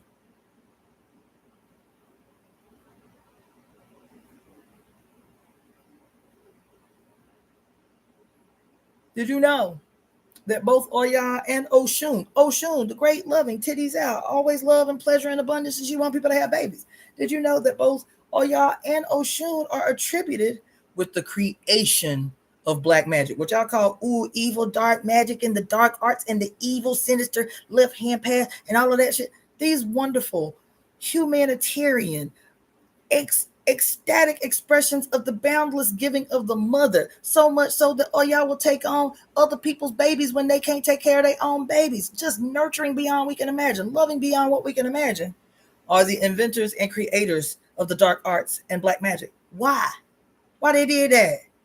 Why they did that if they love any shit? Because they recognized somebody was going to get out of line in a way that was going to require equal energy in their punishment. The dark arts and black magics were instruments for the dissemination of justice and the required instruments for the harmonious rebalancing of the scales of justice. That in the hands of the malignant, in the hands of those that are separated from source, in the hands of those who have nothing on their mind but committing evil acts, then the dark arts becomes evil. But in the hands of the mother, they were the disseminating tools, the disseminating instruments of divine harmonious justice that your ass has been cut off from through fear and shame and these witches and they black magic. Not that you can be benevolent, not that you can be a doctor who puts her hands on human beings with the sole intention of using what source I have, what access to. That's what the medicine calls it.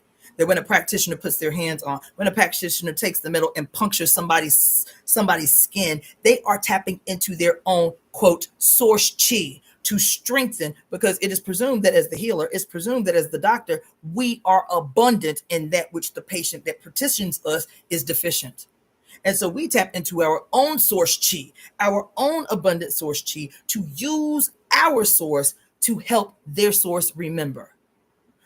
To remind their inner knowing, you can do this. It just takes a little bit of my abundant chi to help your inner self remember what you were born to do, which is heal yourself. Sometimes you just need a reminder. Sometimes you need a little assistance. Sometimes you need some jumper cables. That's what the medicine is supposed to do. That's what the information is supposed to do. That's what the altar is supposed to do, is to jumpstart your memory. That's what the wand is supposed to do, is to jumpstart your memory. So while I appreciate people's enthusiasm, I need you to approach me the same way I have and actively approach other people's spaces, with a recognition that I am in communication with God. And even in this incarnation and my experiences, I may know more than them. I recognize the very instant in a space, regardless of age or otherwise, when I am the student and when I am the teacher. Treat me the same way. That's all I'm asking. Treat me with the same respect and the same reverence that you would give attention to any other mentor or teacher. This person has access to something that I need, and I do not have to impress them with what I think I know. In this moment, I am the student, and everything she got access to in her skull, I want it. That requires me to shut my mouth and take notes.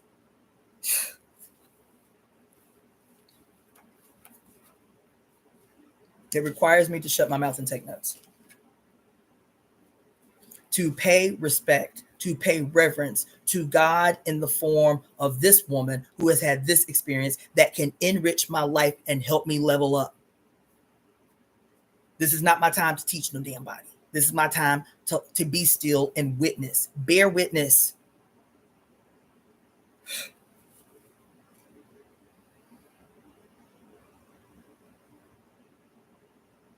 And I promise you that what I have to teach you and what I have to give to you was not going to take you as long as it took me.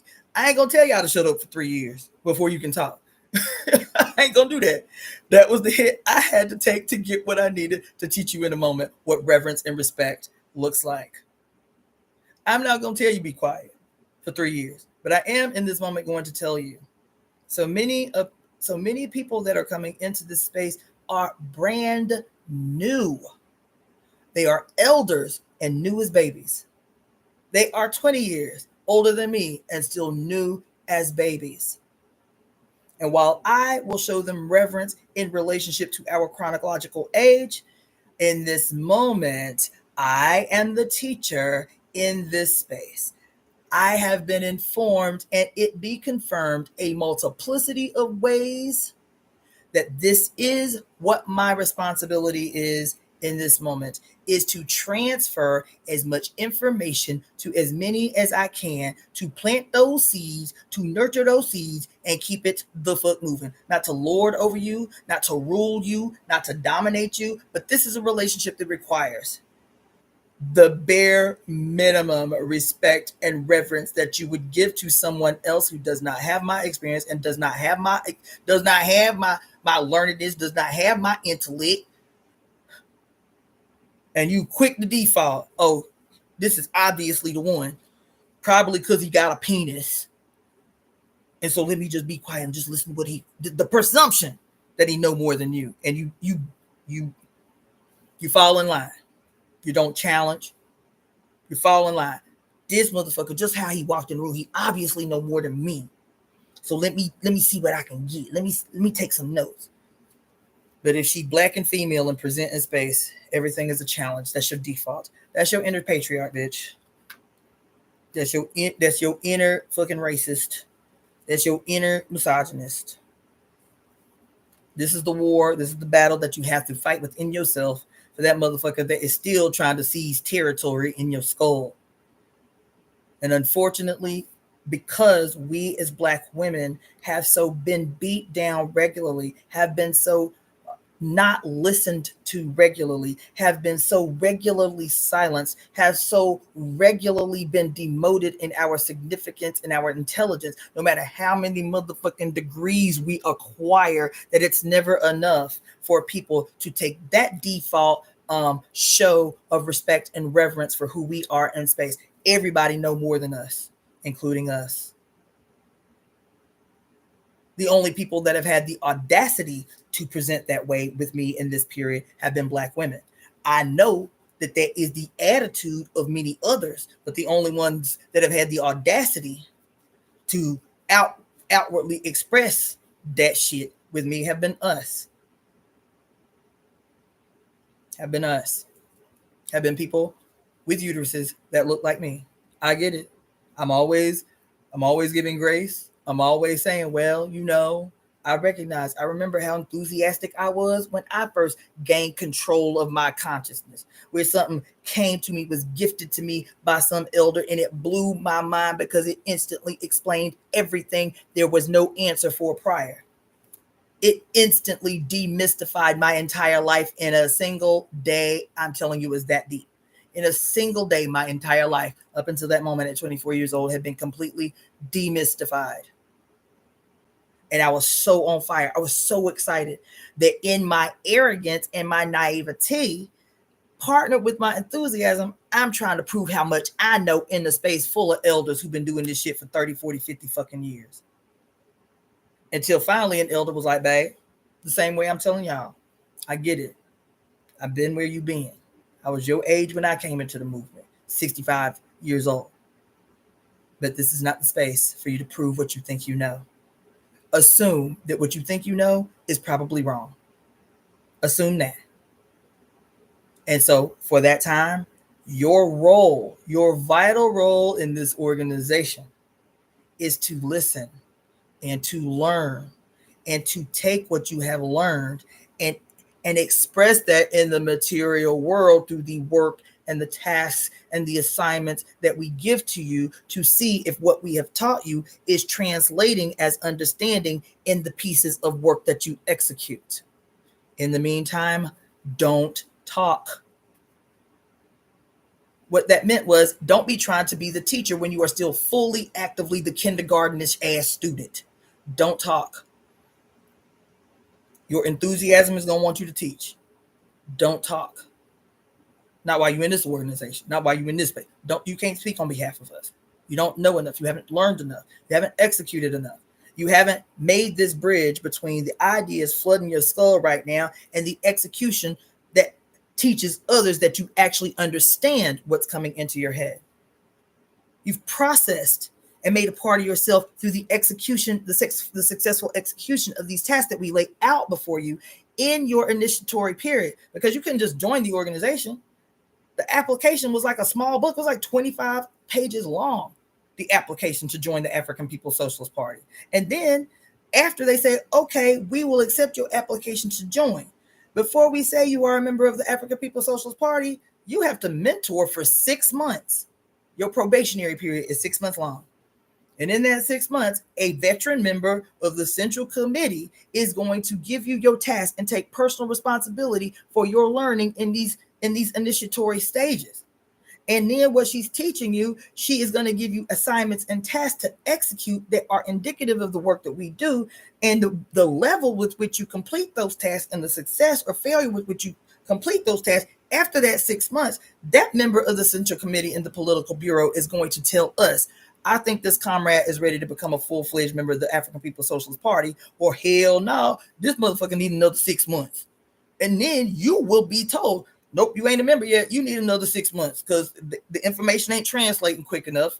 No judgment, but we need to secure you through another 6 month probationary period. And then we will come back to the Central Committee and Political Bureau and tell you if you are a member of the African People's Socialist Party. And then even after I became a full-fledged member of the African People's Socialist Party, they say, okay, don't talk until we tell you to.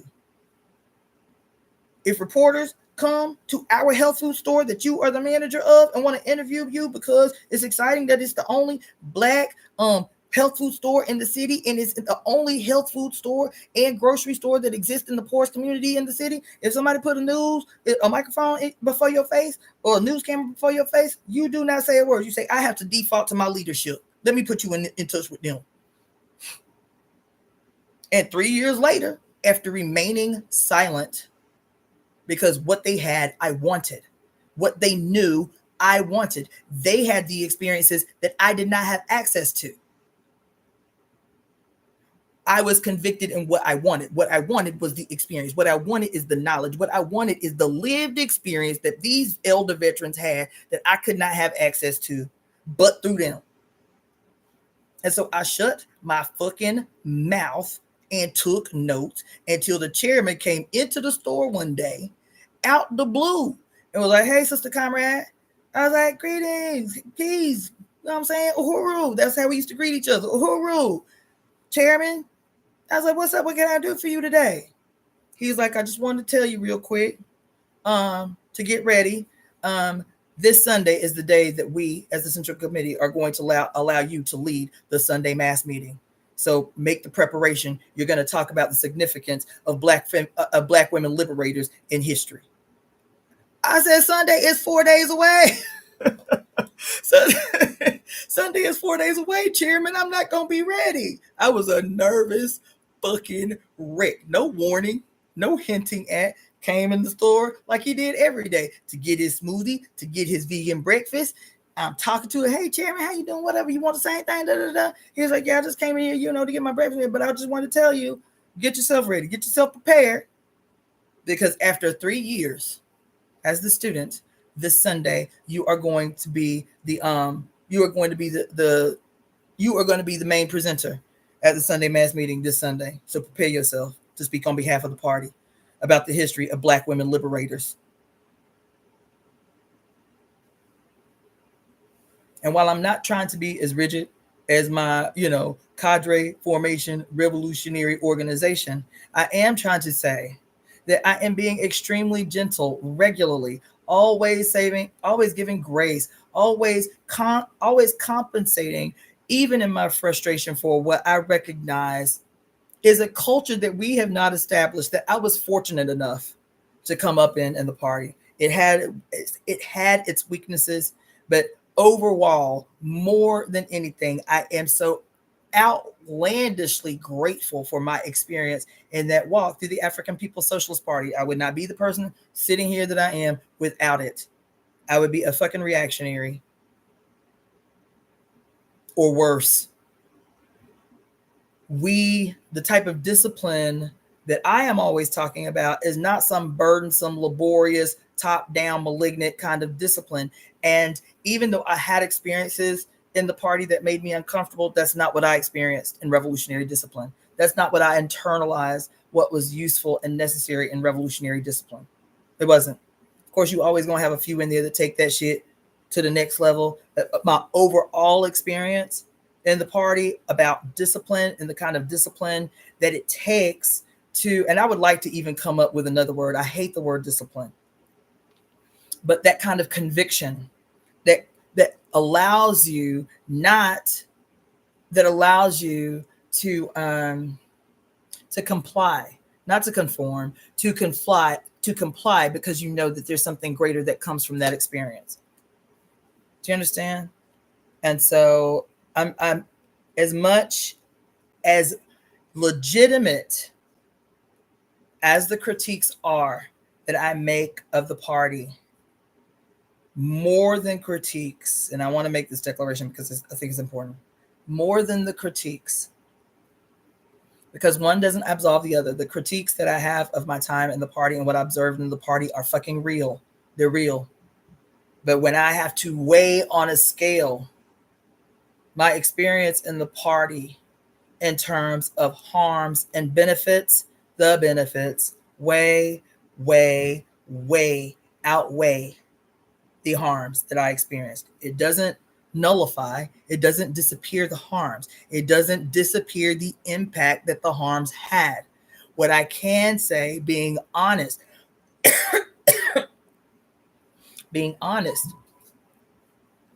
as hard as that part of my life was, because it was hard, there was still, I loved the party. I loved the party.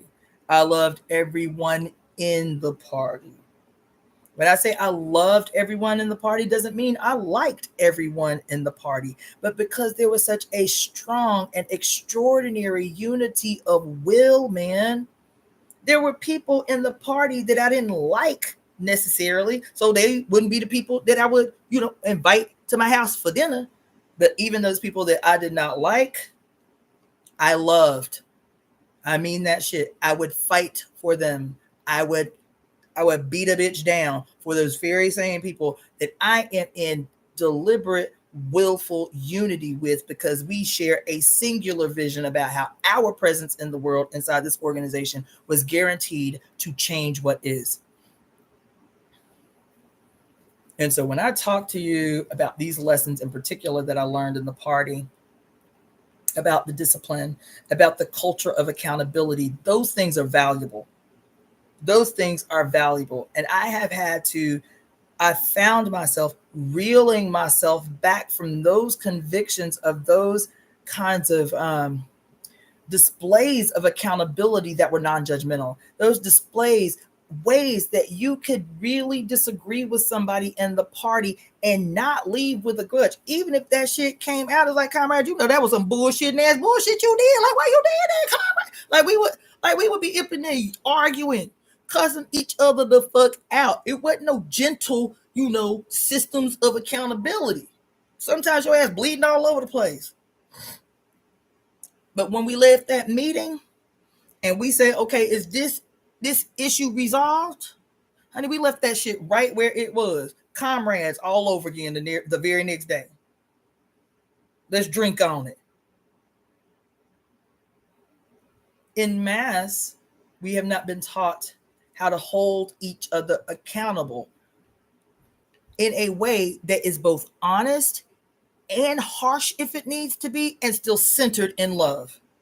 That is still centered in, as a sovereign being, I want to see you free. I want to see you be able to be self-governing, to set the terms for your own life, your own ecstasy, your own destiny, without imposition of others on your goddamn sovereignty, on your sovereign nation, on your universe, on your government. That is you. We have in every spiritual space I have been in, no matter how fantastic and awesome the shit that I witnessed through ceremony happened, when it comes to establishing genuinely honest, foundational systems of accountability that are steeped in integrity, steeped in a shared vision and will, that even if we got to go to blows to resolve the shit, that when it's done and the group makes a decision, it is done and never to be revisited.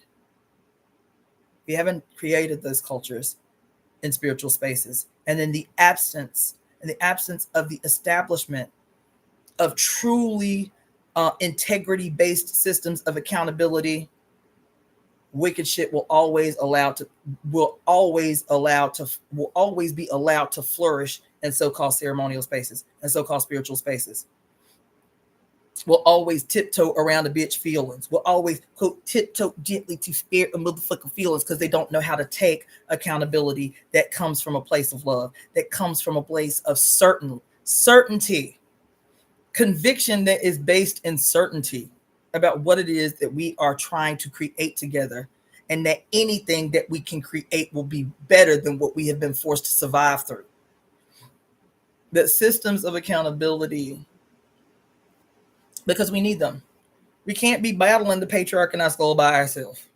We can't. And 15 years in the motherfucking party is what helped me to perpetually battle my inner patriarch. It was comrades in the party kicking my ass, verbally spanking me on the regular about how my fucked up patriarch was showing up all the time to sabotage the goddamn work. Me sleeping in late and coming 20 minutes to a mandatory meeting late. That's your inner motherfucking patriarch, bitch. That's your inner fucking patriarch, bitch. Comrade, they don't call it that because the party didn't talk about misogyny and patriarchy, because that's some white feminist shit where the party was concerned. Weakness, right? They thing is like, if your ass came late to a meeting and didn't walk in making a self-criticism and offering an explanation that is centered in, I want to take responsibility for disrespecting my comrade's time by showing up in this meeting late. If you didn't open up with your late ass presence in the meeting, your ass was about to get ground up. Nigga, why you acting like the police? The first time I heard that shit, I'm clueless. So the first time somebody in the party, I'm 20 minutes late and I walk in like, oops, my bad. Nigga, what? Nigga, why you acting like the police? What you mean? How I'm acting like the police? Bitch, because you just sabotaged this whole meeting. Disrupting our flow, then having the nerve to come up in here late, and you know what time the meeting is. The meeting on the same day at the same time every day, and you don't call somebody before to say, you know you're going to be late when you late. You don't call nobody, you don't text nobody before say, you know, I want to be self-critical, but something has come up at the last minute. I didn't expect it. I am going to be about 10, 15 minutes late to offer, because you know every time, you know when you're going to be late. There ain't no excuse for showing up late without alerting somebody to your tardiness. So in the absence of receiving that text, comrade, and your ass come 20 minutes late, and we in this whole meeting don't know why your ass ain't in the meeting when you know what time the meeting is every motherfucking day that we had a meeting at the same time. And then you just come in here without no explanation and you don't warn us that you're going to be late. We think you the police. That's what police do. The only thing police do is try to sabotage shit. You coming up in here late without no explanation, that shit sound like sabotage. So what you got to say for yourself? I was in there like a deer stuck in the headlights.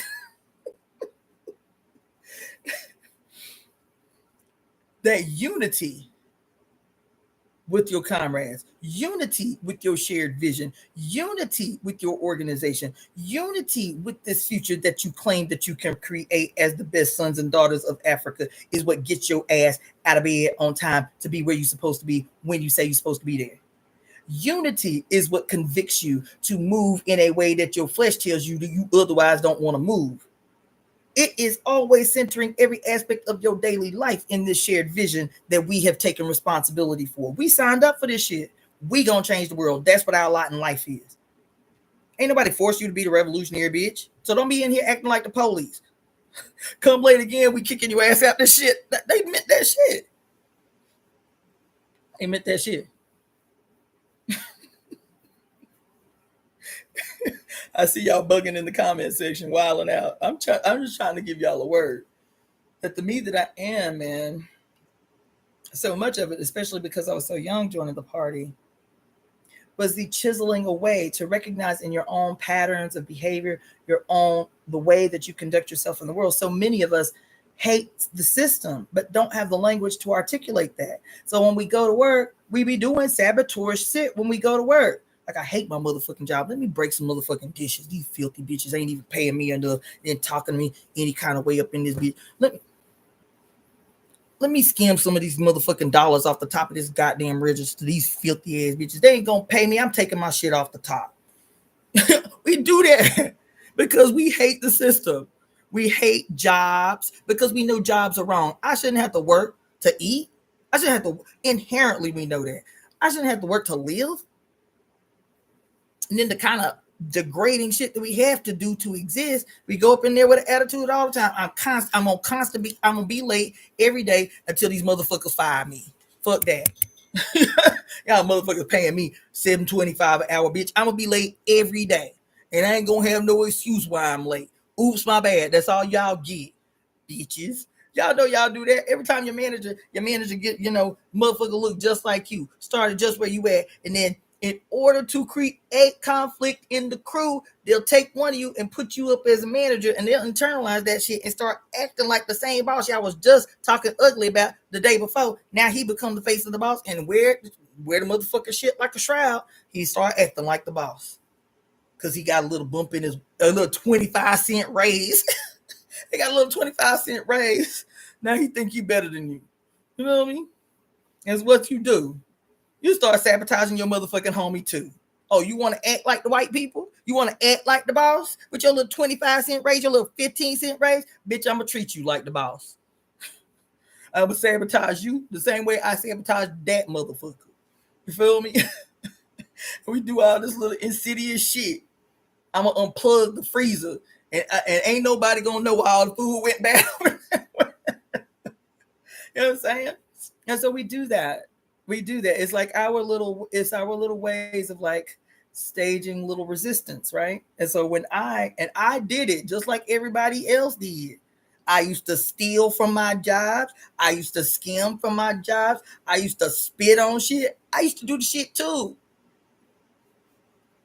I used to work at Walmart. My shift at Walmart was first of all inhumane. First of all, who even creates shifts like that? I was 19 or 20 when I first started working at Walmart. I was younger than that because I had not even had my daughter yet. I was 18 years old when I started working at Walmart. And my shift, the only shift available, but I needed money. My shift was 7 p.m. to 7 a.m. stripping and waxing floors at Walmart as an 18-year-old girl, making $6.25 an hour. 7 p.m. to 7 a.m. The shit made me feel like I was insane. I remember regularly watching the sun come up on my shift and literally feeling crazy in my brain. 18 years old, 7 p.m. to 7 a.m. making $6.25 an hour for these motherfuckers that have an attitude. Talk to me any kind of way. And I used to regularly sabotage that bitch. On the regular, a daily part of what made me feel vindicated in the acquisition of this pittance they call this penance. What do they call it? These pennies that they call a goddamn wage. So we do it. It's the little rebellions that we stage in the face of power. But unfortunately, when I joined the party, especially in those first kind of my early years, my little baby years, I found myself so opposed to authority, to what I felt in my body was authoritarian.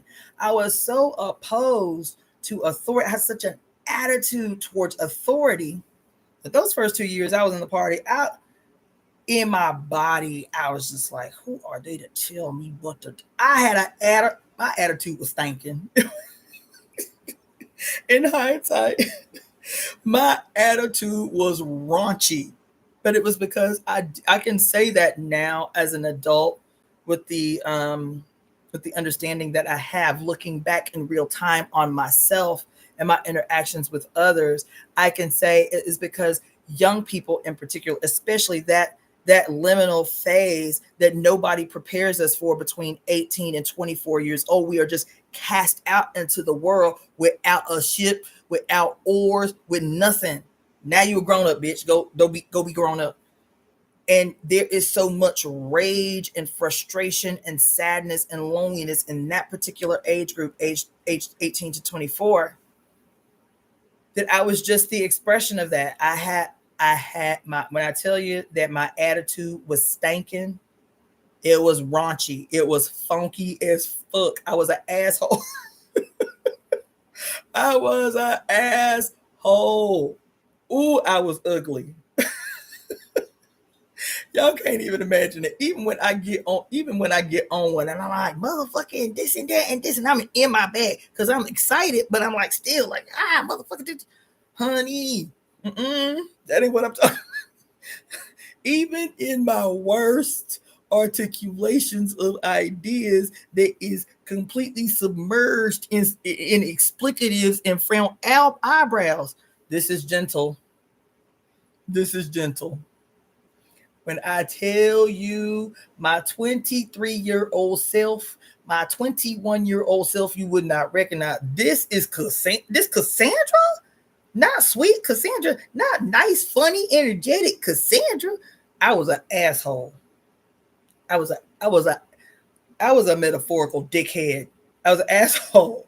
Taking out my aggressions on anybody that even remotely reminded me of authority. And it is because this age group is not presented with healthy outlets of understanding to express, galvanize, and harness that rage. They feel betrayed. They feel betrayed. This is not something I am deducing. It is something that I am giving an articulation to that little baby me that didn't have the language that I have now, but I hear my daughter say it. I have heard at different points my own children and extended children say it, this frustration that they feel, and this peculiar period of their life that I have heard strangers of this age say, I just wish there was something that existed that was just for us. I don't want to go to college. So why do I feel abandoned by the entire society? Because that's not something I want to do, as if I'm less valuable because I make a decision. I don't want to go to college. I want to do something else. And there's nothing for me. There's no space for me. There's no place for me. My parents act like they're disappointed with this decision that I've made. I know it's not more for me. I can't explain it. I just know that's not where I'm supposed to be. I wish he's telling me this in his reading, this child, this baby who was 22 years old. I just wish there was something that existed for us. I wish there was something that helped me to explain me right now. I wish I did not feel collectively betrayed by those who are older than me. Forgotten and abandoned by those who are, quote, adults. That I'm in this odd space between childhood and adulthood that don't nobody have no space for me. Don't nobody see my value. Don't nobody have nothing in line for me to make this transition easier than it has been. Hearing that baby say that in this reading, I had been internalizing it because I've been saying I want to do a mentorship. Like my biggest dream was to have a medical practice that was a teaching practice. And I always said the only people that I would allow to be apprentices were between the ages of 15 and 24. That's who I wanted to focus on. And I never understood why until this boy articulated the reason I felt so passionate about this particular age group.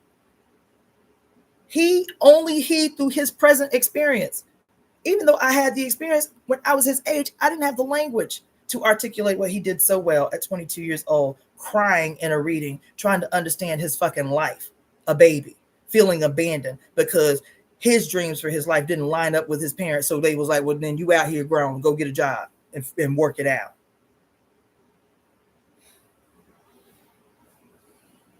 We have a world to create. These are the things that help us, not ambiguousness, not some bullshitting detached dream from reality. The reality that is supposed to help inform us of what must not be. This is the world we're creating. A direct challenge to what is. A direct opposition in every way, all the way down to how we enjoy food in our body and accept our right to pleasure in the daily activities of our life is the part of staging a contest that will be bigger. But you can't get to the bigger contest if you cannot even win control over your own body through exercising Christ the destroyer, Christ the executioner, that has taken hold and root in your goddamn spirit. That's why the necessity of centering pleasure and ceremony. That's why the necessity of teaching women once and for all that your evilness is not tied to your uterus. Evilness in the world is not tied to your existence being female. That the evil that exists in the world is actually, child, that your ass is the only solution to the resolution that fucking the resolution to the evil that exists in the world. And the only way that you can seize that kind of power of your uterus that affords you the ability to change every phenomenon that exists, that was erected and created in direct opposition to you as female, you as born with a uterus, you as the embodied personification of she who can transform ambiguous, grand, intangible vastness into a material force with its own consolidated destiny that is equal to the vastness of the universe, equal to the power of the universe, is to experience pleasure and power in your flesh, is to be the walking billboard personification of God walking on earth, living amongst the headless who too need to reclaim power over their head, to regain possession of that destiny that they were born divine with. You have to be the example. You have to be the personification of an audacity that allows you to sit comfortably, that allows you to sit with absolute ease and certainty of your deserving of pleasure. You cannot acquire power without it. I'm trying to give you a word, because power that you experience right now came as a consequence of the denial of your pleasure. So the power that you seek to manifest, the power that you seek to create a new world exists in absolute inseparable concert with you experiencing pleasure, with you experiencing ecstasy, with you embodying the power that comes with you re-becoming an absolute divine sovereign entity. Pleasure is your birthright. It does not have to be earned. It is what you were born to do, experience pleasure, to be the walking personification of an entity that is always in ceremony. Every breath I take is a fucking ritual. Everything that I do is ceremony in the flesh. Every orgasm that I have is a manifest expression of the goddess's divine will so that everyone can hear and experience it. So no matter how far away from source they've gotten, no matter how far away they are, no matter how cut off they have been, that to hear what the embodiment of sovereignty living in pleasure, and that pleasure always being indicative of what the thing you are seeking in ceremony, the thing you are seeking in the bembe, the thing you are seeking when you do these external displays of ceremony and the dance, the things that you are always seeking outside of yourself, embodied in this universe that is yours. You are the sovereign of this universe that your mother gave you a right to by allowing you to occupy her universe, by allowing you to live in her body with absolute protection, so that you too could be the manifestation of divine and absolute power.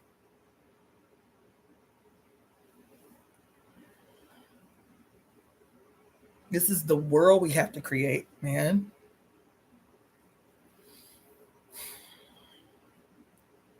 And we cannot keep complicating the fucking shit, y'all. Goddamn. We can't keep complicating the shit.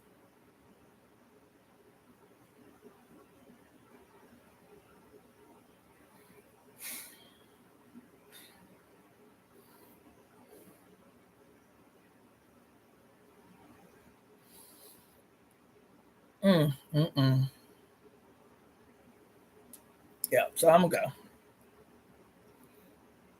go. But I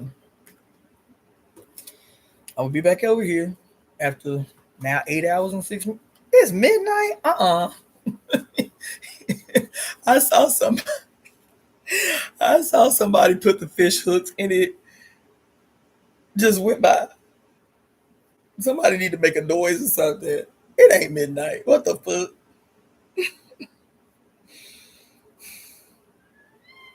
I don't know, boo. Even my cats is like, can you stop now? Can we eat? I'm saying, can we eat? They both sitting right here looking at me crazy. Can we eat? Like, we ain't bothered you the whole time. We ain't tore up no shit. We trying to be patient, but like, goddamn, nigga, it's midnight now. Can we eat?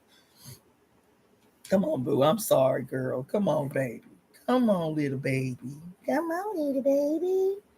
Come on, little snuggly girl. Come here. What you trying to do? Come here. That crazy girl. Oh, that's my girl. That's my girl. She's like, please, meow, please, girl. You're doing a lot right now. You're doing a lot. Say hey.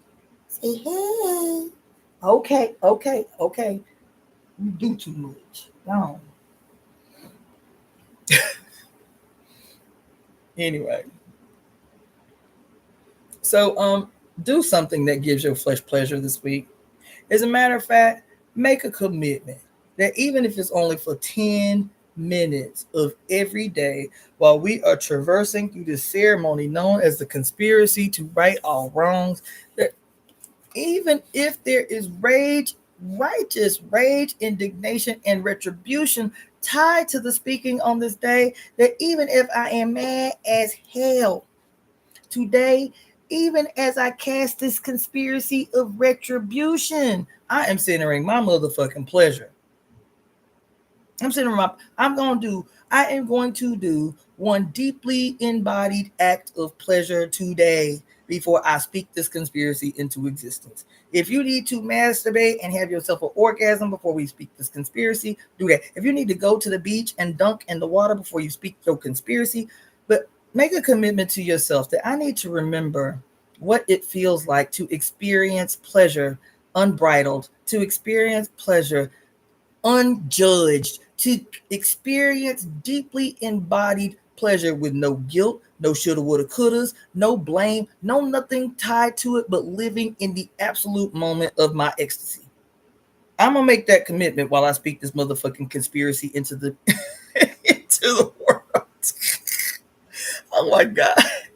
Royal say, I hate when you go. Girl, I've been up on here for 8 hours. Y'all been up in here with me the whole time. Ain't y'all tired? If it's midnight here, motherfuckers, I know it's got to be 1, 2, 3, 4 o'clock in the morning where y'all at. Go to sleep. She talking about, I hate when you go. I've been up in here for 8 hours. I can't. Now my cat's about to stage a motherfucking mutiny up in here, okay? Don't worry. I'll be back tomorrow at 11 p.m. Universal Time. I will. In the meantime, contribute, donate to the Temple of Evolutionary Emergence. Email me if you need a divination or a 5 elements consultation. Make sure to purchase some divine creation of my artistic skills, my genius expressed in my hands. Go to DaughterOfTheFates.etsy.com to purchase your jewelry from me. Every piece of which is a meditation and ceremony. Do you understand? I still ain't sent Shanta J her earrings because I just finished them today. I was like, no, and I thought I was finished 3 days ago. And I got ready to put them in the goddamn envelope, and I was like, nope, something missing. Thought I was finished yesterday. Put one more thing on. Thought, child, something is missing. What I'm missing? Look, child, sitting in front of this woman's already completed earrings 3 different times today. What else can I put on these damn earrings? Damn, can I be done with these? I'm fighting with spirit. Can I be done with these earrings? Nope, there's something missing. So my living room looks like chaos because I moved everything from my workspace to the living room because I'm like, okay, what am I missing? I can't put these earrings in the mail until my spirit is at ease with its completion. Went through, I got 3, 4, 5, 6, 7, 8, 9, 10, 11. I got 11 jewelry boxes from my office, from my workstation, drug them all in the living room, looking through every single box for this missing thing that I needed to put on this woman's earrings that would not allow me to put them in the envelope and go ahead and put that stuff in the mail on Monday. And guess what I found? Plowing through, what did I say? 12 boxes? Boxes this big of jewelry supplies and findings. Guess what I found? Didn't even know I had. Shanta J, your ass is gonna die when you see these fucking earrings that I put in the mail in the morning. But I tell you, you thought your Kali earrings was off the chain. These or y'all earrings, child, your ass about to die. Like literally gasp so hard that you can't take your breath. You can't catch your breath. I found, remember we was talking the other day when I was reading to y'all from the symbols and sacred objects about the they call it the sieve, the reaper, right? You use it to, it's a knife, but the hook is curved like the crescent moon, right? And you use it when you're trying to, reap wheat or sugarcane or bunches of stuff that you cut at one time, so you ain't cutting one individual stalk. How about I found a singular one? Didn't even remember I had it, digging through all this motherfucking jewelry and findings and beads scattered all over the place. A single silver seize, which is Oya's instrument. A single one. I'm like, where can I find more of these? I didn't even know I had this shit. A single silver seize. And it was like, as soon as I put it on, my fucking body went limp, completely at ease. That's what we was looking for, bitch. 3 days this woman's earrings have been harassing the fuck out of me. 3 days this woman's earrings have been harassing the hell out my spirit. Can I just be done with these earrings? What the fuck? They already fire. They already awesome. What else? It's like I'm throwing everything but the kitchen sink in this woman's earrings. What the fuck else? My spirit was harassed. I was dreaming about this woman fucking earrings. I sat in the couch all day until the moment I got up here to do this live, looking for whatever it was spirit was harassing the fuck out of me about to put on this woman's earrings. And that sieve popped up out of a goddamn chaos of jumbled up beads. And as soon as I put it on, instant calm, instant ease, chaos in my head, gone. So when I tell you, when I sit down to make y'all shit, it's a full ass ceremony. It's a whole ass thing. It's a whole ass thing. It's a whole ass thing. So Shanta J, if you still up in here, baby, I don't want to give you these earrings just like I didn't want to give you them goddamn Kali earrings. These shits is jamming. They fire as fuck. They fire as fuck. So don't be mad when I go back and recreate to the T the same earrings that I made for you. I'm about to recreate them shits to the T, to the letter for myself. Because I do not want to put these in the mail for you. I'm trying to tell you. I am trying to. These shits is fire. And your ass gonna have a whole ass moment. Your ass better have a whole ass moment. But I needed y'all to know what happened with these earrings and why it took me so long. I was mad for 3 days. I was like, Spirit, what the fuck you want? Now I got all this awesome shit on this girl earrings. What the fuck else is there? It was like that little seed was just screaming from the abyss of a goddamn box of beads. I haven't even cracked the lid open in, and I don't even know how long. I was like, damn, I don't want to be looking through all this shit. This shit ain't organized. My Virgo was like, well, I gotta look in this shit because all I'm gonna be tempted to do is sit here and organize the shit because it's just so chaotic. And started pulling out some shit from the bottom of that goddamn box of beads, and that singular seed sprung the fuck up from the abyss. Here I go. Here I go. You can't have all y'all earrings without all y'all's weapon in it. That can't happen. You can't have all y'all, because I was just gonna put a sword on the earrings. I ain't even gonna lie. I was like, you know what, Oya earrings. Oya is, she a revolutionary gangster. Let me just throw a little sword on here. Let me just put a cute little sword on her earrings. And Spirit would not allow me to do it. Wouldn't. I put all kinds of little, charms that are indicative of Oya enemy, of Oya energy, winged creatures, all kind of cute little shit. It was like, where the weapon at? Where is her tool of manifestation at? Her tool of manifestation is her weapon. Where's that? I was like, that's why I was gonna put a sword on there. That ain't her weapon. That ain't her instrument of manifestation. That's why them earrings would not let me. I had a cute little sword too, a cute little sword with a little serpent around it. I was like, that'll do. That's cute. Not for this. Not for these. I found that singular seeds 3 days later, and I mean, I've been working on this woman's earrings every day. I'm not joking. Every fucking day. I was like, this shit is a problem. This shit shouldn't take this long. And then today, when I found that seeds, it was like all the chaos, all the stress, all the tension, all the like, God damn it, like what the fuck? Instantly gone. And y'all see these earrings, because she gonna share them with y'all, because she shared the Kali earrings with y'all that are one of a kind. I haven't made another pair like it. And so she'll share them with y'all. But when y'all see these, y'all thought them Kali earrings was off the chart. Wait till you see what I pulled off of y'all. Y'all gonna be like, no fucking, because I was sitting here in amazement. These shits is jamming. Oh, can I relinquish now? Can I put them in the mail? I need to make her something else. These have to be mine. Spirit was like, no, they hers. Otherwise, your ass wouldn't say handmaiden. I'll get a girl her shit. I said, damn, for real? Yeah, so anyway, I'm gonna go. I love you guys. This was fun. It was profound. It was impactful. That's a motherfucking word. We might have to revisit those videos about the quickening.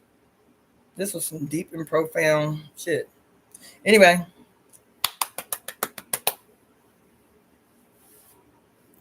I'll see you guys tomorrow. 11 p.m. Universal Time. 4 p.m. 4:11 p.m. Pacific Standard Time. Adjust for your time zone. You understand? Maybe wear something cute for the ceremony tomorrow. For speaking of the conspiracy, I might get cute my damn self. Instead of sitting in here in my night clothes that I ain't changed all day since I hit the bed. Since I hit the floor. All right, so I'll see y'all tomorrow. And power up, man. Power up, man. Hopefully you will really, really, really not just hear, but internalize so much that came through today. Because today was a ceremony. All jokes aside, today you witnessed a fucking ritual. You didn't just witness the ritual. Y'all actively participated in today's ritual. I just hope that you not only take away, but fully internalized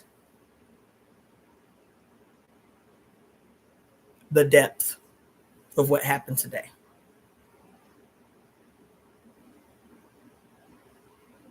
Yeah. Yeah.